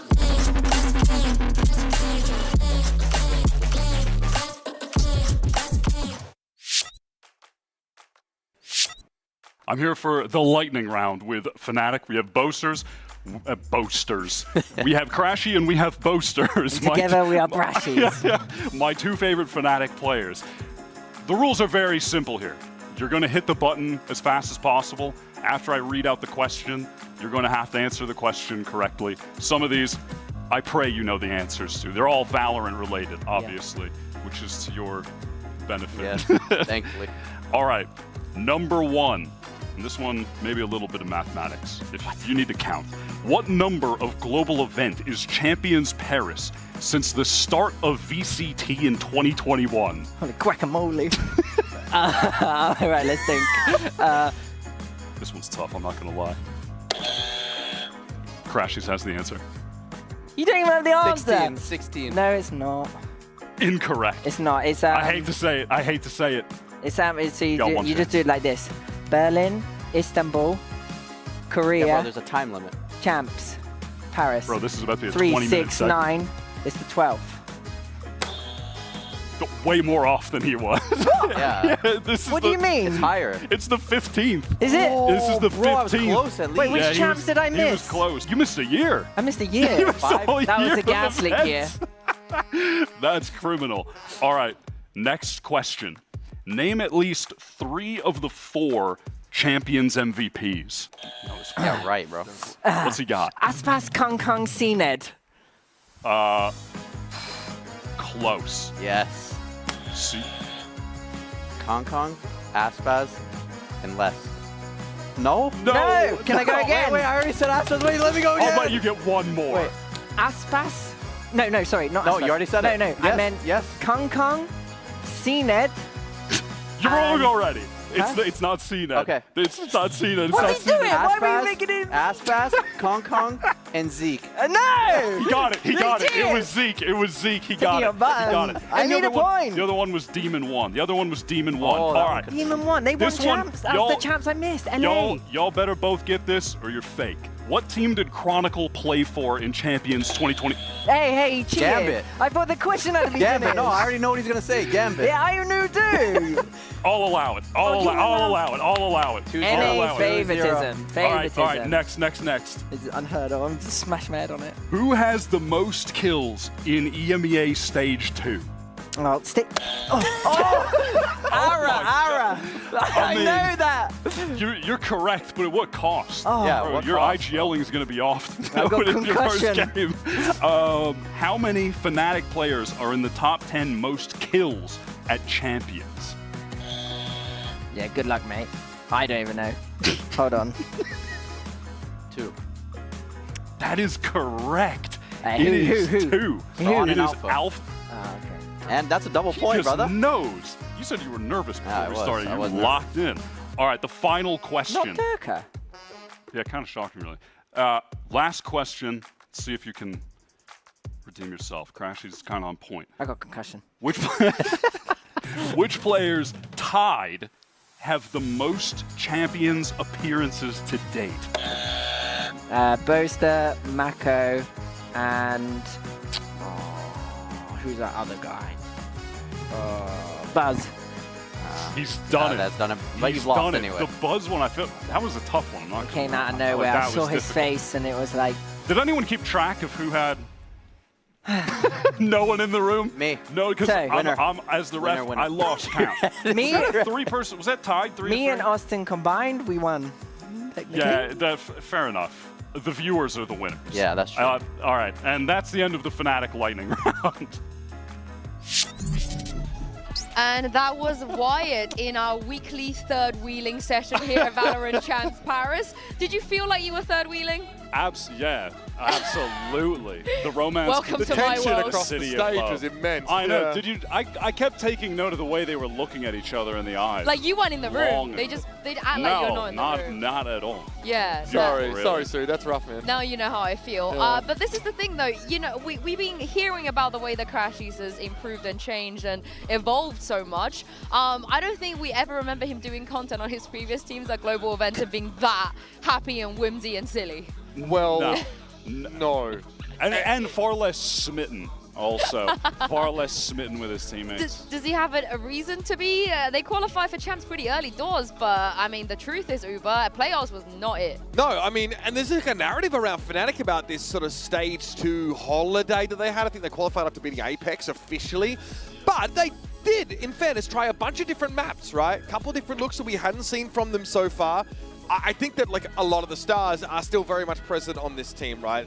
You know, it's just, it's obviously Boaster brings the intangibles. You know, statistically not a strong performing individual when it comes to the gunplay, but like Kayak, Alpha look very, very good. A lot of the elements that, you know, have been present in successful Fnatic looks over the course of this year and prior are still there. I don't think people should be underrating this team, otherwise you're just not a ball knower. These guys at Globals are different. I think fan favorite is pretty correct, but definitely not favorite. For the first time in a long time. Yeah, certainly not. I was super high on them going into Toronto, and they played an amazing tournament there, coming in second. And honestly, I buy into the fatigue narrative. I think it's very relevant. I think you could see it in their play. Like in their last match against Giants, some of the guys were shooting like Alpha on Lotus, where they've been performing at their best. I think Lotus has been pretty critical for them. But as a team, I felt like you could tell they were just out of sorts with each other, miscommunications, etc. We're seeing way less Lotus in the EMEA than we have in seasons up until this point. I think it was even chosen into them by Giant X in their matchup. Obviously, the one that had them sent them out of the playoffs there, and it was, you know, pretty unconvincing. So good that they've got a strong Corrode in the map pool. Obviously, Icebox, you know, going away now, which they were undefeated on, I think, in stage 2. So we'll see if that affects them. I will go as far as saying this is the worst map pool that this organization has ever fracture. had to face. Yes. No split, no fracture, split. no Icebox. Oh, okay. But we do have Boaster, and Mika Fab's got a chance to catch up with him a little bit early, and this is what he had to say. Hey guys, Mika here with Boaster of Fnatic. Of course, you are such a household name when it comes to these global events. Fnatic is a household name when it comes to these global events. But of course, you guys haven't lifted a Champions Trophy just yet. So tell me, why is this year the year that Fnatic gets to do it? Well, I think no EMEA team has won a VCT trophy globally since I shook my ass on stage. So I think I cursed us all. So in order to like remove the curse, I'm gonna have to seal the Honmoon and win this trophy. Yeah. Happy fans, happy Honmoon. Oh. I don't even know what's going on. I don't know why I did that. I don't know if he could seal the Honmoon with that. You can't unring a bell and you can't unshake an ass. At Yeah? this point, Boaster is priced in. Just send it at this point, man. Yeah, he wasn't just shaking his ass before. He was giving it against RQ the last time they faced each other. The L dance, why it was coming out, all the shenanigans on stage. You think RQ maybe looking for revenge this time? For sure. Honestly, in a way, I think they needed that. Like, going into your first international event and going right into that playoff bracket, not having those early group games, their debut globally, I think the odds were stacked against them. They took one map off Fnatic, but yeah, ultimately, I think they needed to kind of suffer a loss in a way just to get the experience to come back stronger I think at this event. Jemkin needed it as well, because it felt a little bit too much like Jemkin and friends for this RRQ team in Toronto. And frankly, he choked he wasn't, in that Fnatic game, he wasn't able to stand up at all. And, you know, it's a bit disappointing to see from a team with like a lot of hype behind them. But they've been adamant. They've been insistent. It's not Jemkin and friends anymore. We've seen big step-ups from a lot of players. I think Monyet is crucial. He enables Jemkin very much with that Yoru. Comes in, picks up that Neon when required. It's a strong double duelist look that RRQ can throw in. But, well, Icebox was also their ticket through Pacific playoffs. Yeah. They are, you know, they're undefeated on that map at stage 2. They've got the Haven, and I would love to see the Haven because Fnatic's Haven has been really bad. But I want to see them take it one step further and throw Fnatic off, maybe with an Abyss, cheeky Abyss pick coming into this. I wouldn't be mad at the Abyss. Historically, not great for either team, honestly, on paper, but a lot of time for RQ to maybe try to lock in on that. I think Ascent will be interesting as well because I loved Fnatic's look on that map around Toronto. That's actually the map they knocked RQ out on. And then from there, it's been on the decline. Yeah. So maybe they can bounce back because RQ, they let that map through all the time. And they're not even that good on it, but they keep playing it. The Corrode stats don't look that compelling on the graphic, but they were 3-0 in playoffs on Corrode. And they got through teams like Genji, DRX, T1, and Talon to get there. So some really big names. It was actually... Don't remind me of the Talon one. What are you doing? Ooh, that was brutal. Yeah. You mentioned Jemkin, and I think a part of the story is going to Toronto. Do you think maybe the expectations were a little bit too high? They were massive. But this time around, I don't think he's gonna be underwhelming again. Surely. No, certainly. I don't believe it. Kind of much to my point that I was making about the team entirely. I think he just needed that experience, and he has the ability to bounce back. I was talking to Mika about this, and she mentioned that Coach Ewok on the team wanted to get Jemkin. One of the reasons because of that iconic Reyna game where he got 0 kills, but the next game he bounced back and went crazy on the map just after. And I think that's telling of the kind of player and person that he is. And he's displayed nothing but top-tier world-class duelist play within Pacific. Now it's time to do it on the global stage after he had that first attempt. Do you know who has been crazy on the global stage before, though? Xferio, of course, previously Deboto. I'm sure some people might remember that breeze against Optic. Anyway, he had a chat with Mika Fabs ahead of this massive matchup against Fnatic. Mika here, and I'm with Xferio of RRQ. Now, of course, this is a very, very big match for you guys. And I'm wondering if the team has shaken off those first global event nerves, and are you finally going to get your revenge on Fnatic? Yeah, we are taking match by match, and we believe in each other, and we believe in our preparation as well. So yeah, I'm really excited. Yeah, sometimes that's all you need, the power of friendship. Good luck to you. Preparation is going to be really important coming into this, but also Alpha Year probably almost robbed of an MVP. Toronto hasn't been the best though in EMEA. Had a drop in form too. Yes, so I do remember he was the one that tore RRQ to shreds in that matchup they played in Toronto. Look, I think Alpha's an incredible flex player, a top performer in general. Yeah, look, I think all of Fnatic had a bit of a quiet stage too, so I'm pretty reluctant to pin it on anybody, but you know, plays Neon on Sunset, plays the Tejo a little bit as well. I think Alpha Year is someone to keep an eye on, and it's an interesting comparison between him and Monyet because they're different flavors of flex. Monyet is an Omen player and then picks up the Neon when required and also enables for the Waylay to be picked up by Jemkin. Alpha Year really feels like he does it all. We're comparing Neon to Killjoy stats here just to contextualize It's interesting. Alpha's been putting up some of his best games playing KJ. I mean, even in that last game that they lost against Giant X in the playoffs when they were knocked out, he was still dropping bombs playing KJ on Lotus, which was interesting. But yeah, I mean, he was on point there at least. I'm hoping he can bounce back. Well, it's going to be a huge rematch here. Can RRQ get their revenge? And what are Fnatic going to bring? There's only one way to find out and send it down to the stage.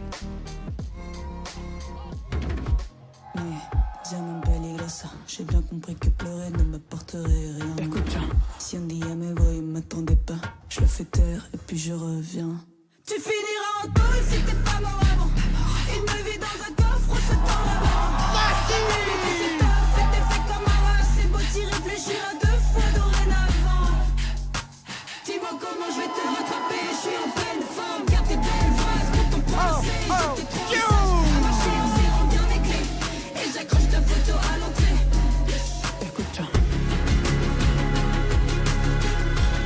We have seen this matchup once already this year, this time coming onto the champion stage. Fnatic are not the kings they used to be, but RRQ, oh my goodness, they look great in Pacific, and their region is the only one that are undefeated so far at champions. Yeah, many of you at home voted for that undefeated streak to continue. Sunset Bind taken away, maybe not so surprising. Fnatic, though, opt to pick the Ascent. Some will they be are upset 1 about and 3 that. on this map in stage 2. Some will be very frustrated with Fnatic picking Ascent. I'm hoping they can bounce back on it because they were such a trendsetter bringing the Chamber into that map around Toronto. And like I was mentioning prior, RRQ let Ascent through constantly, and they're 1 and 4 on the map. They have not looked great there. They've made multiple comp switches. They're even trying to play Taeho on the map, still not working. So I think that if they continue to flounder, even if Fnatic aren't at their best again, maybe they can just still beat a weaker RRQ. Similarly, yeah, RRQ been really testing a bunch of different comps on this map. They tried the Waylay. Now it looks like they're folding in Taeho and Yoru to try and see if that gets them any value, like alongside the Sova. So this map, for me, is proof of how the teams have been working in the offseason, in the lead up to this event. This is going to be a great fruits of their labor demonstration to start a series. The Abyss, obviously an unknown. It wasn't an amazing map for either team at the beginning of the year. I want to kind of even rate Fnatic's lower than RRQ's, but bit of a toss-up. And then Corrode, I'm just thinking about the X-Pharaoh versus Talon dropping 20 kills on attack, 20 for 5 on just attack Viper. He has been amazing this last stage. I rate him so highly. I think he's playing the best Valorant he has all year as of late. This really worries me because we look at the map pool, and for me, again, I think it's the weakest map pool for Fnatic ever in the history of their organization. And when you look at the 3 maps they have to play, usually they get a crutch. They get their Lotus, they get their Haven, they get their Icebox, they get their Fracture. They get one map where it's traditionally they're the kings of. And in this, they are not the kings of any of this. This is just a completely new territory. All right, like I'm favoring them on Ascent, but it has less. Well, yes, a little bit, but it honestly, for me, has less to do with their level and more to do with RRQ just not having an identity there, not being able to figure it out at all. At least Fnatic have an identity, but also, do they stray away from it? Do they give up the Chamber and move on? I love the Bind ban, because if Bind was in there, that would have been, you know, the Fnatic home ground, the Fnatic thing where they are good at. And now they don't have any strong maps, so this is a tricky situation. I love what you said, though, off camera or off mic as we came into this, that this feels like a true rematch. Like, neither of these teams have changed materially in terms of personnel since that event, and I have flashbacks to just watching Alpha Year destroy RRQ on that Ascent defense side. Always seemed to be exactly where he had to be. The Chamber is something I'm going to be looking at very closely if that's what we get from Agent Select here. It's a style I think Fnatic can definitely lean into.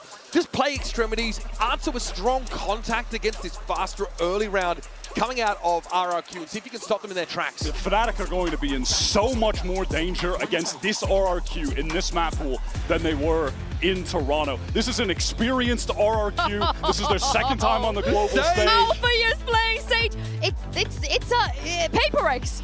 This is a Paper X. I mean, the Sage was very old on this map and is now back, and is very new since the recent buffs. You have Sheer Wall and Sage's Wall, and you've got extremely good stopping power for anything that approximates a fast hit into either of these sites. You can get those slow orbs down, be a real nuisance, also block off that catwalk to cubby hit when RRQ get on the attack side. When this Fnatic comp, they're starting on attack. When they get the spike down, this comp excels at being able to stop floods coming back in, which is something that you want to, you know, try to do with your Taeho.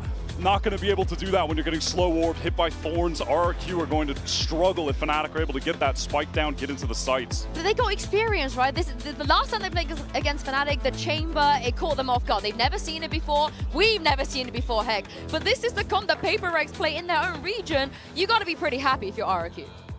Yeah. I mean, they do have the experience against it before, an experience in which they took an L, so maybe they can bounce back and prove that they've learned from that loss against Fnatic. I'm looking at Jamkin as well. He will have to be able to draw out some of this util for Fnatic. Honestly, on both sides of the map, even if RRQ If they want to push up for info on that defense side, they've got to be careful. They're going to probably have to use that Taeho util pretty liberally. Stealth drones into mid, try and get a feel for Fnatic's movements safely, and they've got to play ahead of retake scenarios. They do need to play up on these sites. They need to anchor aggressively here and make it so the center util can't lock them out of the game. Well, what an exciting way to start here. I can't wait to jump into Ascent, and I can't wait to throw it over to your casters, Mitch and Tom. Well, it's the champs' debut for RRQ, who are back for revenge against the team that ended their run in Toronto. Rosters, well, they look the same, but we've got a new map pool, and with Corona and Abyss already locked in, this is going to be an exciting matchup.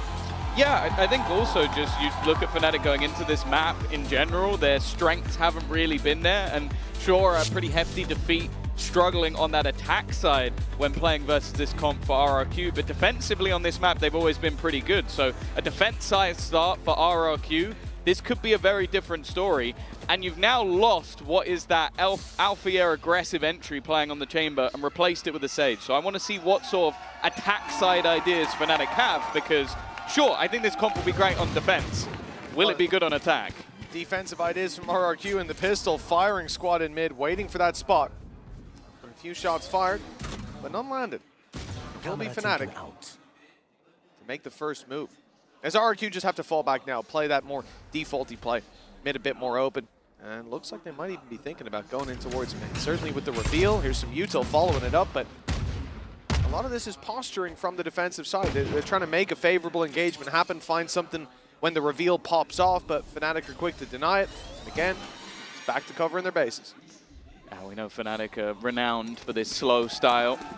As mentioned by Wire, and I agree that getting into those post plants, they're going to be tough to beat, especially in a pistol round. That wall is going to be devastating, but they are walking into a stack up. 3 players on this side of the map. They're slowed as well by that smoke being into position. Actually, Alfia doesn't look like he's going to use that wall for the post plant at all. Oh, he's going up into the window as the exec comes through. Kayak already dropped, and here's Alfia's opportunity. He's being spotted, still manages to find one. He's pulling them back into this. Opening pick for RRQ, but an immediate response from Fnatic puts them into a 4v2 post plant. Yeah, this is going to be tough to break back in. That double entry is huge, but Alfia still on the wall, has been caught out. Chronicle in a fairly open position, but will just opt to fall back. Utility not really available for that attack, but a singular paranoia for Munya. Could get them back through. Chronicle's just got his flashback online. There's the shot from Jemkin though. Crashies, who is desperately low, is down. And it's the 2 players in Boathouse who have to pull this off. Chronicle with a pistol in hand. It might not be the classic, his signature weapon. He will find the kills nonetheless and put Fnatic 1-0 up. Yeah, he's definitely one of the players I want to keep an eye on, because even when they were in poorer form, you did start to see Chronicle coming back to that championship level. And we know that if they are going to be a contender in this tournament, he needs to be on. Like, he is that player that I feel like desires to win more than any other. And a solid start for him in the pistol round. Already seeing an idea or two, but I'll be honest, that idea at least I've been seeing since 2020. Obviously, we had some slower weeks from Chronicle over in EMEA as well, but he certainly found his form towards the end of the season. But that was something Uber was saying. You know, across the board, it's felt like regular season stage 2 has been that little bit of a drop-off for Fnatic. But this is their chance to put their best foot forward in terms of opening matchups in Champions. They've only lost to 1. It was their 2nd appearance. Obviously, they beat the ever single champs. It was back against 100 Thieves. Other than that, this team is usually undefeated in the early stages. In this round, they certainly should be getting away with it fairly clean. 2 pistols, so a big margin for error, and only classics that they're up against. Fairly hefty rotation, but they're not actually within the site trying to use the smoke to cross over, but it's something that Fnatic are well aware of, and well, blink and you miss it. Chronicle already up to his 3rd kill of the round, just 3 away from finding his ultimate already. And they're also farming up a lot of the orbs onto Alfia, wanting to make sure that that res is going to be available as much as humanly possible for Crazy Guy. Well, you either want to try and do damage or ideally die to the spike. That's not happening. No, they're trying to buy time for Alpha to come back and grab that kill, but Crashies, his hand was forced in the end. They come in with 2 pistols. They leave with them as well. A flawless round from Fnatic. Big money builder early on. You look at RRQ. It's not a round that they should have had much contest in. They very nearly dropped Chronicle. I don't think it's the end of the world, but this next one, this is going to be telling. We need to see them get off to a flying start. Do some damage. Win the round for sure. As, you know, in terms of the Ascent, the last time these 2 teams faced, it was pretty convincing in Fnatic's favor. The other thing as well, I think more Integra, is actually their last match when they played versus Paperex. They had a 1-11 attack. So this defense has to be solid, because whenever they've done even reasonably well on this map, it has been a defensive-sided half that has done it for RRQ. So that'll be the focus. And this is where they now have the weaponry to play with. Chronicle, even after a pretty stellar early start to this game, he's going to be left down to just a Stinger. And Jemkin, well, he's going to be able to escape and have his teammate double up onto Alfia. A great start for this round. Not bad at all. Exactly what we needed to see. Fnatic being put in their place early on with that advantage that RRQ are bringing to bear. And as you said, with the defensive side expectations we had. Rifles are left though. 3 of them with an upgrade that can be brought through. Taken from a Corp, some move towards this A side, but plenty of numbers here for RRQ. Full utility online towards this side, and 40 seconds on the clock. It's time to make a decision. And it looks like they might be making the right read. The thing is, that was their own thorns. It felt like Crashies wanted to push forward. 30 seconds left. But his own team's thorns have blocked him out from doing so. Fnatic like to run the clock low, but I wonder if this is just turning into a save. 20 seconds left on the clock, the spike pushing forward, but everybody else still with so much space to take. Boaster down. 15. And yeah, this has to be a save now, but it still seemed like, at least up until Boaster went down, they were still challenging for this round. RRQ with a chance to keep this one nice and clean. And the only thing is, because it's their first round victory, I don't expect them to hunt too much for these remaining guns. Yeah, no, it's definitely worthwhile just hanging on to what they've got. Even that 1 Guardian they've now got left with the upgrade for Crazy Guy. Because she will just carry it forward. Hey, listen. That is a godsend of a round for RRQ. Great early fights, already showing dominance over that mid control, and the patience on display late. That's what Fnatic were trying to force out of them, as a little bit of an overextension. Someone playing too aggro, someone giving the chance for this squad to find a weakness, find a site to push into, but it wasn't given away. The discipline on display gives us a 2-1 scoreline. The full buy back in for Fnatic, ult's close to being online. That was just a bonus, so even the couple of guns saved and a little bit extra is going to put them into a good position. Rez already online, so it can now be a little bit riskier. Saying that, the shock dart that's been sent through early from Cushy has done a lot of damage. I imagine the heal has already been administered, so Chronicle will at least be back to 100. Again, ground to a halt. This defensive setup is incredibly passive. They're not trying to give any of those openers on the other side. And because of that, with somewhat a lack of initiation at times, Fnatic are just having to contact into this one. Straight through the side for utility, they will go. That's the problem. A lot of reactive util in play for RRQ.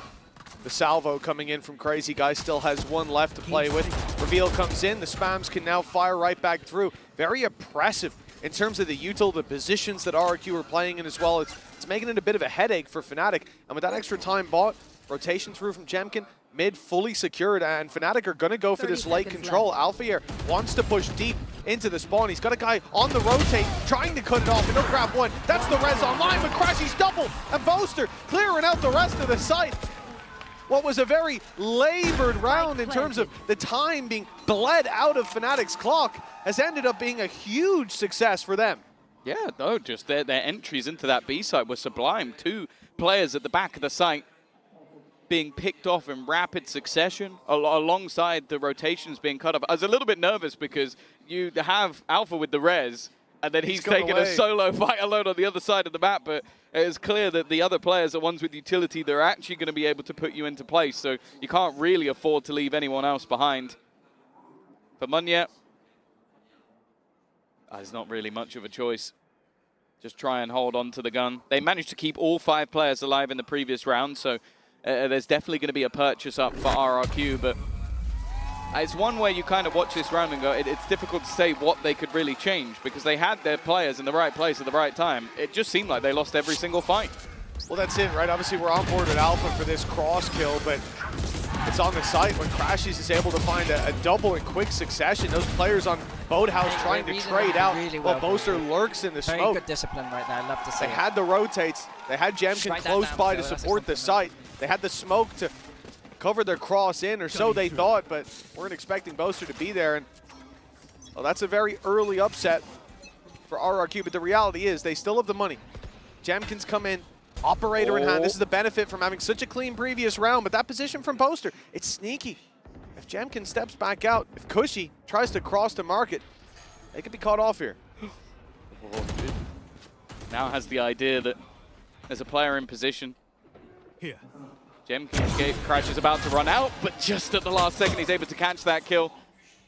Boaster not being able to spot the player further, but that will be an immediate retrieval. Wonderful usage of the salvos, though.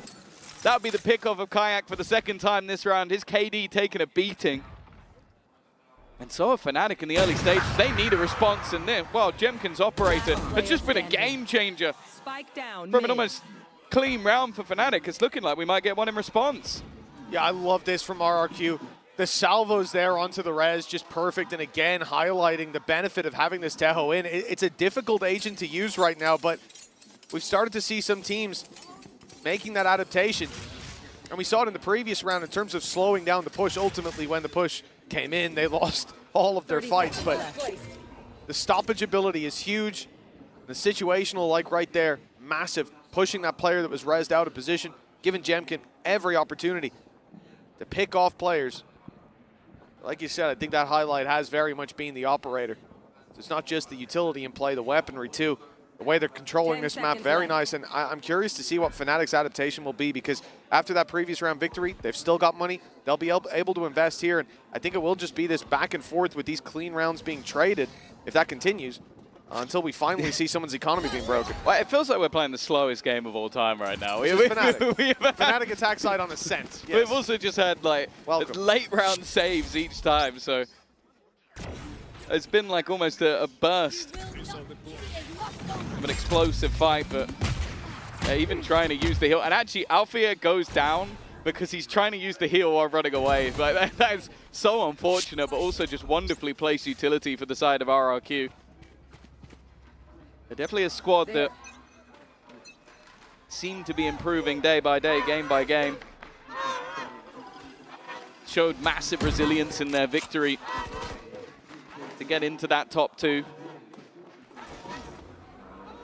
And well, those first few rounds definitely haven't phased them. That flash, nicely done. Jemkin not able to hit the shot on the jumping Kayak. And it will be a 5 versus 4 with the big player of the previous round, the big weapon of the operator down. They try to delay with the salvos, but Kayak's already through. Crashed through the gates on the B site. And he's claimed it for Fnatic. A plant now secured. A 5 versus 3. RRQ, well, you talked about the slow rounds. This was a bit more direct, but we might still get that late round save. Well, I also think it was Boaster's paranoia that must have just been perfectly placed, because I think that was just an immediate gate crash into the site for Kayak, and it looks almost silly that he's able to get that kill for free. Breaking back into this, though, it was mentioned, it's not going to be easy. You're facing off against that Vice in tandem with Sage, and well, that's before you even talk about some of the individual brilliance currently in the server. This has been a very peculiar game. Both sides winning a lot of their rounds incredibly cleanly. And this time that pace change from Fnatic, and more importantly, catching out of Jemkin, has turned this completely in the other direction. At least, though, Crazy Guy's going to make it a little bit more costly, but let's be real, it's not going to do too much in terms of the economy. Yeah, I liked what Boaster was doing there. Alpha was a little bit ahead of it, though. Initially, you see him clearing out main, looking for players in the corner, but ends up being at least a dent in that economy. There's your paranoia going through, and the full blinded Cypher on the side of Xfero. Not much to say about that. 4-2. But like we said, it's been clean rounds, been a couple of saves at a time. RRQ still able to buy up. We got to be getting close to a record here. so far in the tournament for the most back-to-back buy rounds for both teams. I mean, it is ridiculous. Well, I want to see how good these teams are with the Stinger. That's been the gun of the tournament, I feel, so far, but not in this game. I think we've seen one. That was on Chronicle. Nonetheless, he's now got an operator of his own. Clearly expecting that aggression to come in. Early TP just to try and clear out Switch. The run in. Kayak's already gone down. Smoke going to be thrown back out to try and delay them that a little bit further, but it feels like now Fnatic are a little bit more committed. Boaster has made that move eventually, but is the only one out. They're still just trying to get through this choke point. Stuck by Munya Smoke. But getting out of here is going to be difficult. Alfia's got a long wait before that heal is going to be available. In fact, we'll be down to the last 15 seconds of the round if that happens. And obviously for Chronicle with the operator, all he can really hope to do is hold the cross. There could even be a world here where they're going to group up, swap that op into Alfia's hands. Yeah, there we go. It's the right play. 30 seconds left. Give him at least a chance to trade bullet for bullet. They have got the B site wide open. RRQ, they've shown us a lot of patience on the defensive side. This time it may be their downfall is that they will give the plant away. 12 seconds. With Dimensional Drift online, though, I'm not worried. Like, you could just throw that in just to confirm this round. I think clearing out all of the risky angles will just make this so much easier. And playing this as a 4 versus 2 retake, I think the gamble would be is if you left it down to a 1v1 on the site. They're not going to allow that to happen. Chronicle, though, this is what I'm talking about. He's going to try and get aggressive, try and be surprising. They already know where he is. That surprise factor is gone. Alpha, though, still manages to land a shot. They know where Chronicle is. That was the problem. It's down to the low HP player. He's healed himself slightly. He'll survive a shot, but not to the head. Cushy puts him in the ground, and RRQ convert 3-4 now. And Fnatic being wiped out, but guess what? They still got credits. Yeah, of course they do. All of these rounds have been fairly clean. In fact, this is one of the first ones that hasn't for the side of RRQ, but this is sort of the issue I'm talking about. Like, a lot of the time you're going to see double or in some cases even triple initiator on this map. It allows you to get through those choke points a little bit easier. Some teams that change it up by running a double duelist. Maybe you see the Jet alongside the Yoru so that you can get that little bit of extra space. In Fnatic's round, what they're doing is, well, this one at least, placing the wall down and try and get through the choke, but the choke is the same. You're still going through that gap. And the couple of TPs not working out made it incredibly difficult to get out of that choke point. Even still, 4-3 up on the attack side of this map. Already said defense normally better. And what a Hunter's Fury pop. Chronicle's dead to rights. Nice start, in fact. Another tag to be had as well. Not as impactful when they have a Sage, though. Yeah, not so much. At least it will be the shield stripped away. A small benefit. And look at this. For RRQ, they've been playing so heavy on one side of the map, and it makes sense when it's towards A and your Cypher's left to hold the other side. In the last round, they had 5 players on the A site when Fnatic were pushing through. This time, it's 3 towards it. One of Jamkim close enough, and the ultimate set off. This will isolate Kayak inside of main, but there's no one to play on the back of it. That does feel like a little bit of a throwaway from Crazy Guy. The res is still online. Yeah, I guess the expectation was that maybe somebody was a little bit deeper. They are wary of those salvos. That's what it is. They're using the res here. They're just expecting the salvos to just remove anybody else who's left. Shock dart over the top. Same wall, getting ready to go, but they should be aware of this. Gemkim also holding the line into middle. Fnatic starting to fall flat once again. It's only really Alfia who's done anything, and well, Kayak now with 14 seconds, 4 players to find, and guess what? RRQ are not going to be peeking. That will be the scoreline equalized for the Pacific #2. And well, for Fnatic, it feels like feast or famine. Very much so. I mean, in this round, you see early pick go down, sure, but the great thing about RRQ, like you said, is the fact that they have his composition with the Teho that is now getting into Fnatic's head. You can't pop that res because the ult can come through, and even after the ult's been put in, you're worried about the salvo. Crashies is going out running backwards to take down a camera. Xvero giving the freest fights of his life. This is a time to take a break, a little timeout for Fnatic. back to the drawing board because it looks like RRQ are picking up some steam. They've managed to chain 2 rounds together. It's the most that we've seen since the pistol round and the follow-up.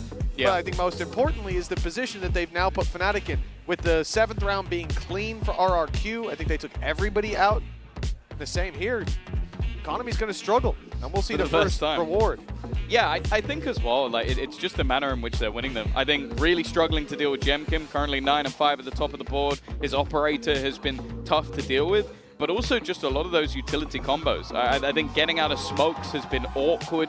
I think Xfero as well with his Cypher utility has made it tough just to break through these chokes. And if you get caught in any of the chokes, you run into Teo salvos, you run into these reactive pieces of utility. It's put, I think you could tell it's put Fnatic on edge. And sure, 4 rounds on the attack side, with the compositions we currently have running, I don't think it's bad at all. I think that I'd still put Fnatic in the driver's seat for now. But if this ends as an 8-4 half, which with how some of these rounds have started to go, I wouldn't be overly surprised. That's a little bit more of a problem. So they want to try and stop that early. Oh, round 9 kicking off. A lot of weaknesses for Fnatic. See if they can turn those into advantages. It's unlikely, and with Jemkin having so much impact so far since this operator's been picked up, he'll be a big piece of the puzzle to figure out when it comes to the next round. Portal closed. Maybe finding some information here will help them out.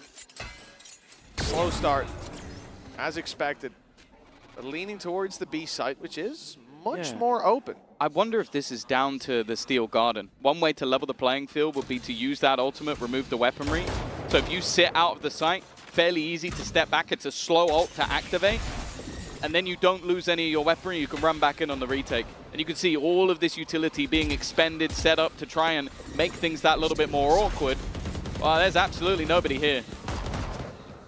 Yeah, there won't be the Steel Garden used, but instead the gate crash alongside the Paranoia to clear that backside B. We've already seen the impact from Kayak, but so passive are RRQ.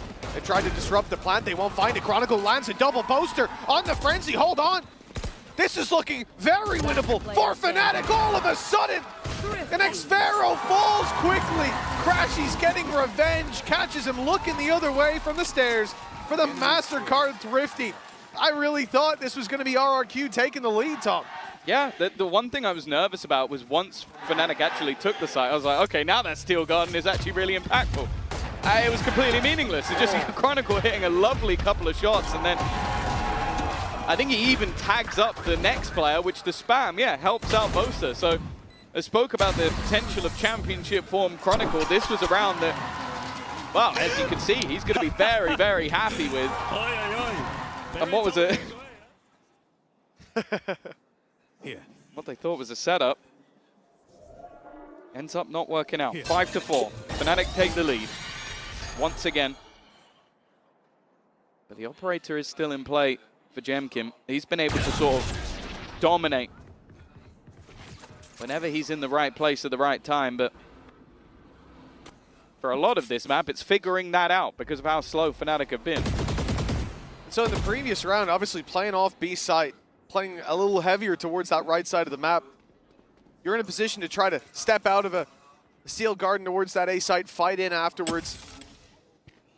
The hope is from RRQ, even if that ult is used. Actually, you probably want the ult to be used. Now it's online for this round. Yep. Rez is there. Hunter's Fury. Fnatic have so much to work with. For RRQ. But here it is. One round down, they're on the B site this time, completely trapped in. This is a problem. Cushy, he's gonna have a swarm of locusts descending upon him, but his weapon is back up. The flash catches, but Cushy, good for 1, good for 2! Against all odds on the backside. He was caught by the Steel Garden. But he's the one drawing blood till Chronicle again delivers a double. Chronicle has been impressive. Jemkim rifle retrieved. Crashies has that Hunter's Fury, but using it might be difficult. Nice shock dart, but even still a couple. Looked like they could have gone the other way, but Chronicle still stands tall. The rounds that they've been winning the last couple have mostly come off the back of him. The Sentinel now overtakes Jemkim. He's 11-3 right now. and really overshadows the job that was done by Cushy. The fact is, he was left as sort of the anchor so that they couldn't do that again. He did phenomenal work. 2 kills from the backside, but making it through that smoke, similarly to what Fnatic was struggling with, also seemed like a death sentence. It's just got to be great to have Chronicle on your team, man. Like we said, he had maybe 2 weeks, maybe 3 at a stretch where he was a bit more quiet. Started out 5-0 here, now 11-3. That op from Jemkin on the other side has slowed down. A timeout from RRQ as they start to feel the pressure. This was a game of back and forth buy rounds, slow approaches, and big saves. And now, RRQ are the ones that will have to taste the eco as they come into the next. The force by looking very unlikely. We'll see their economy when we get back in the game, but it should be in the bin. With a 2-round lead already, facing into an eco, this could be the advantage at the halftime locked in. And despite how close this was, Fnatic winning the pistol and having momentum towards the end, they could undo all the rights of that early half and end up at double the scoreline of their opposition. Yeah, I think 6 rounds is already a very good position for Fnatic to be in. Everything points to RRQ having their struggles on the attack side of this map, and well, at 4-4 after losing the pistol, we're talking about potentially turning into a great half now. Well, they'd have to win themselves this eco round to even have a chance of leveling things up.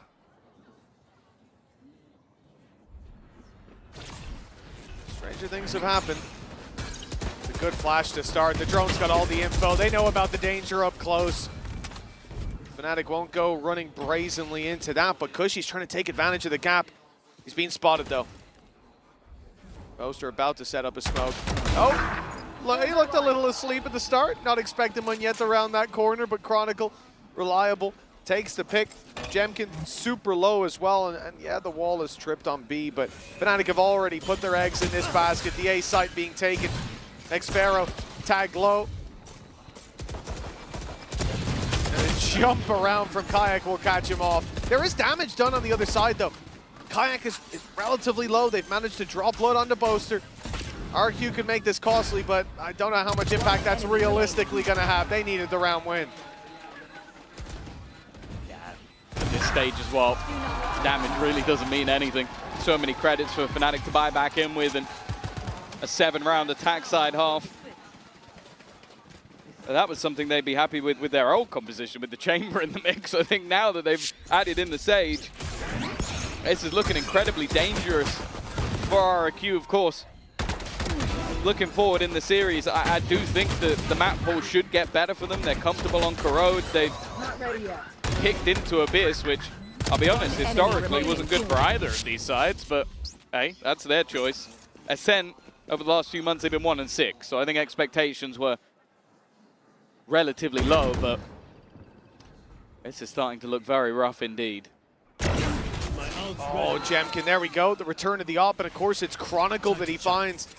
A massive scalp to take early on. Player who has bailed Fnatic out of a lot of bad situations. The 7-5 half up for grabs. Up against the team that sent RRQ out of Toronto, the grudge match.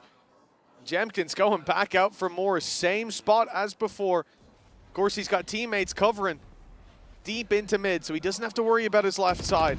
He's covering this cross, and eventually that fight is going to be forced out. Crashies, but it's more importantly Alphier with the spike. He's got 2!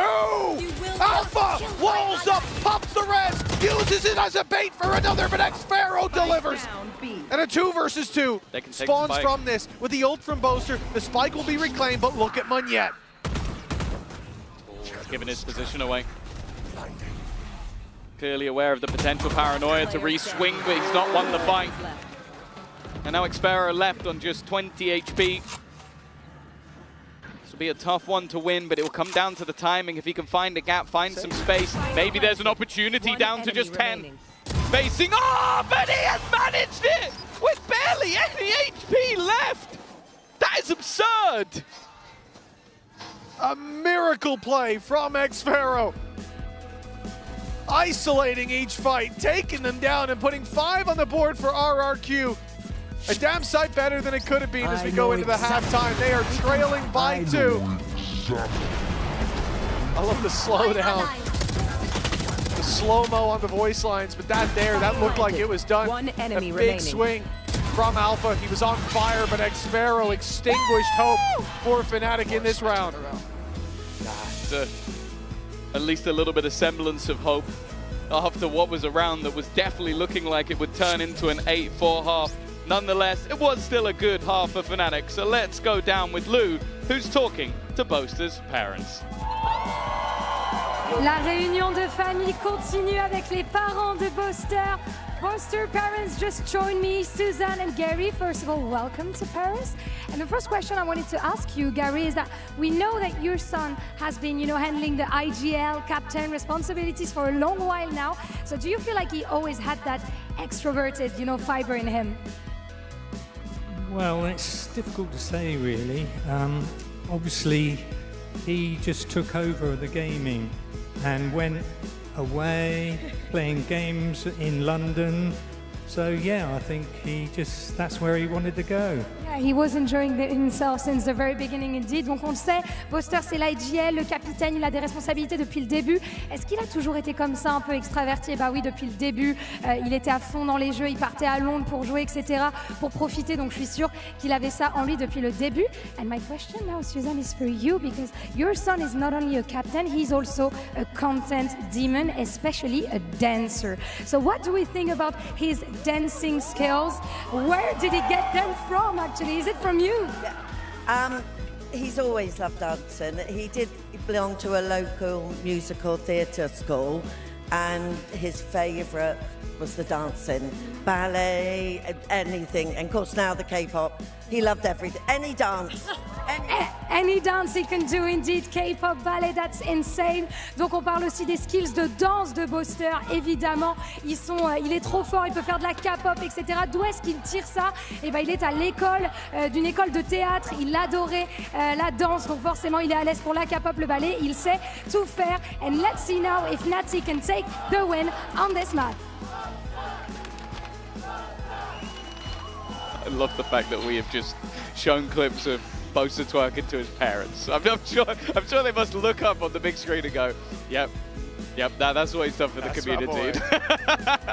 Getting into your Coinbase econ report now before the next half, and Chronicle has to be the highlight.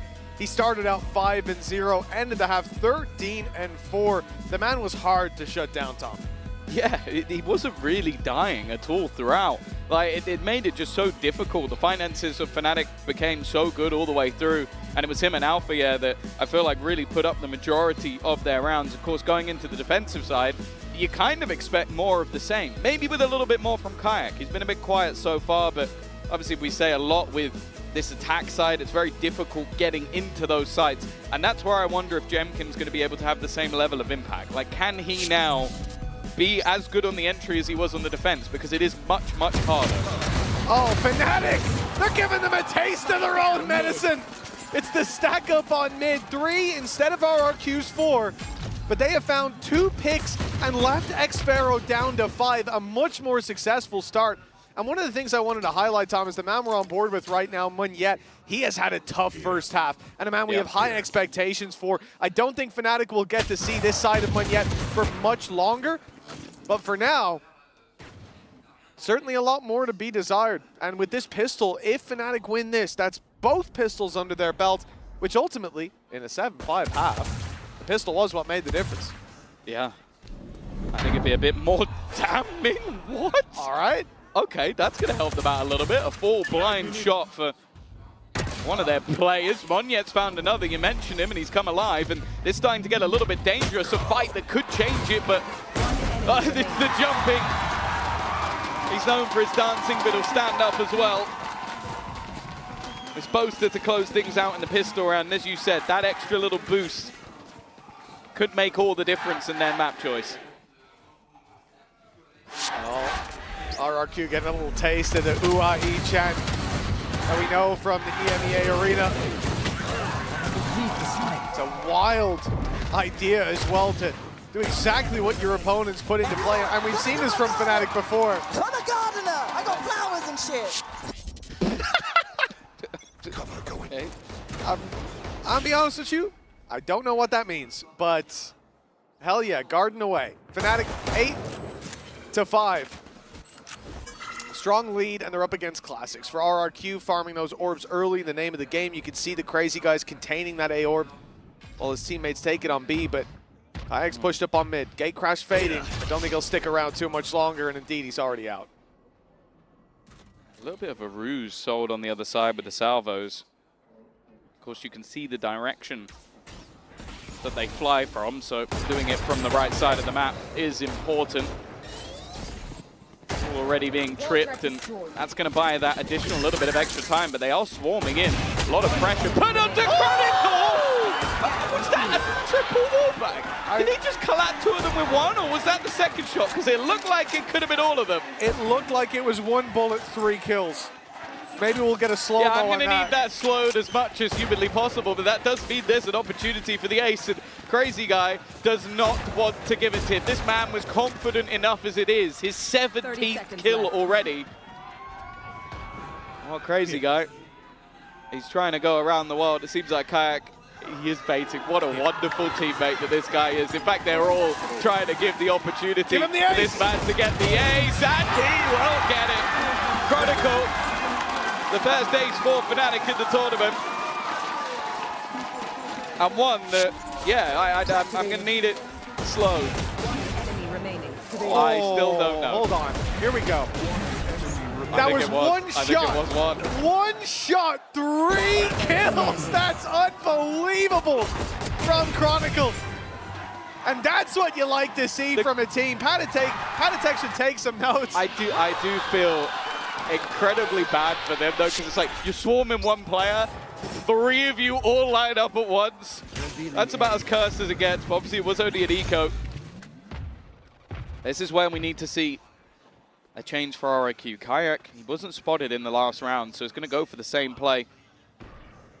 Likely that he may not find anything again. Xfero just jiggling. He's going to go out.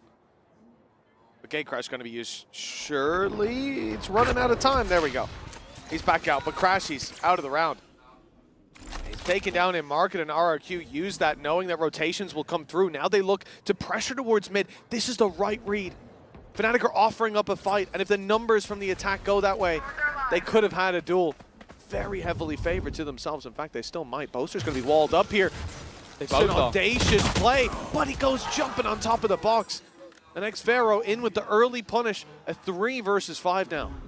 Yeah, I don't mind the idea, but the additional jump made it difficult. Chronicle on the other side, they're going to have at least a little bit of worries about that Guardian after the last round. Alpha yet, he's being watched. Well played by Munya, making sure that lurk can't come in from behind, and while it needs to be a 1v5, but it's not going to happen.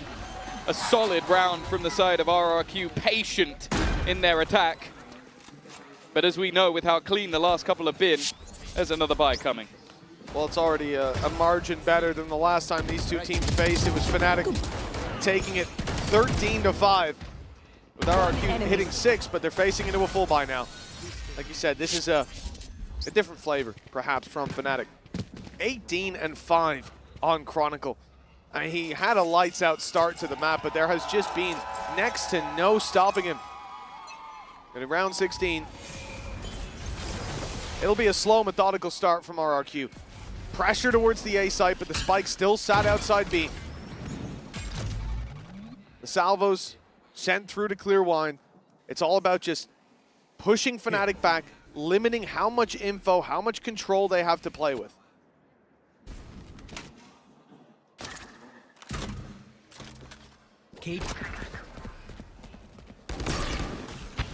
Already having to bait out some of that early utility. Wall being used over into A main.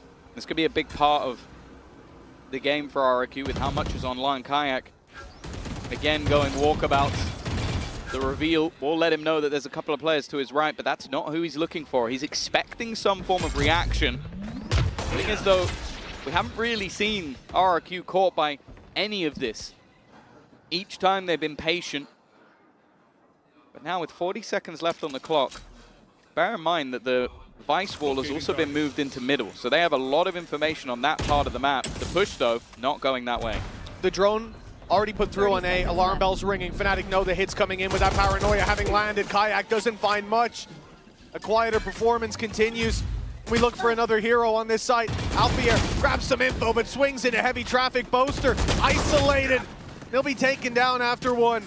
Chronicle and Crashies. Okay, that shock dart makes it doable. I was already thinking perhaps the save call, but now they can go for this. And with Crazy Guy taking a fight alone, he's given them a real chance. Xpharaoh so desperately low. They'll play this together with a flash still in play for Chronicle.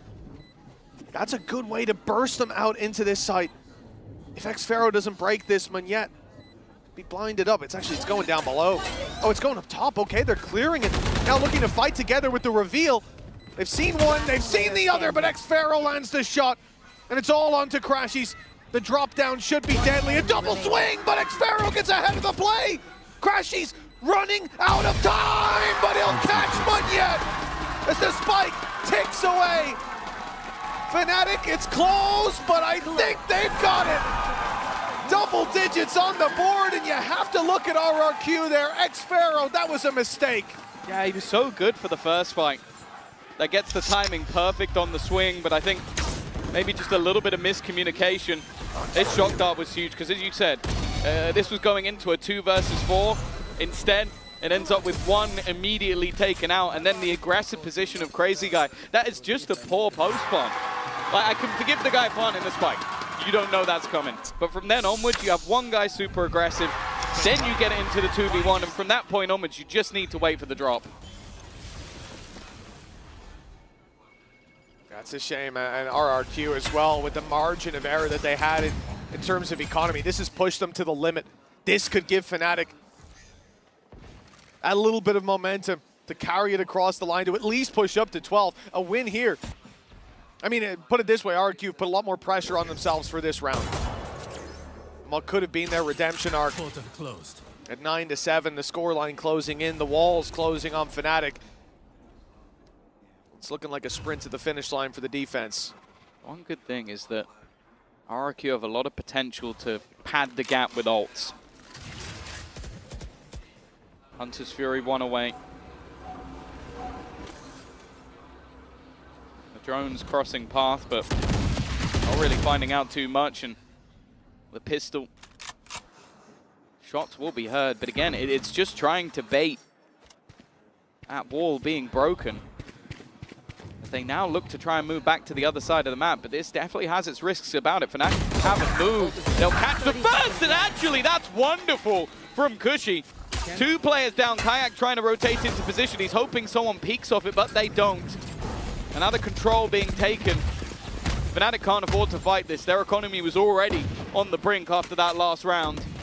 They're just going to have to hold on to their guns. Well, especially, I'm looking at that A-side take that RRQ were posturing for at the very start of the round, and I'm thinking, well, this is actually disastrous. If they run the same play, not only will individuals be a little bit more ready for that, but if the play goes even if it goes a little bit better for RRQ, the retake with Chronicle and Crashies both now having ults, it's a completely different game. It's so much stronger, especially the Steel Garden. It would have to be convincing in that A push. And instead, they decide to go back to the B site. They decide to push into the players who have those ultimates, into the heavier defense setup. Especially looking at Chronicle just as an individual and then with his utility.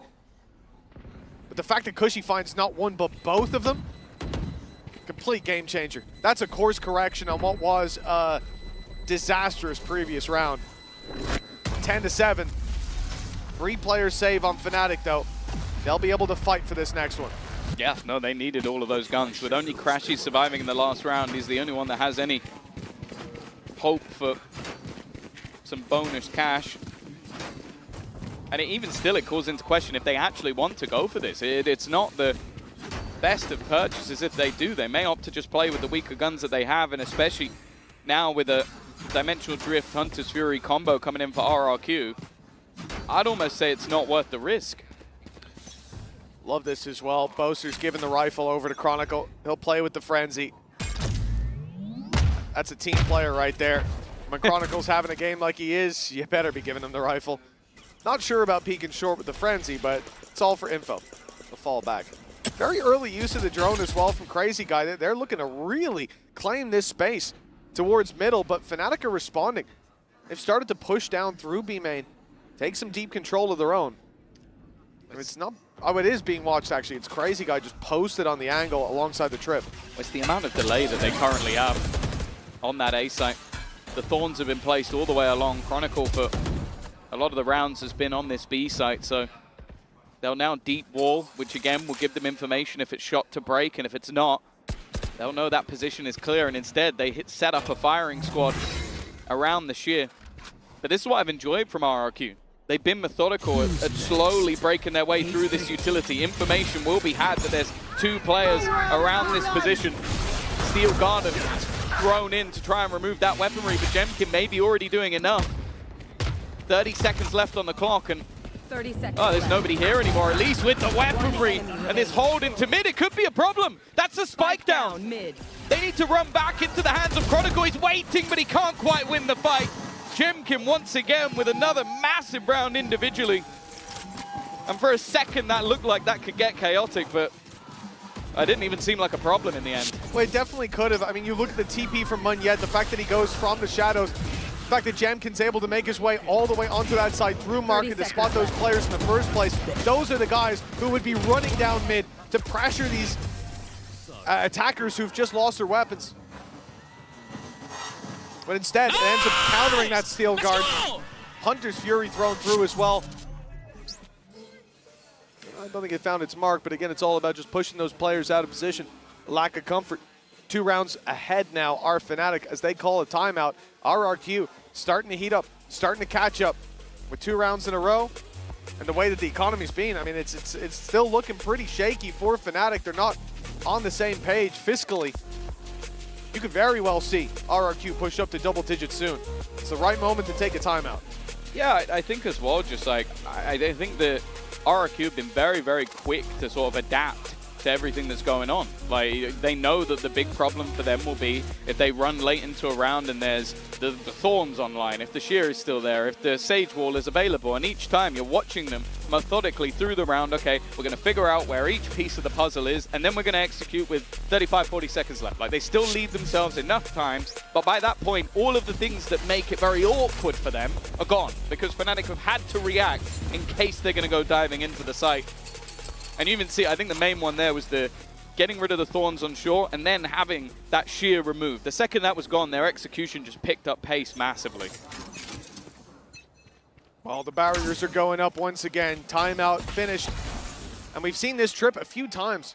It was in the previous round, and actually Crazy Guy was holding, letting them take the space and looking to punish them as they tried to walk around the trip or walk deeper into the trip.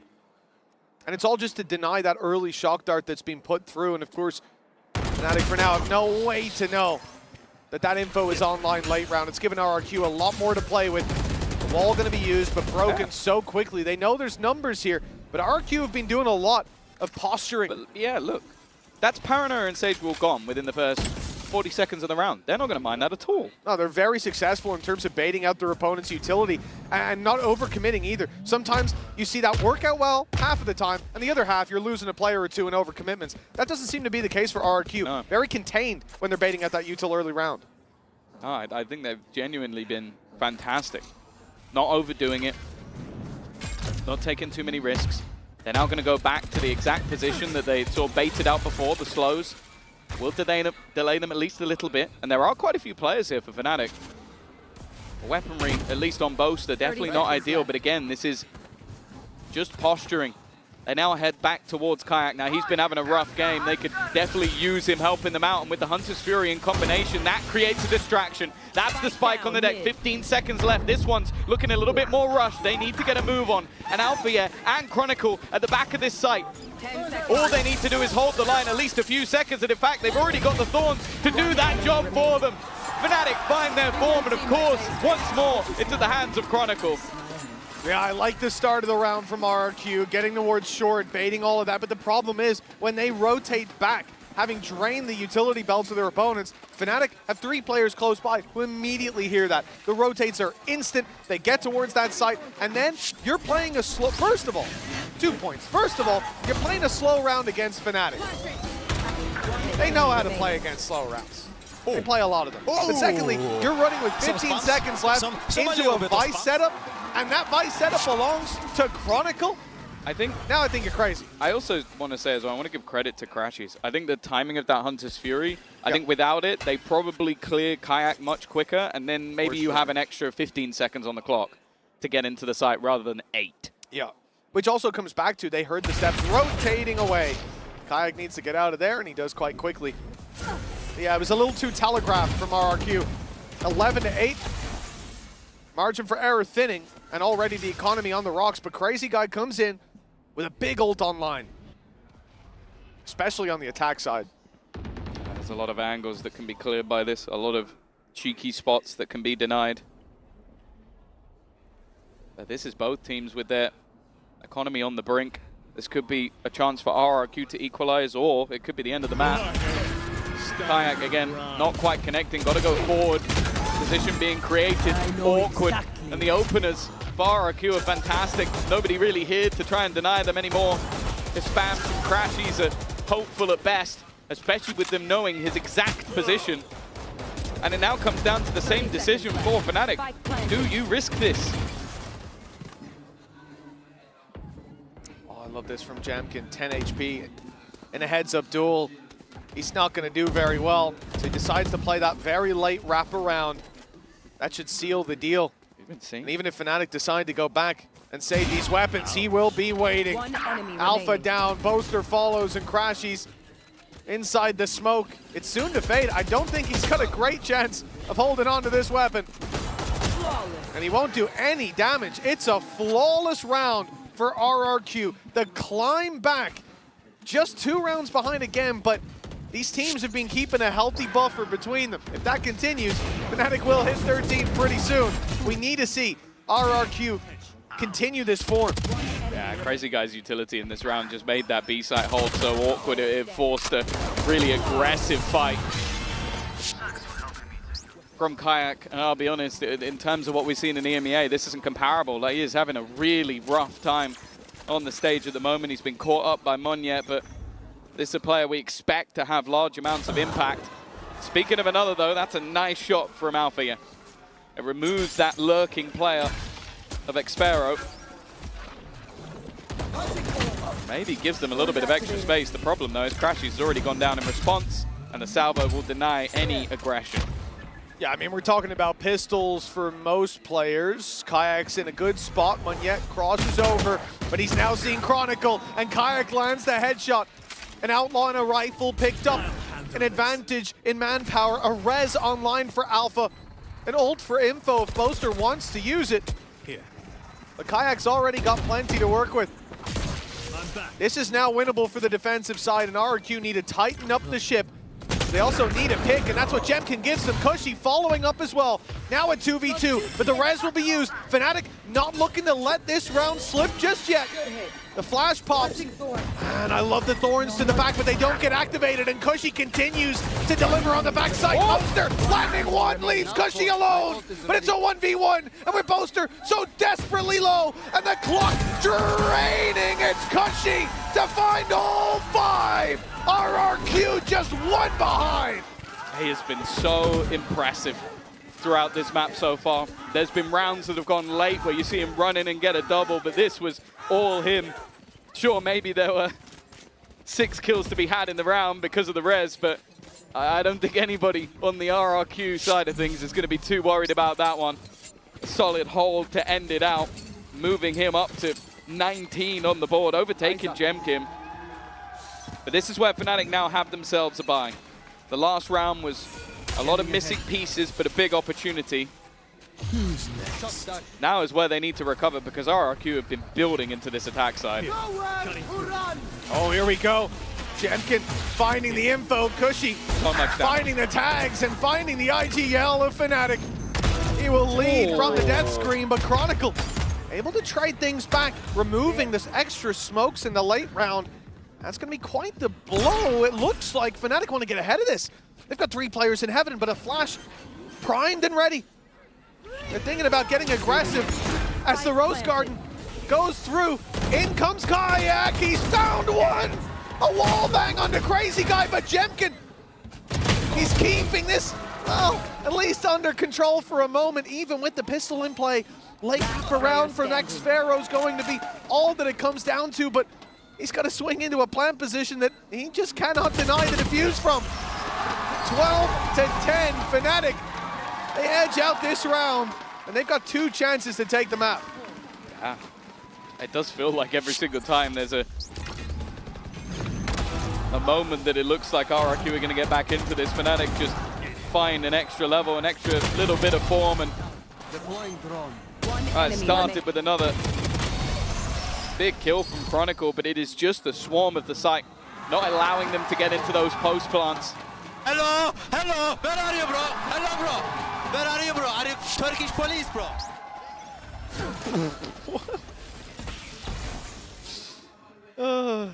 2 rounds left for RRQ to hit an OT. Manageable with the economy that they've got to play with. It feels like they deserve it. Like, considering they've lost both pistols in this game, it's been a fight back every single time. Kayak is going to get himself into the corner. Okay, Crush. Is this something that's checked? It is, and while Jemkin has been winning that fight time and time again, his sight hold, though, has been devastating. They're walking into Chronicle's domain, and thus far this game he's been dominant. Yeah, Chronicle has been the difference maker. Crashies has been pretty reliable. The utilities keeping them out of Boathouse for now. But the push comes to a slow for RRQ. The spike retrieved. They haven't set their sights on it just yet. The run through the smoke successful for X-Pharaoh.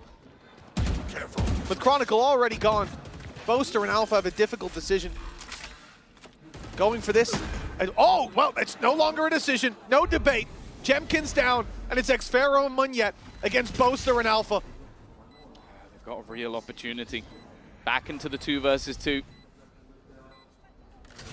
Maybe expectations that there'll be somebody within this smoke already. Alpha are not really willing to risk it, but eventually jumps through, but doesn't realize maybe there's somebody on the other side. They will now, and even gonna trade it out. The TP used as bait. Munyet to try and keep them in the map, and he cannot do it. Alpha standing once again. A 3rd kill in the round, and well, eventually Fnatic, they got the job done. It's a nail biter of a map, but Fnatic take it 13 to 10. Revenge denied for RRQ. But up next, the shakeup in the map pool with Abyss and Corrode. It's all to play for after the break.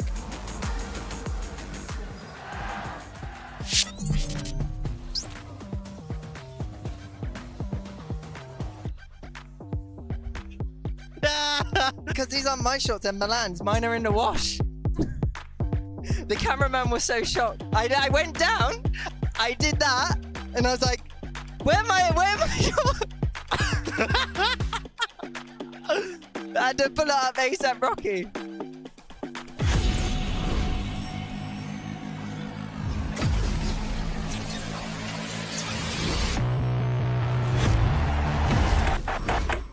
Now that I'm a mom, things are different. Verizon's different too. They let everyone in my family choose different plans. We get what we want and we save money. Love that for me.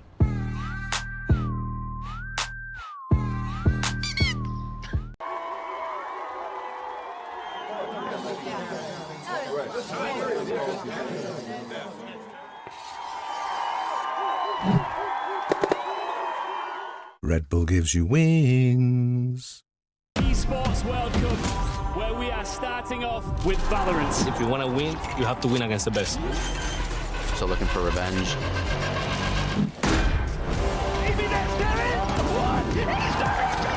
Alpha able to find one. There's the shorty. And Alpha goes crazy. They've all battled through the pressure and expectation. Heretics have come back all the way. Finally, we won. Finally.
knew this interview was gonna come. Mika here with Milan. Hello, from up there, all the way up there. This actually won't work. I need a wall boost of my own, not by Alpha here, but please, can you give me some assistance? Thank you so much. Hi! Hello, Milan. Anyway, I wanted to ask you about that Sage pick, especially since we know the team has been experimenting a lot with who gets to play with Sage around this entire year. So what was the thinking behind it, especially for this map? I think it was mostly comfortability. Like, we didn't have a whole lot of time to turn things around. Kron's played so much Vice, so just shoving Alpha on like this battle stage style worked. He can wall boost himself, he can shoot, he can slow fight. We've seen it all. So yeah, it's just a comfortability thing more than anything. Well, I could use a wall boost of my own, but thank you very much and good luck in the next map.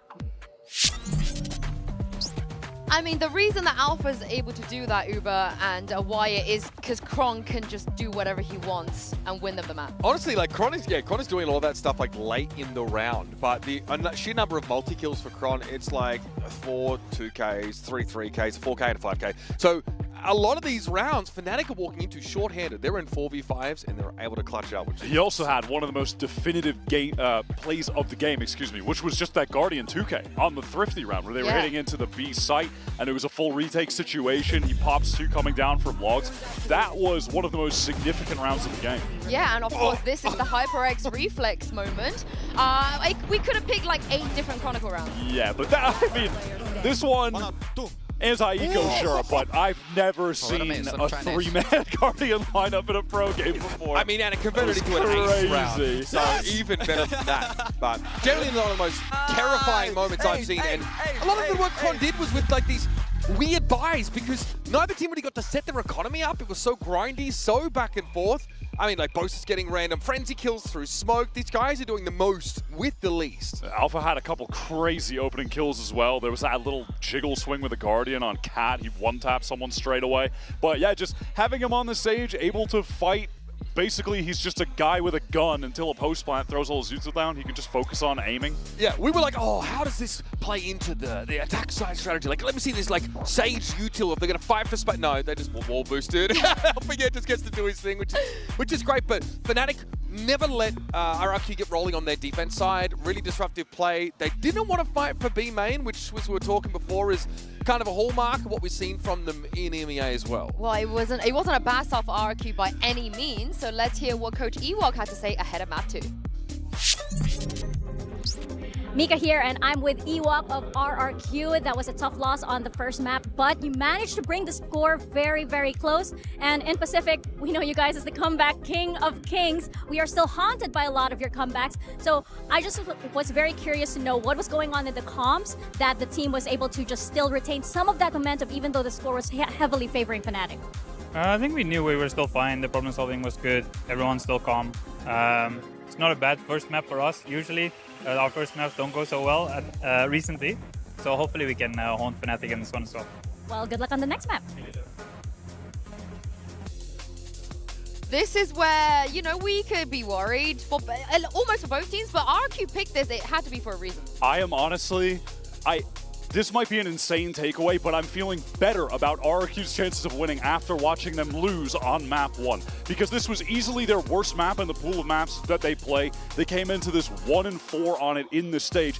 They kept it that close with Chronicle going crazy, dropping a bomb on them that game. Now we're going to an Abyss map, which is a bit of an unknown. They only played it one time, right at the beginning of the year, and lost to DFM. Fnatic played it quite a bit at the end of last year as well, and then beginning of this year, and it's just never been a great map for them on either iteration of this team. So they'll have needed to really figure it out with it coming back in the pool, and for me, RRQ were just a pure question mark. Quick duelist check-in for me. I thought that, you know, Jemkin was doing pretty well over the course of that game. Good mid-control on defense. There were some cheeky little set plays that Fnatic tried to do. Like, saw Boaster TPing top box and top of mid and having the gate-crashing Oro come in. They were able to unravel that. And Kayak, conversely, was being shut down a lot, especially by Jemkin in the head-to-head. 7-2 favoring Jemkin. Also, for Jemkin, the AWPing was really solid, and we're going to another map where AWPing is crucial. The sightlines on this map are stupid long, obviously. The map is massive, so he can farm if he gets that up on defense, even on attack as well. I do wonder what Fnatic are going to do, because this is a rare map that Alpha gets to play Jet.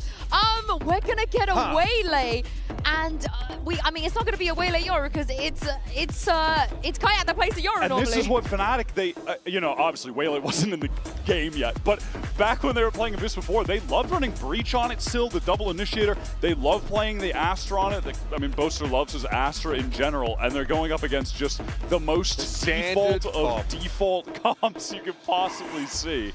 I mean, this is where it helps RQ a little bit, right? We talk about comfortability. This is the peak comfortability. I gotta be honest, I'm surprised Fnatic are sticking to a Breach on this map. They haven't right locked it now. in yet. They haven't locked it in Yeah, yet. they You haven't never locked know. it. Maybe, yeah, maybe I'm being baited. I'll wait another 10 seconds or so. I think oh, am I being baited? We have to, I think, double down on this Waylay, because this is not something we see from Fnatic. This is brand new for them. I mean, I don't know what Crashies is kind of play. Yeah, we're actually getting trolled. That's crazy. Yeah, G2 did this to us plenty as well. Okay, but let's talk about what we do know. RRQ, obviously, standard comp's good for a good reason. They've got really great, like, re-clears off of our drone, of course. KO, good for those fast hits as Crashies locking the server. So it will be the Breach Waylay look here for Fnatic. And a lot of pressure on Kayak to come right back to life after a slow start on map 1 and a lot of first deaths. He's going to be getting a lot of supportive utility pumped into him on this attack side when he's going to be using that light speed to double dash in. He is going to be critical in turning his game around for Fnatic to win on a map where historically they don't win very often. Almost never. Yeah. I am surprised that Alpha doesn't get to play that Jet. You would think that with the form that he's on and how well he's been fragging out, that's the double dive could work for them here, but I'm not gonna be mad about a Waylay debut on the side of Kayak. Mitch and Tom, what did you make of this one? Well, I've been convinced by the Waylay, I'll tell you that. I think in terms of what RRQ are bringing, we've already seen how this can be punished, I suppose, here on the map of Abyss. I'm curious to see Jemkin, and if he has the same struggles that we've seen before for Team Liquid when it came to that attack side, in terms of taking that space and then doing something with it. The only thing I'm sad about is the bit I liked about the previous Waylay we saw was that there was a Yoru to go with it. Like, there was always a 1-2 punch. Like, this is a solo Waylay, and actually running the comp in the past, Alpha was actually running the Jet. So it was like you had that double duelist that I think worked wonderfully for Fnatic on that attack side. And obviously there's benefits of having the other util, but I must wait a moment. I don't know. I kind of wanted to see the double duelist flare come out of Fnatic with that Waylay in play. We'll see what ideas they have, at least for now. Kayak going walkabouts. That's exactly it. Straight down through mid. Fnatic starting out confidently. They're going to be greeted by Xfero, who's been there to punish them a couple of times on the previous map. That stun doesn't actually catch him. It's Jemkin to find a pick, but it's traded back by 2 and slowed down in the re-aggression through mid. RRQ, by the time they get through that choke, get up. Oh, the timing. Onto the stairs. I thought Fnatic would be safely out of there, but yeah, Kayak has been caught back to a 3v3. She's just holding the angle, but doesn't manage to land. Pistol definitely not done yet. Bear in mind, Fnatic have won both of them so far, and that was seemingly the difference maker in terms of the rounds in the last map.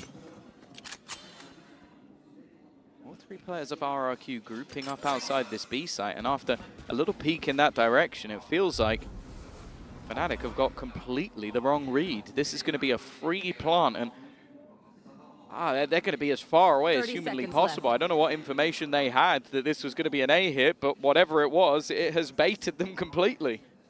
RRQ have also done a great job of keeping their utility here. Munyet not burning up a Paranoia.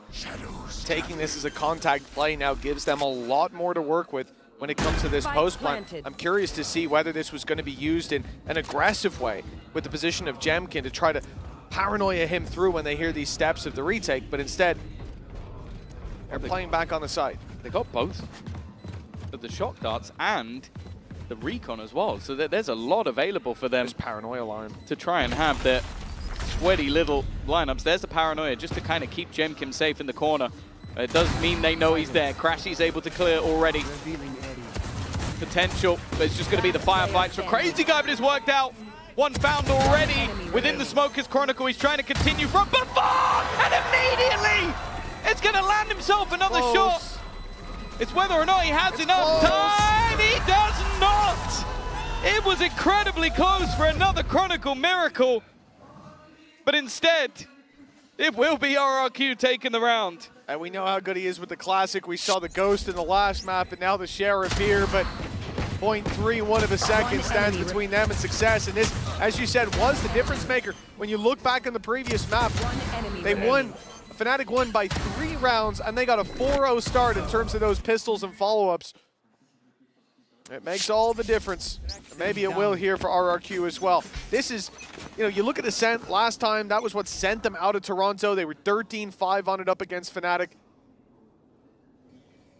But now this one, we're going into unknown territory in terms of these two, Abyss and Corrode head-to-head. But I am curious to see in the rifle rounds how this comp is going to play out, because like I said, there was a lot of punish for the role that Jemkin is playing.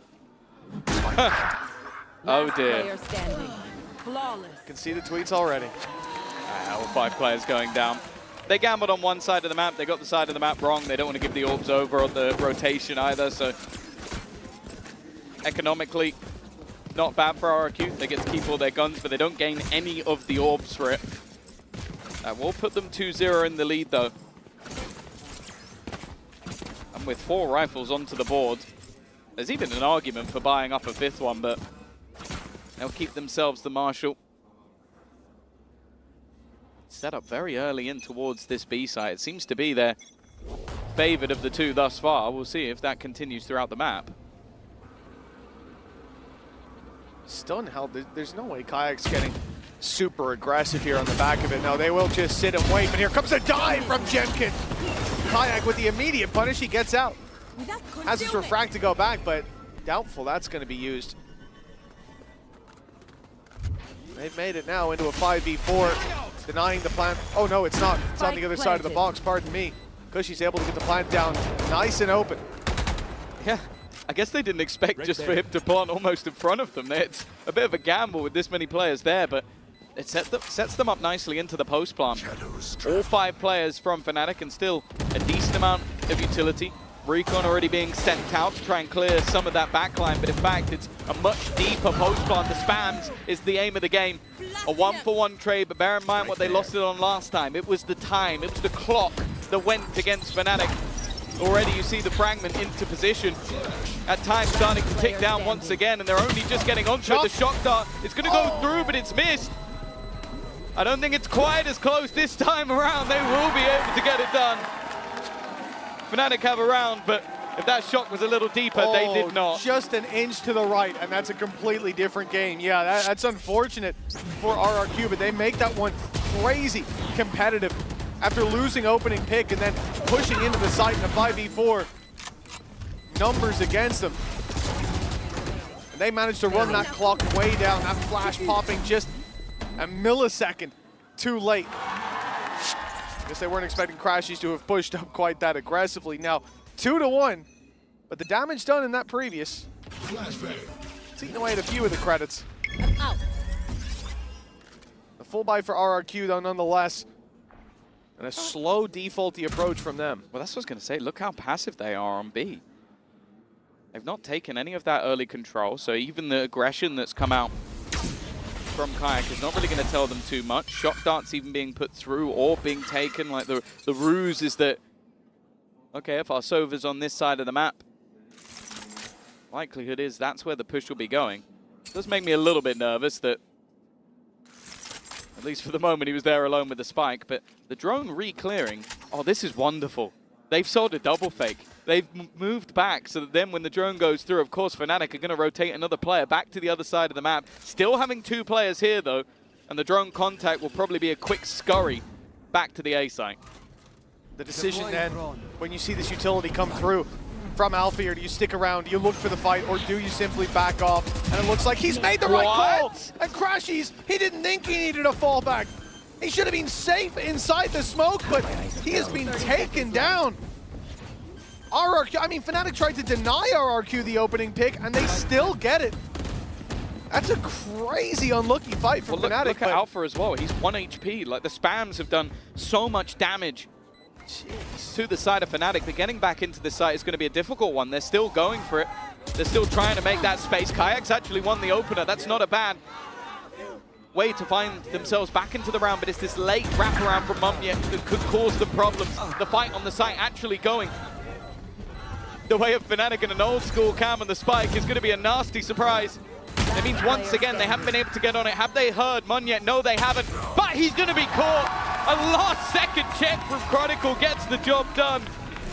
It could have been a wonderful moment for Mumyet, but instead he is caught. Yeah, just great work connecting the dots in the end for Chronicle. Not sure who made that call, but with Omen being there in the early round, they realize he's been missing for a little bit too long. It's a drone sent up top, but it wasn't even the tag, it was just a wild spray through. Guesstimating Crashy's path out of there. Oh, this is our map! We have a map! We have a map! Nice retakes, boys. That was a big conversation on the desk, right, about how the eras, the previous eras of Fnatic have always had a home ground. I think the most prominent in my mind is always going to be Icebox back in the day. But they don't have that here. I would say Lotus, but you know. Lotus, I mean, it's more recent. It's not as niche. I like the aged one. Well, already taking a casualty. For the weaponry, well, the only rifle that's had is going to be the upgrade. I said I wanted to see those stingers. Well, I've got it in map number 2. Shot dart out, but a single bullet onto any of these players would be certain demise. Even still, though, the time ticking. And that's already been a bit of a burden so far for Fnatic. It's been a much better start for Mumyet, and it looks like he'll have pressure on him again. Stun lined up and fired through. Here comes the flash. I'll be caught by it. Hunter's Fury, though, sent through as a response. Drop down is good for Boaster. He'll find the first. Mumyet surrounded. Picks his fight from the corner. Boaster, though, putting the pressure on, and Mumyet will be taken out by the Outlaw. Fnatic, they started this out on the back foot, but the lead is now theirs. Yeah, they've looked better and better as the retakes have gone on. I think Boaster being able to bait the player in main, the Hunter's Fury, not quite having the impact that they would have desired. Even still, from a low buy, it's not bad, but it's the committal of the ults late that definitely makes me say that it's a bit more costly than you might think. You look at 5 stingers and you go, okay, that's fine, but the loss of the Hunter's Fury... Listen to me, Jake, I'm trying to tell you something. I can't move, Alpha. Oh, it worked anyway. 3-2. A retake after a retake after a retake, but RRQ, well, they probably feel like the B site after it being half a second and a slightly missed shock dart. Might be the better of the two for them. They're heading there early. Knife is broken. Jemkin, though, already in, taking the space, but Kayak's there to punish. We've seen this before. He just gets out. Happy with his opening pick, with the advantage claim. The spike making it to backside. This is normally the aftershock goes down. This time they try to deny the close plant. The wraparound from Mumyet catches them in that transition period, and it's a 4 versus 4. RRQ have a late flank coming in from Xfero as well, covering all their bases. There is still a trip covering it. These players on site could be under pressure. Kayak, that ult's not quite going to hit Mumyet up in heaven. Xfero and Mumyet both finding theirs. And then now that flank putting so much pressure on. Fnatic need to be quick, they gotta run forward. There's gaps in the play, and RRQ are exploiting them. 3-3 now, leveled back, and it seems difficult to separate these teams in the early stages of any map. Yeah, no, I really like that every round we're seeing a variation of those late flanks coming through. Like, they haven't always been successful, but this fight for Xfero was everything. And I think Mumyet and his positioning has been sublime. Like, he's the reason they win this round. He's able to get a little pick on the corner, and then maneuver up top outside of the ult and find another as they try and switch in. Because of that, they're slower to get the kill onto Cushy. Great round from him individually. That trip's taking a worryingly long time to set up. If they had swung that corner, that man is certainly dead, but hey, he got it done in the end. Already you can see they've spotted Boaster, and they know with the knife popping that no one is on the site. Very quick to take the space. Well, there's the trip. Jemkin's landed himself up top, a different route than was planned for by that trap wire. Hunter's Fury active, but denied immediately. the ult from KO, taking all the abilities, all the ultis away, and buying so much time. It's Fnatic will have to now wait. They've got so much util for the retake, but that clock is going to run low by the time they can use it. Well, it has been running low every single time. Onyet faking out the idea, and well, Cushy's just swung into them. He knew where they were. That's messy though. Both of them have somehow managed to find 3. This round was looking done, but it's left all on to Onyet. He's been revealed. They know where he is, but he wants to take that fight, and he will not win it. Alfia onto the defuse again, and this time plenty on the clock to be able to get it over and done with. But I'm just looking at Boaster. What was the 3rd kill? Did that player get pinged and I didn't realize it? Because that looked so clean from him. Yeah, I don't know. It's straight through the smoke. Even the 2nd, he was lucky to survive. Dribble catch it from his POV, but there were a lot of shots fired his way. It looked done. One through the smoke, another player whips, and then the reveal is there to take Cushy. A good job that Reveal went out just before Crashies went down. Hello, bro. Onyet, hello. How you think, brother? Hello, brother. Hey, I'll say that the last guy who waved at Onyet had a bad day. Benji remembers. Well, Alpha, he's clearly feeling confident down on that stage. We're going to have the Blade Storm activated for Jemkin. Deep play towards the A site for Fnatic. Early doors taking a lot of control. And RRQ hasten their pace as a response. Straight through mid. There's 2 players quite passive on this B site, ready for the fight. Crashies slowing down the players in mid, making a bit of an accordion effect. This is leaving more isolated battles. Alfia dies after just 1 though. With that utility down, the player covering the cross to site out of the round completely. They now have to focus in the late round and take a look at this play coming through. You've talked about the late round flanks. Well, Onyet might have the best one yet. He's low on HP, so he has to pick his moment. The rest of the team have been able to place themselves in the back of the site. Chronicle with a single kill might even be able to just rolling thunder them all off the map, but they are waiting. They don't want to overface, they don't want to get aggressive. They are giving the time for Onyet to make potentially the play of the round. He's watching everybody. It's a little bit messy, but he'll still get the one. Not quite as much as he would have hoped for, but the rest of the players have still been just waiting patiently. Cushy again, swinging from the same angle. And this guy has been unstoppable from that spot. A 4th kill from him. And well, once again, we find ourselves level. It's been the story of the match. It really has a perfect storm of parity here on the server. But Cushy, this is spot. Every time you see him there in the post plant, he's able to deliver. And I'll tell you what, Alfia might be regretting his words now. You're going to keep losing retakes. Well, not this time, says Cushy. 4-4. Look at the economy as well. Neck and neck, and this is where RRQ should be retaking their lead. Oh yeah, but there would have to be some, well, crazy individual plays or mistakes, and most likely a bit of both if they were to lose this round. Alfia has a lot of info in towards the A site. He's playing in mid, obviously trying to avoid any of the KO utility if it was thrown through. Of course, Cushy getting so many kills that he already has that null command back online. And the support that Alpha has is just the jiggle peak of Chronicle. It definitely leaves him out to dry, but when you have a buy like this, you have to take risks. Well, the thing is, you've heard the cam on A. You've heard the drone go through as well on RRQ, and obviously the response here from Crazy Guy was to drone it himself, make sure they haven't taken the space. Now they're starting to expect those rotations have come through. 4 players outside it. Right here. Only Crashy's here to stop them, and it looks like they have done a remarkable job of avoiding this play early on. Now the thing is, that trap's still online. Alfia is far enough away to not get caught by the null command, but they will find it before they run on into it. Late flank being set up as well by Xfero. He goes down, that is a rifle gifted over, but Alpha is going to have to really tick all the boxes to clear him out. He saw the pistol, but now he certainly spotted him, but Alpha lands the shot. They want to be patient on Fnatic, but RRQ get ahead of it. They're playing aggressive, finding the double. A big advantage now. Yeah, I think most of the danger is gone. Alfia with the rifle is the one piece of the puzzle, and well, nobody's going to find Crashy's corpse, that's for sure. And for Alpha, it then gets to the point of like, okay, do you just hold on to the weapon? How much damage are you really hoping to do here? The answer is absolutely nothing. And Chronicle with no orbs needed to be gained. I think the only thing he can either hope for is a rifle or the taste of the spike.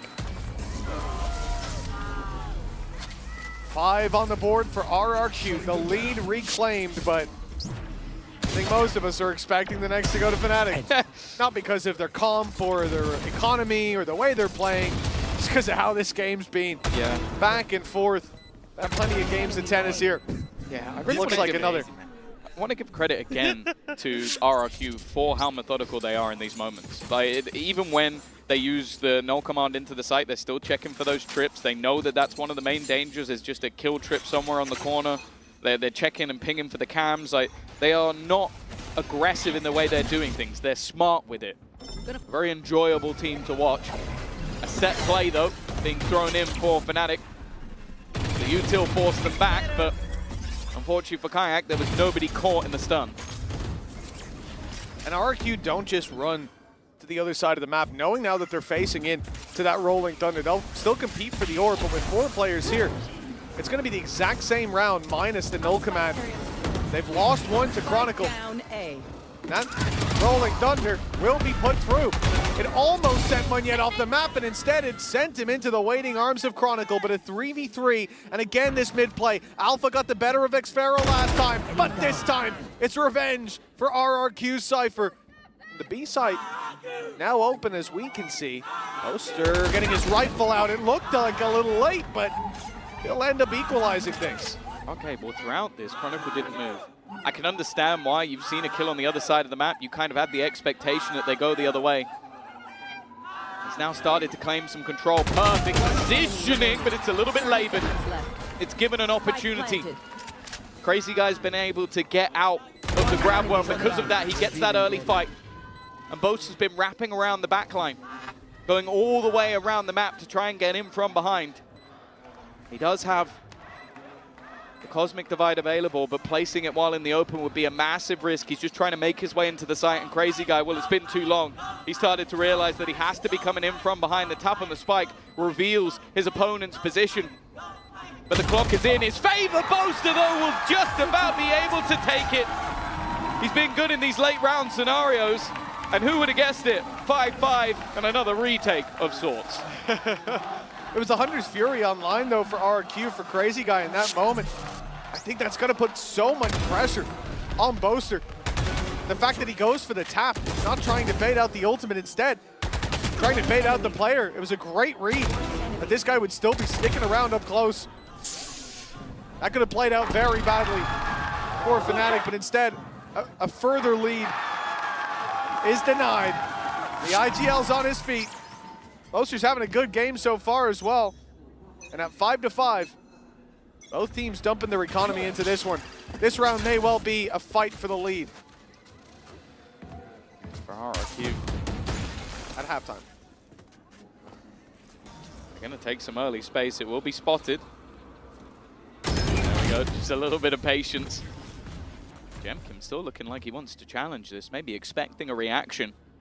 The A-site split, not something we've seen too much of. It's a very tight angle to try and make your way through. That's why Crashies is just happy to try and hold this one. Dart up, stun, keeps them locked in, and well, the players attempting to make it through A main are kind of stuck until they get through this choke. They have done a great job so far on the attacking side of dealing with Alpha Year's utility. It doesn't feel like he's getting a lot off those traps, constantly being destroyed. Always caution on the push through. It will be the same again. He's using this Fnatic to clear mid. Fnatic group up here. 4 players moving into heaven, but RRQ want to take the fight to them. Boaster and Chronicle, though, good for the duel. In goes the Hunter's Fury. It's a narrow laneway. Doesn't land for more than the one, though. 4 versus 3. Oh, Munyet! He's just delivered a double. Managed to find them, fall back, and then the trap on the other side reveals one of the last players, Boaster, the one that was unknown. Alpha will be caught by Crazy Guy in the 1v1. Back and forth as it went. It's RRQ for 6. Yeah, Munyet's having a game. Every single time, it seems like when he's in the right place, he delivers. That will be the lead pick back up. We mentioned it, that it was a close first half in the last map, and the pistol was what made the difference. It seems like it might end up being the case again. Of course, RRQ were the ones to take it in this one. Come on, just look at what is on the board for Fnatic in this round. This series for Kayak has definitely been a nightmare one. We're yet to really see him deliver on either the Yoru or the Waylay. And what is a fast-paced take once again for RRQ. Champion looking to harvest souls, caught by the stun, yet he still survives. Kushi again, but it's Boaster with a double, breathing life into Fnatic. But in a 2v3, still on the back foot. He loves the cam on the spike. And it got down just in time. That shock dart landed just a little bit too late. And Crashies will have no more chance to play with the bow. Last man standing, Alfier. He's got a classic now. Stinger at range. Rifle. But better than the classic, perhaps. Well, maybe not, actually. It depends. Certainly ended up with a better rifle. That is what RRQ have been so good at. They're not going to give him a single fight. Just jiggle peeking, baiting him into taking awkward positions. He doesn't have anything to play with. The time against him. And look, even at the end, the cam will be what decides the round. Just making sure that there is no fight to be had. The half will be won by RRQ. And while they stopped all those retakes from happening again and again after the last few rounds. It was a razor's edge between triumph and tragedy in that first map. The pistol rounds ultimately cost RRQ the chance to be 1-0 up here, but they are not letting go of hope on map number 2. Camera taken out. A 7-5 scoreline, a strong performance from them across the board. Cushy stepping up to new heights, but I think you really look at the entirety of RRQ and say they have got a chance when we get to halftime, or half number 2 after the halftime break. Et on a des fans de toutes les équipes ici en France, y compris RRQ. Hi, Maxime. I'm glad to welcome a French RRQ fan here with me. And the first question I want to ask you is, how did you discover RRQ? What gave you, faith in them and want to follow them? Donc, première question. C'est étonnant aussi d'avoir un fan de RRQ, une équipe qui vient de si loin. Qu'est-ce qui t'a donné envie de les suivre? Je suis tombé dessus un peu par hasard quand j'étais en Corée du Sud. J'ai regardé un match, ils ont gagné. C'était preuve de résilience, c'était juste incroyable en termes de gameplay. Je suis rentré, j'ai acheté tous les billets pour le reste de la régulière saison 2023 et je suis allé à tous les matchs. C'est pas compliqué. So it's a love story. Back in 2023, I started following them a bit randomly. I went to the arena in Seoul and I loved them. They had such a big resilience, so I bought all the tickets for their future matches back in 2023 and I never stopped following them. So that's beautiful dedication indeed. And this might be a tough question, but I want to ask you, what is the best region in the world? Are you going to go for EMEA, for Pacific? C'est quoi la meilleure région du monde? Bon, certainement pas les Américains. Ooh, definitely not the Americans. On aurait tendance à dire IMIR, mais il y a quand même la meilleure équipe du monde au Pacifique et RRQ, donc... Pacifique? Bah oui, bien sûr. So yeah, maybe I would say EMEA, but I have to stick with my boys from RRQ here. And last question, who do you think will carry this Abyss maps on the side of RRQ? Qui va carry cette carte pour RRQ? J'aime beaucoup Xero et j'aime beaucoup Ewok aussi, c'est des pierres angulaires du projet et ils sont là depuis le début et je les supporte depuis le début et c'est sûr qu'ils vont faire quelque chose de grand, c'est sûr, c'est certain. So yeah, I love Xfero, I love the coach too. I think they are really Stone Miles in that team, very, very strong player and coach. So I'm definitely rooting for them. Merci, Maxime. Thank you very much. And let's get back to the game.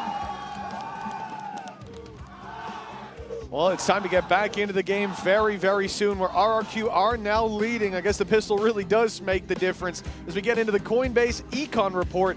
And you can take a look at Boaster. A lot of talk in the desk about his performance throughout the regular season, but he has certainly stepped it up here today. Yeah, no, he's definitely had his moments. I think especially on the defensive side, being able to get into those positions to basically get them back into the site that they'd lost, because every single round that they won was based off a defusal. The plant was going down, they were playing the retake. I think he's going to be pivotal in those post plants. I love seeing Astra on this map. Well, when I think of Astra, I think of him, I think of Boo. Having those post plant gravity wells to buy you that little bit of extra time can make a massive amount of difference. The fact is, though, I'm going to be looking at RRQ and what they've got on this defensive side. I think they've had a great start to this map. But if they want to survive going into that lower bracket, they need to make sure that they close this one out. Well, this is their best chance so far. The lead by 2. The pistol round from Fnatic. Have to have ascent. It was a bloodbath to start it out. Cushy getting aggressive, and he's being tagged up. It's time to fall back. Same for Crazy Guy. Taking some scars early on, but yet to drop a player. Question is, do they have the read right? As we see a lot of this defensive side flock towards the B site, and it certainly seems like for the moment that's where Fnatic want to take it. But I am seeing Boaster clearing a lot of space on A. Oh, it's almost an early pick. Kayak eventually will find one, but he's traded out by Cushy. Again, he seems to love this B site. But with space being held, this was something that the old Fnatic on this map loved to do. They just leave Boaster in the spawn. Crashes, though, has been caught, looking like maybe he wanted to try and get out of there. Instead, they're now walking into a site that I imagine they believe to be clear, but xFaroe definitely still waiting. And actually, he's in the perfect position. Now they try and split back through. They'll be able to deal with him, and in fact, Boaster's caught a couple. One of the remaining players incredibly low, but they need to get this plant in, and Boaster holding the line. 10 seconds left. He's found himself 3 already, but he's the last healthy player. Alpha down to 25. That's Sheriff. A 6 chambered up against him, and it's Boaster to deliver his 4th of the round. A big play from the IGL. We just highlighted him, and for good reason. Yeah, no, impressive stuff. And as said, like when you look back at their old composition where they had that double duelist, a lot of the time they would leave him behind as this hard lurk if he's setting up utility from afar and basically not allowing you to push across the map. This, though, was a different story. He completely took the A site on his own and then ended up clearing out the players as they went to rotate. A brilliant round from Boaster. And well, we mentioned the importance of the pistol rounds in the last map. They're even in this one. Conversion here. Oh, Alpha under pressure. He has been taken down. It's a lurk, though. It's only classics from RRQ. But now they've managed to find themselves a Marshall. Alongside damage, that can be a very valuable weapon in a round like this. But they will be forced into the retake. As the plant secured on this A site. And the question for Fnatic is, how do you want to play this? Especially with the range advantage going back towards mains. Not a bad idea, but conscious of Monyet being able to just smoke them off. They want to stay a little bit aggressive, keep some control. Oh, nice but the Cam has spotted them. They know exactly where to fight. RRQ have all the info. They're putting the pieces together, and it's Fnatic coming crumbling down. That late Cam from xFaroe has given them a chance, but he can't convert. It's Boaster to save the round with the Red Bull clutch. I'm not sure that's the way they really wanted to win the round, but maybe for him that's a nice little confidence boost. Not that it seems like he needs it. A safe pair of hands in the late run was what I said, but I was talking about his utility, not so much just the raw individual aim. Well, that was incredibly messy.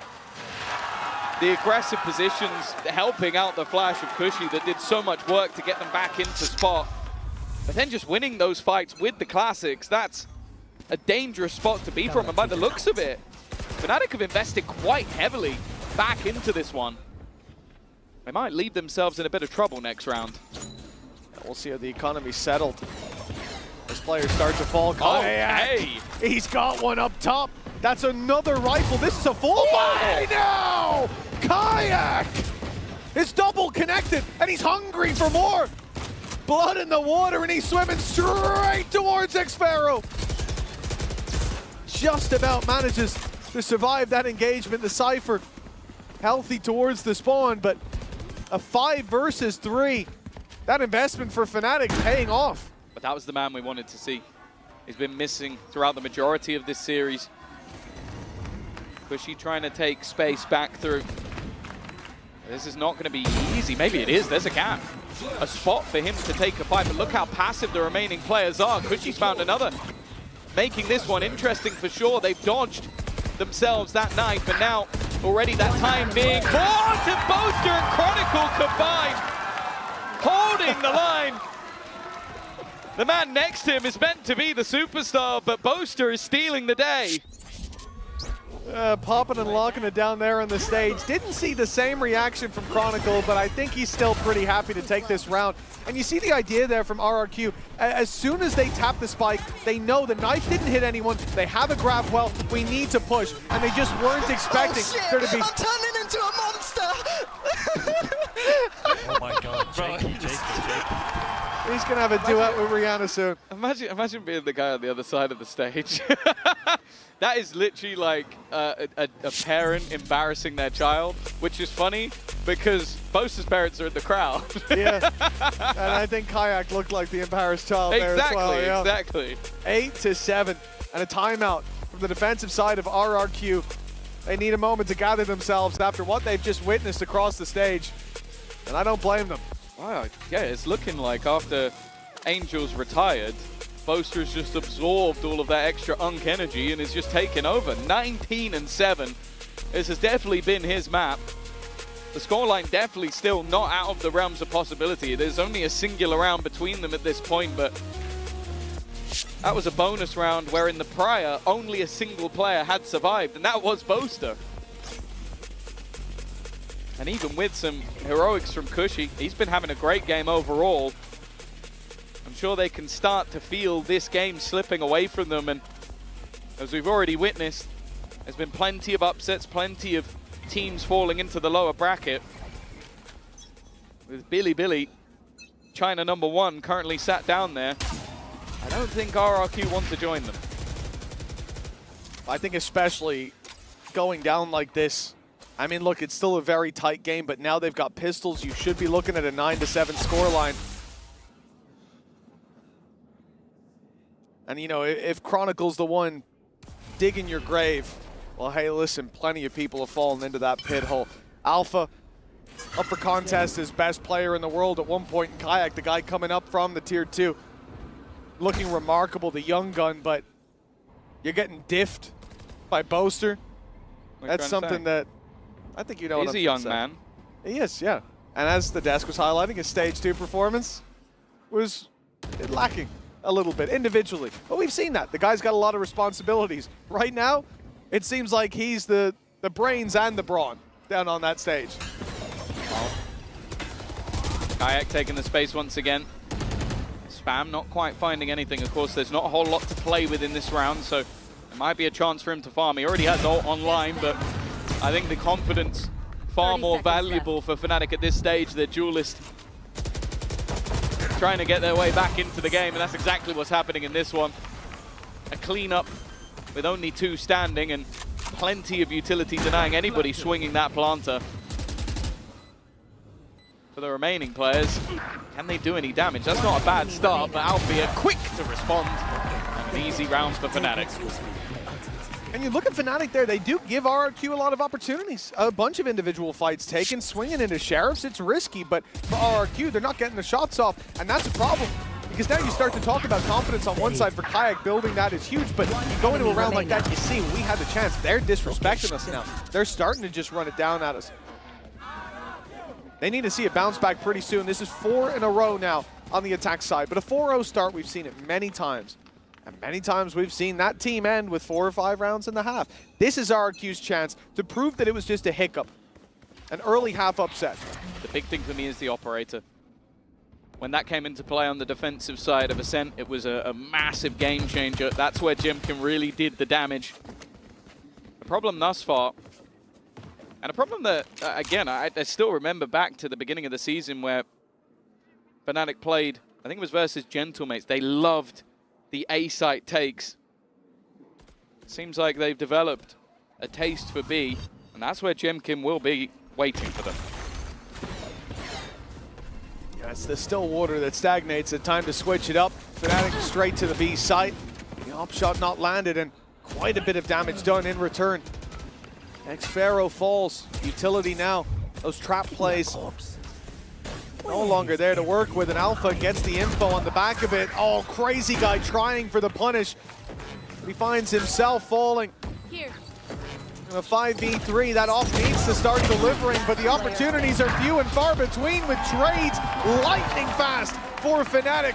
Double digits acquired, and they are on the path to success. Yeah, this is starting to look pretty damning for RRQ. The attack side looking stellar from Fnatic. It started with clutches, it started with individual brilliance, but now it's starting to become all but dominant. Easy openers, and even the null command was committed in that round by Kushi. That was one of the few ults that they had available to them. A panic pause taken from the side of RRQ, a chance for Ewok to try and come up with big changes, because these last 5 rounds, they started fairly close, but that one really wasn't. Well, indeed, and we already saw that pause called earlier by RRQ. That course correction did not come into play, and now they're starting to drift out of this game. From a 13-10 in the previous, but they lost both pistols, and you start to see those sparks of hope when they win the pistol here, when they leave half one 7-5, but now it has been 5 in a row, like you say, 7-10. Yeah. Fnatic with that big lead, the momentum, the IGL delivering, whether it's in clutches, whether it's in opening tools, the guy's been there every time. Yeah, it's worth noting as well that a victory here, of course, the next matches will be that upper bracket, but of course there is a day break tomorrow, a dark day from the broadcast that will give everybody a little bit of extra time to prepare. So for RRQ, it's starting to look like they may need that extra time, as this defensive side of the map they chose, bear in mind, not looking good at all. Let's see if things change in the next round. Here it's Sheriffs. Individual's going to be relied upon. The cam already spots Jemkin. The door has to be broken open, and as he fades away, Munyet fades out of the round, trying to cover his teammate. 4 Sheriffs now left in play, and for Fnatic, grouping and hitting a site, it's the right call. It's what you want to see happen from our perspective, and you can see they've made that call. Yeah, the worry as well is, like, the next buy, round number 19,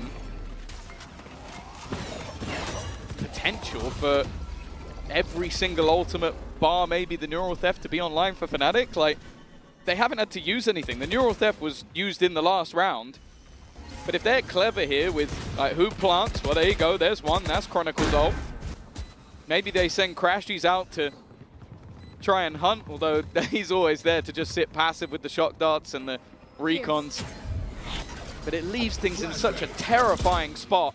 At least the ults will also be there for RRQ, even if it's just via deaths.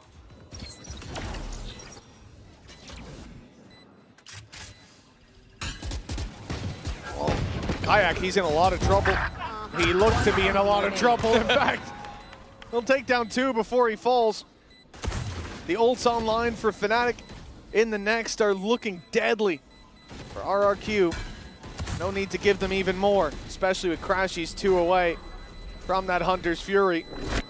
Going down to the spike is the correct play, but now back against the wall. It's been 6 straight rounds for Fnatic. A pause just called in the previous by RRQ. This is what they will have talked about. The rifle round has to be theirs. Yeah, but again, you're going to have to break through all of those ultimates, and sure, they have some of their own, but... Monyet! Hello, Monyet! Look at me again! Hello! Look at me again, bro! Oh, he's not. He gets scared. He also has headphones on.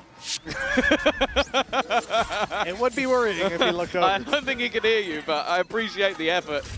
Alfie clearly feeling it. Well, this time, Munyet's revenge hasn't really looked like it's taken its toll. 4 rounds ahead, 6 in a row, and high-impact ultimates on board. Fnatic, though, are taking mid-control. There. There's been a challenge in the last couple, but the success hasn't been there. Kushi's been one of the few glimmers of hope in this map, and Boaster's just walking it down on his own. Well, that is a deep play. The Rolling Thunder catching it for the mid-split. But X-Pharaoh able to survive inside his cage, at least for now. Hunter's Fury not finding its mark. Pressure applied as Jenkins rotates. Cut off. Boaster in there with a 3rd kill of the round. This guy's off to a flying start, and it looks like soon to be a finish for the attacking side. A fourth denied, but Chronicles there for the trade. 12-7. One more needed for Fnatic, and after the pause, nothing's changed for RRQ. The thing I love about that is that's when Fnatic decided to throw in a set play. That's where you have the Rolling Thunder that forces the players. We've seen them play on this close B box so many times, so Rolling Thunder forces them in, and that's why Boaster is running it down mid, because if he knows if he gets in behind them here, they're going to be stunned up and being flown in towards him because they're so worried of the players coming in front. That is a gorgeous set play from the side of Fnatic. And while we spoke about the fact that this needed to be the resurgence, there looks like there is no resurgence to be had. This attack side from Fnatic has been flawless.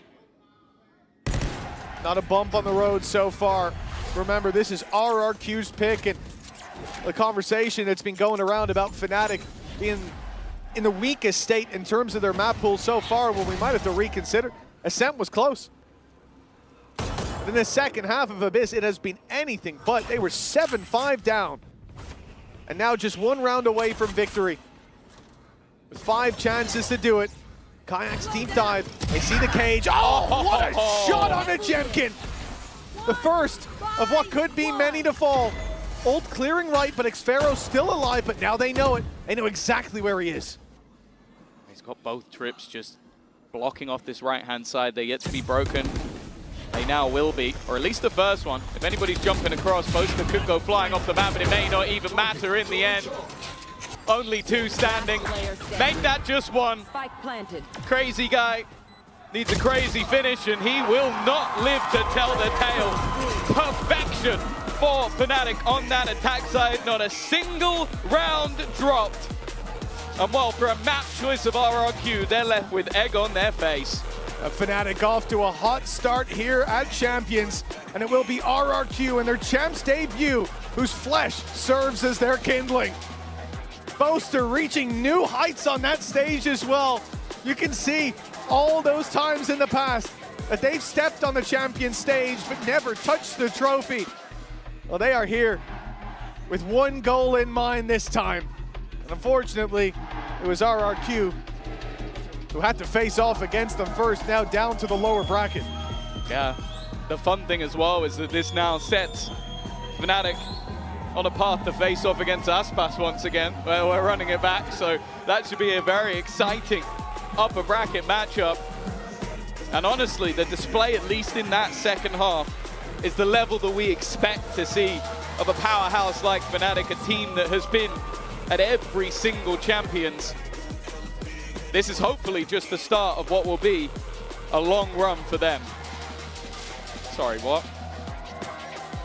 All right. Yeah, Scud's not a fan of that one. The little head shake. Very confused. Not having that. I feel like we've just caught the end of whatever was going on there, and I don't know what we have just seen.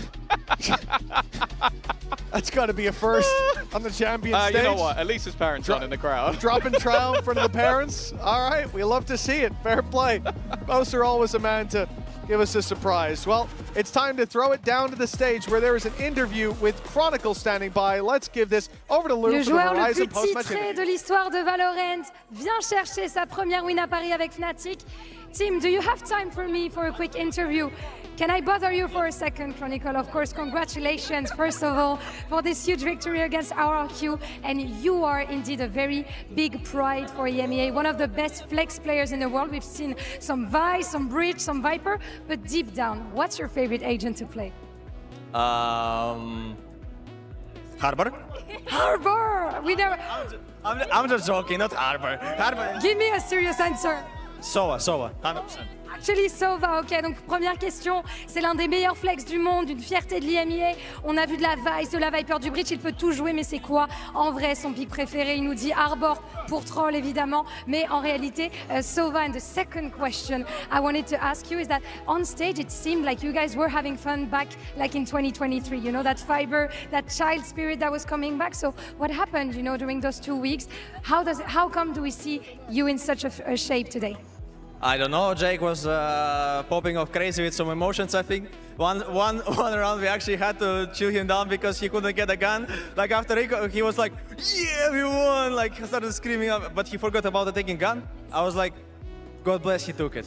But I mean, our emotions are crazy right now. I think everyone's excited to play Champions since obviously for everyone it's a big target, big goal, and yeah, it feels great to come back on stage again. Yeah, I think at some point he could even have forgotten to defuse, you know, given how excited he was, but this didn't happen indeed. Donc comment est-ce que ça s'est passé pour vous? Vous êtes de retour, on voit des âmes d'enfants sur le serveur. Et ben il nous dit Boaster aujourd'hui à Hard, Carry, il a été insane, il s'est levé, il célébrait, il a même oublié de ramasser une arme à un moment donné, donc on a dû essayer de le calmer un petit peu, mais voilà, on est trop content d'avoir gagné. And last question, I know that you're a team player, I know that you like giving props to other players, so apart from your teammates, who do you see having the potential to be the best player of the tournament? Best player of all time? Of the tournament in Champs Paris? In my team? No, outside of your team. Oh, that's tough. Who do we think? Do we go Pacific? Do we go local, EMEA? I'll just say Pacific, just straight off, just to jinx them a little bit, you know? Just the region, right? The region as a whole has the potential. Donc, qui pour toi, à part tes teammates, a le potentiel d'être le meilleur joueur du tournoi? Et bah, tout simplement, la région Pacifique, ça sera la réponse de Chronicle. Thank you so much. Merci, Chronicle. Congratulations again. That's it for us on stage. Let's toss it back to the analyst desk for some more discussions. First of all, shout out to the Cal Paolo cosplay. I don't know if you spotted that in the background, but that was kind of sick. Second of all, Pacific are not flawless after the first 4 days. I think that's kind of an upset. They had me believing after that first map, even though they lost. I thought it was really impressive that RRQ, on their worst map that they're playing, were able to keep it so close against Fnatic with Chronicle in prime form. And then they go into Abyss, their map pick.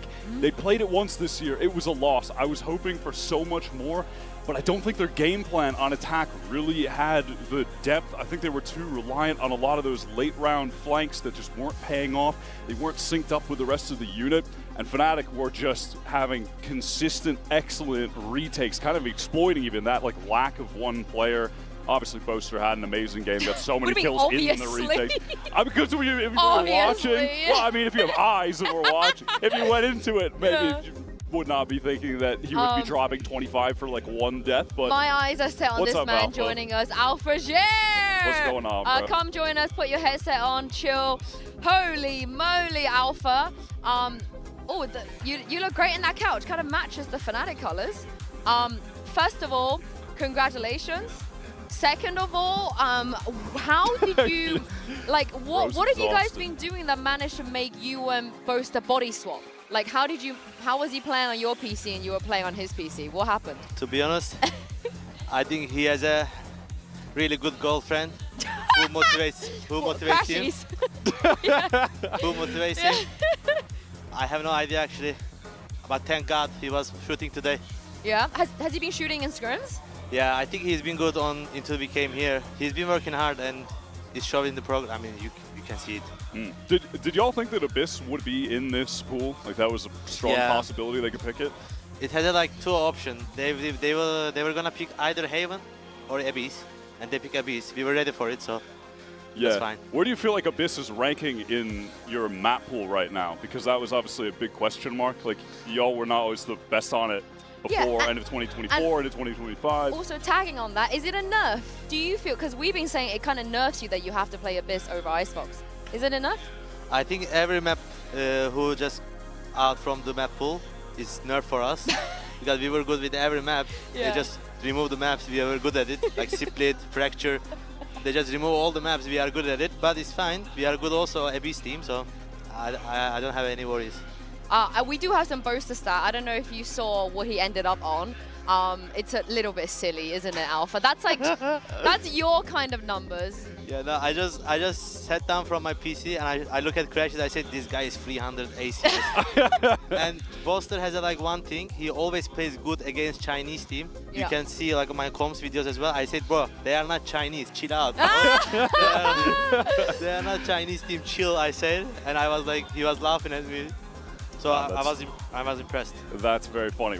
Coming into this game against RRQ, what did you guys feel were the most important things as far as their play style that you had to watch out for, maybe adapt to?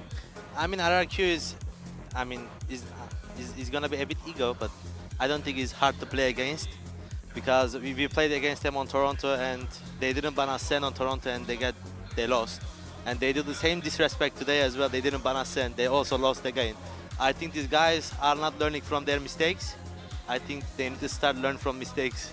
Oh, well, that's big words, but I think you're right because it's also, if we take a look at the comps you ran today as well, the last time you played when they let us send through, you brought out a sick comp with you on Chamber, and then this time around, you bring out your comp again against them they have to deal with, but this is the Paper Rex comp. Alpha, I never thought I would see you on Sage. Do you like it? Is this your choice? You know, where does this Sage come from? I think Sage is pretty cool. After she get buffed, she's really strong right now. And I'm playing Battle Sage actually. It's I great, mean, if you check scoreboard, probably I have like 0 plant or something. I just didn't even go side. I was playing like a Chamber Sage. You have heal and res, which Chamber doesn't have, so it's still same. Is this a comp that you guys wanted to switch to pretty much straight after the EMEA playoffs were over, or did it take a bit of time? No, I think we just tried like 5 different comp, and we just ended up playing this comp because I think this comp is just more suits us as a team. So yeah, we ended up with this comp. Was there ever a world on Abyss, because everyone's playing Waylay Yoru, every region is running it. Was there ever a world where we get maybe like Kayak Yoru, you on Waylay? Did you try that at all on Abyss? I mean, we didn't try yet, which I think if we try, it's gonna be good. Yeah, me too. I think so too. I mean, maybe not for now, but maybe for final or something, we can just do a little bit changes to make them spread or something. When you get a little bit of break, right? When you have more time to prep. Has that been an issue at all for you guys? Because we hear you guys talk about, you know, you want a break. You're always playing. You're suffering from success a little bit. Do you feel refreshed? Have you had a nice break? Yeah, we had a nice break after EMEA. I'm happy that we lost actually against Giants and BBL because we had a little break which helped me and which helped the team a lot. I think, yeah, we just refreshed. We are more motivated than every tournament. We are like more ready than every tournament right now. And from my perspective, I also enjoy playing Valorant, and I can see the players also enjoy playing Valorant, which I didn't see normally the last 2 years.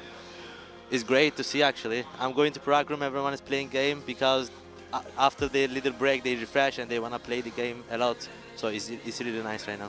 Did you feel like the fatigue in Stage 2 was the biggest issue that you guys had, or were there some other things as well that you wanted to focus on heading into Champions? Yeah, I mean, we had only one mistake. I mean, we had one little thing. We were struggling a bit. Every map, we had the same comp and same strategy because we didn't have a time to change anything on VCT EMEA. That's why I'm saying that I'm happy that we lost early, so we could change stuff. Yeah, change comps. And that's why, like, we came here. Before we came here, we just like had a good time to change everything, and we had also time here as well. So everything is fresh right now. Other maps as well. So it's nice. Yeah, for sure. I'm happy to see you happy. And of course, you talk about people who like playing the games. I don't want to put Chronicle on blast, but I heard that in the Pro City, in the EMEA version of the Pro City, he was suffering a little bit. Because everybody first picks him, because you get Chronicle in the lobby, they're like, I'll take Chron. So he was sort of, his win rate wasn't the highest. Is that true? Yeah, it is true. I think he had like 115 or something, 1 win, 15 lose. Are you playing in the server as well? Yeah, I played a lot. I mean, I played 10 games, but I won like 9 of them or something. Oh. Are there any players from outside of EMEA that you got to play with you don't normally play with? Is outside of, yeah, I think I mean, you can see every different style. Like, I'm playing with T1 players, NRG players was also playing. Like, a lot of teams are playing, and you can see their style and their perspective to the game is really nice. You can, because you live and learn, and you can learn something from your opponents as well. And I think it helps, yeah. I think maybe Chron was like, the loss rate got to him, so he came in and he was like, I'm settling a debt. Yeah, were RRQ in Pro City? Were any of those players in there? Oh, I think I saw Crazy Guy in it. I'm pretty maybe sure Crazy Guy. Yeah. Just one of those 15 losses that he took. Wonyet also playing. I saw it's Wonyet too. Revenge Arc for sure. Yeah, Have sorry. any of the MIBR guys been in there? Great question. No, I actually didn't see any MIBR. But they played. They've been here for a few weeks. They've been grinding as far as I know. Yeah, did you get to watch them at all today? They went crazy. I didn't expect that's coming, to be honest. I thought Bilibili is gonna 2-0, but MIBR showed really good game, which I didn't actually expect. That was insane. How are you feeling going up against them in the future? I'm pretty happy because Brazilian Aspas fans, I also said that in interview as well before, they were flaming me because my name is on Twitter is Paris Final Boss. And they think I'm an Aspas fan. They're just flaming me on Twitter, which I can literally show why I'm Paris Final Boss, not Aspas in our next game. Yeah. Whoa. Wait, hold on a minute. When was the last time you played against Aspas? Do you remember? It was 2023 looking. Yeah. No, it wasn't. Champions. Yeah, it was. Yeah, what happened? We lost. Yeah. So you got a bit of fire in you, you know, you got to get that revenge. I don't have any fire, to be honest, because I like Aspas a lot. He's my really, really good friend. So when I play against my close friends, I don't get fired that much, to be honest. I'm sure Boaster will after today. I don't know what was going on. But also very quickly tomorrow, the next time we see you guys, we've got PaperX versus GX and DRX versus NRG. Very quick predictions, Alpha. Give it to me. PaperX, GX first. GX. Oh, why? Because I think PaperX game style, GX game style and PaperX game style I think is same. Like if PaperX is going as somewhere as 5, Giants will be there as 5. So whoever shoots, he will win. That's actually great analysis. DRX versus NRG. NRG. Why, I love that. I do. I like NRG a lot. I know. I'm a big fan of the team right now. I like where they're at. Any more questions for Alpha before we get kicked out of the venue? No, I'm all good. I feel like, I don't know, I can see security approaching us. I feel like it's our time. No, don't worry, Alpha. We're out of here. You guys get behind me, get behind me. But thank you very much, Alpha, for joining us. Congratulations. Thank you, Wire, for today as well. Thank you for you guys for watching us in the last 4 days. We're going to take a wee bit of a break tomorrow. Catacombs? We're going Catacombs? Yeah, I went yesterday, actually. You went already? Yes. Okay, they went to the Catacombs already. We're going to go there tomorrow. But for now, have a lovely day off. You guys are home tomorrow. But make sure to come back the day after and join us for more VALORANT Champions action. Have a lovely evening, and we'll see you then. It's VCTCN's #1 seed versus the team that very nearly did not even make it to chance.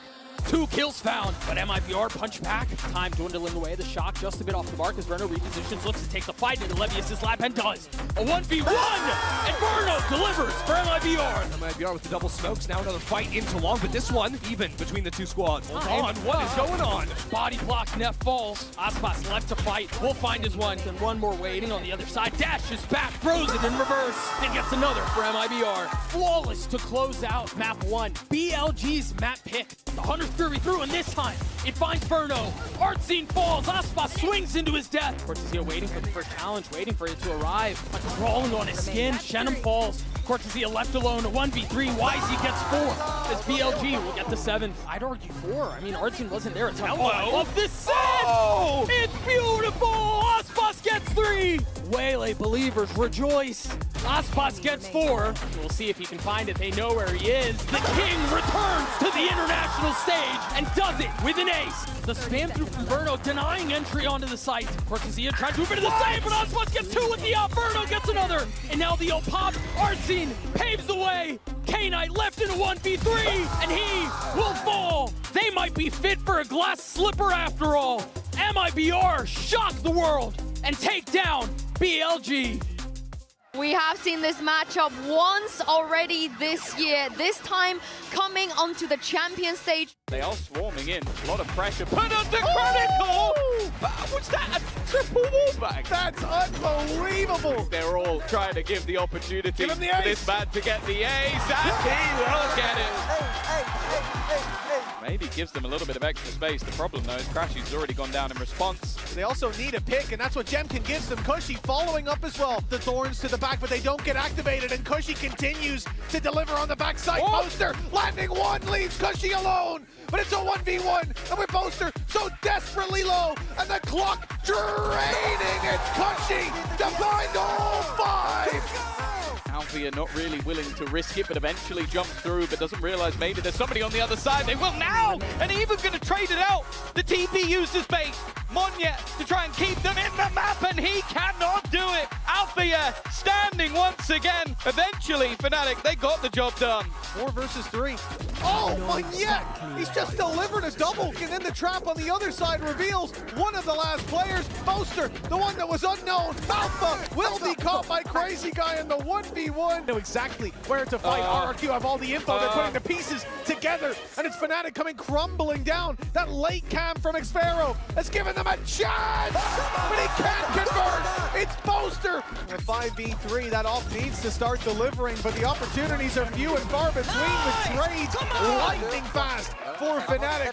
Perfection for Fnatic on that attack side. Not a single round dropped. And while for a map choice of RRQ, they're left with egg on their face.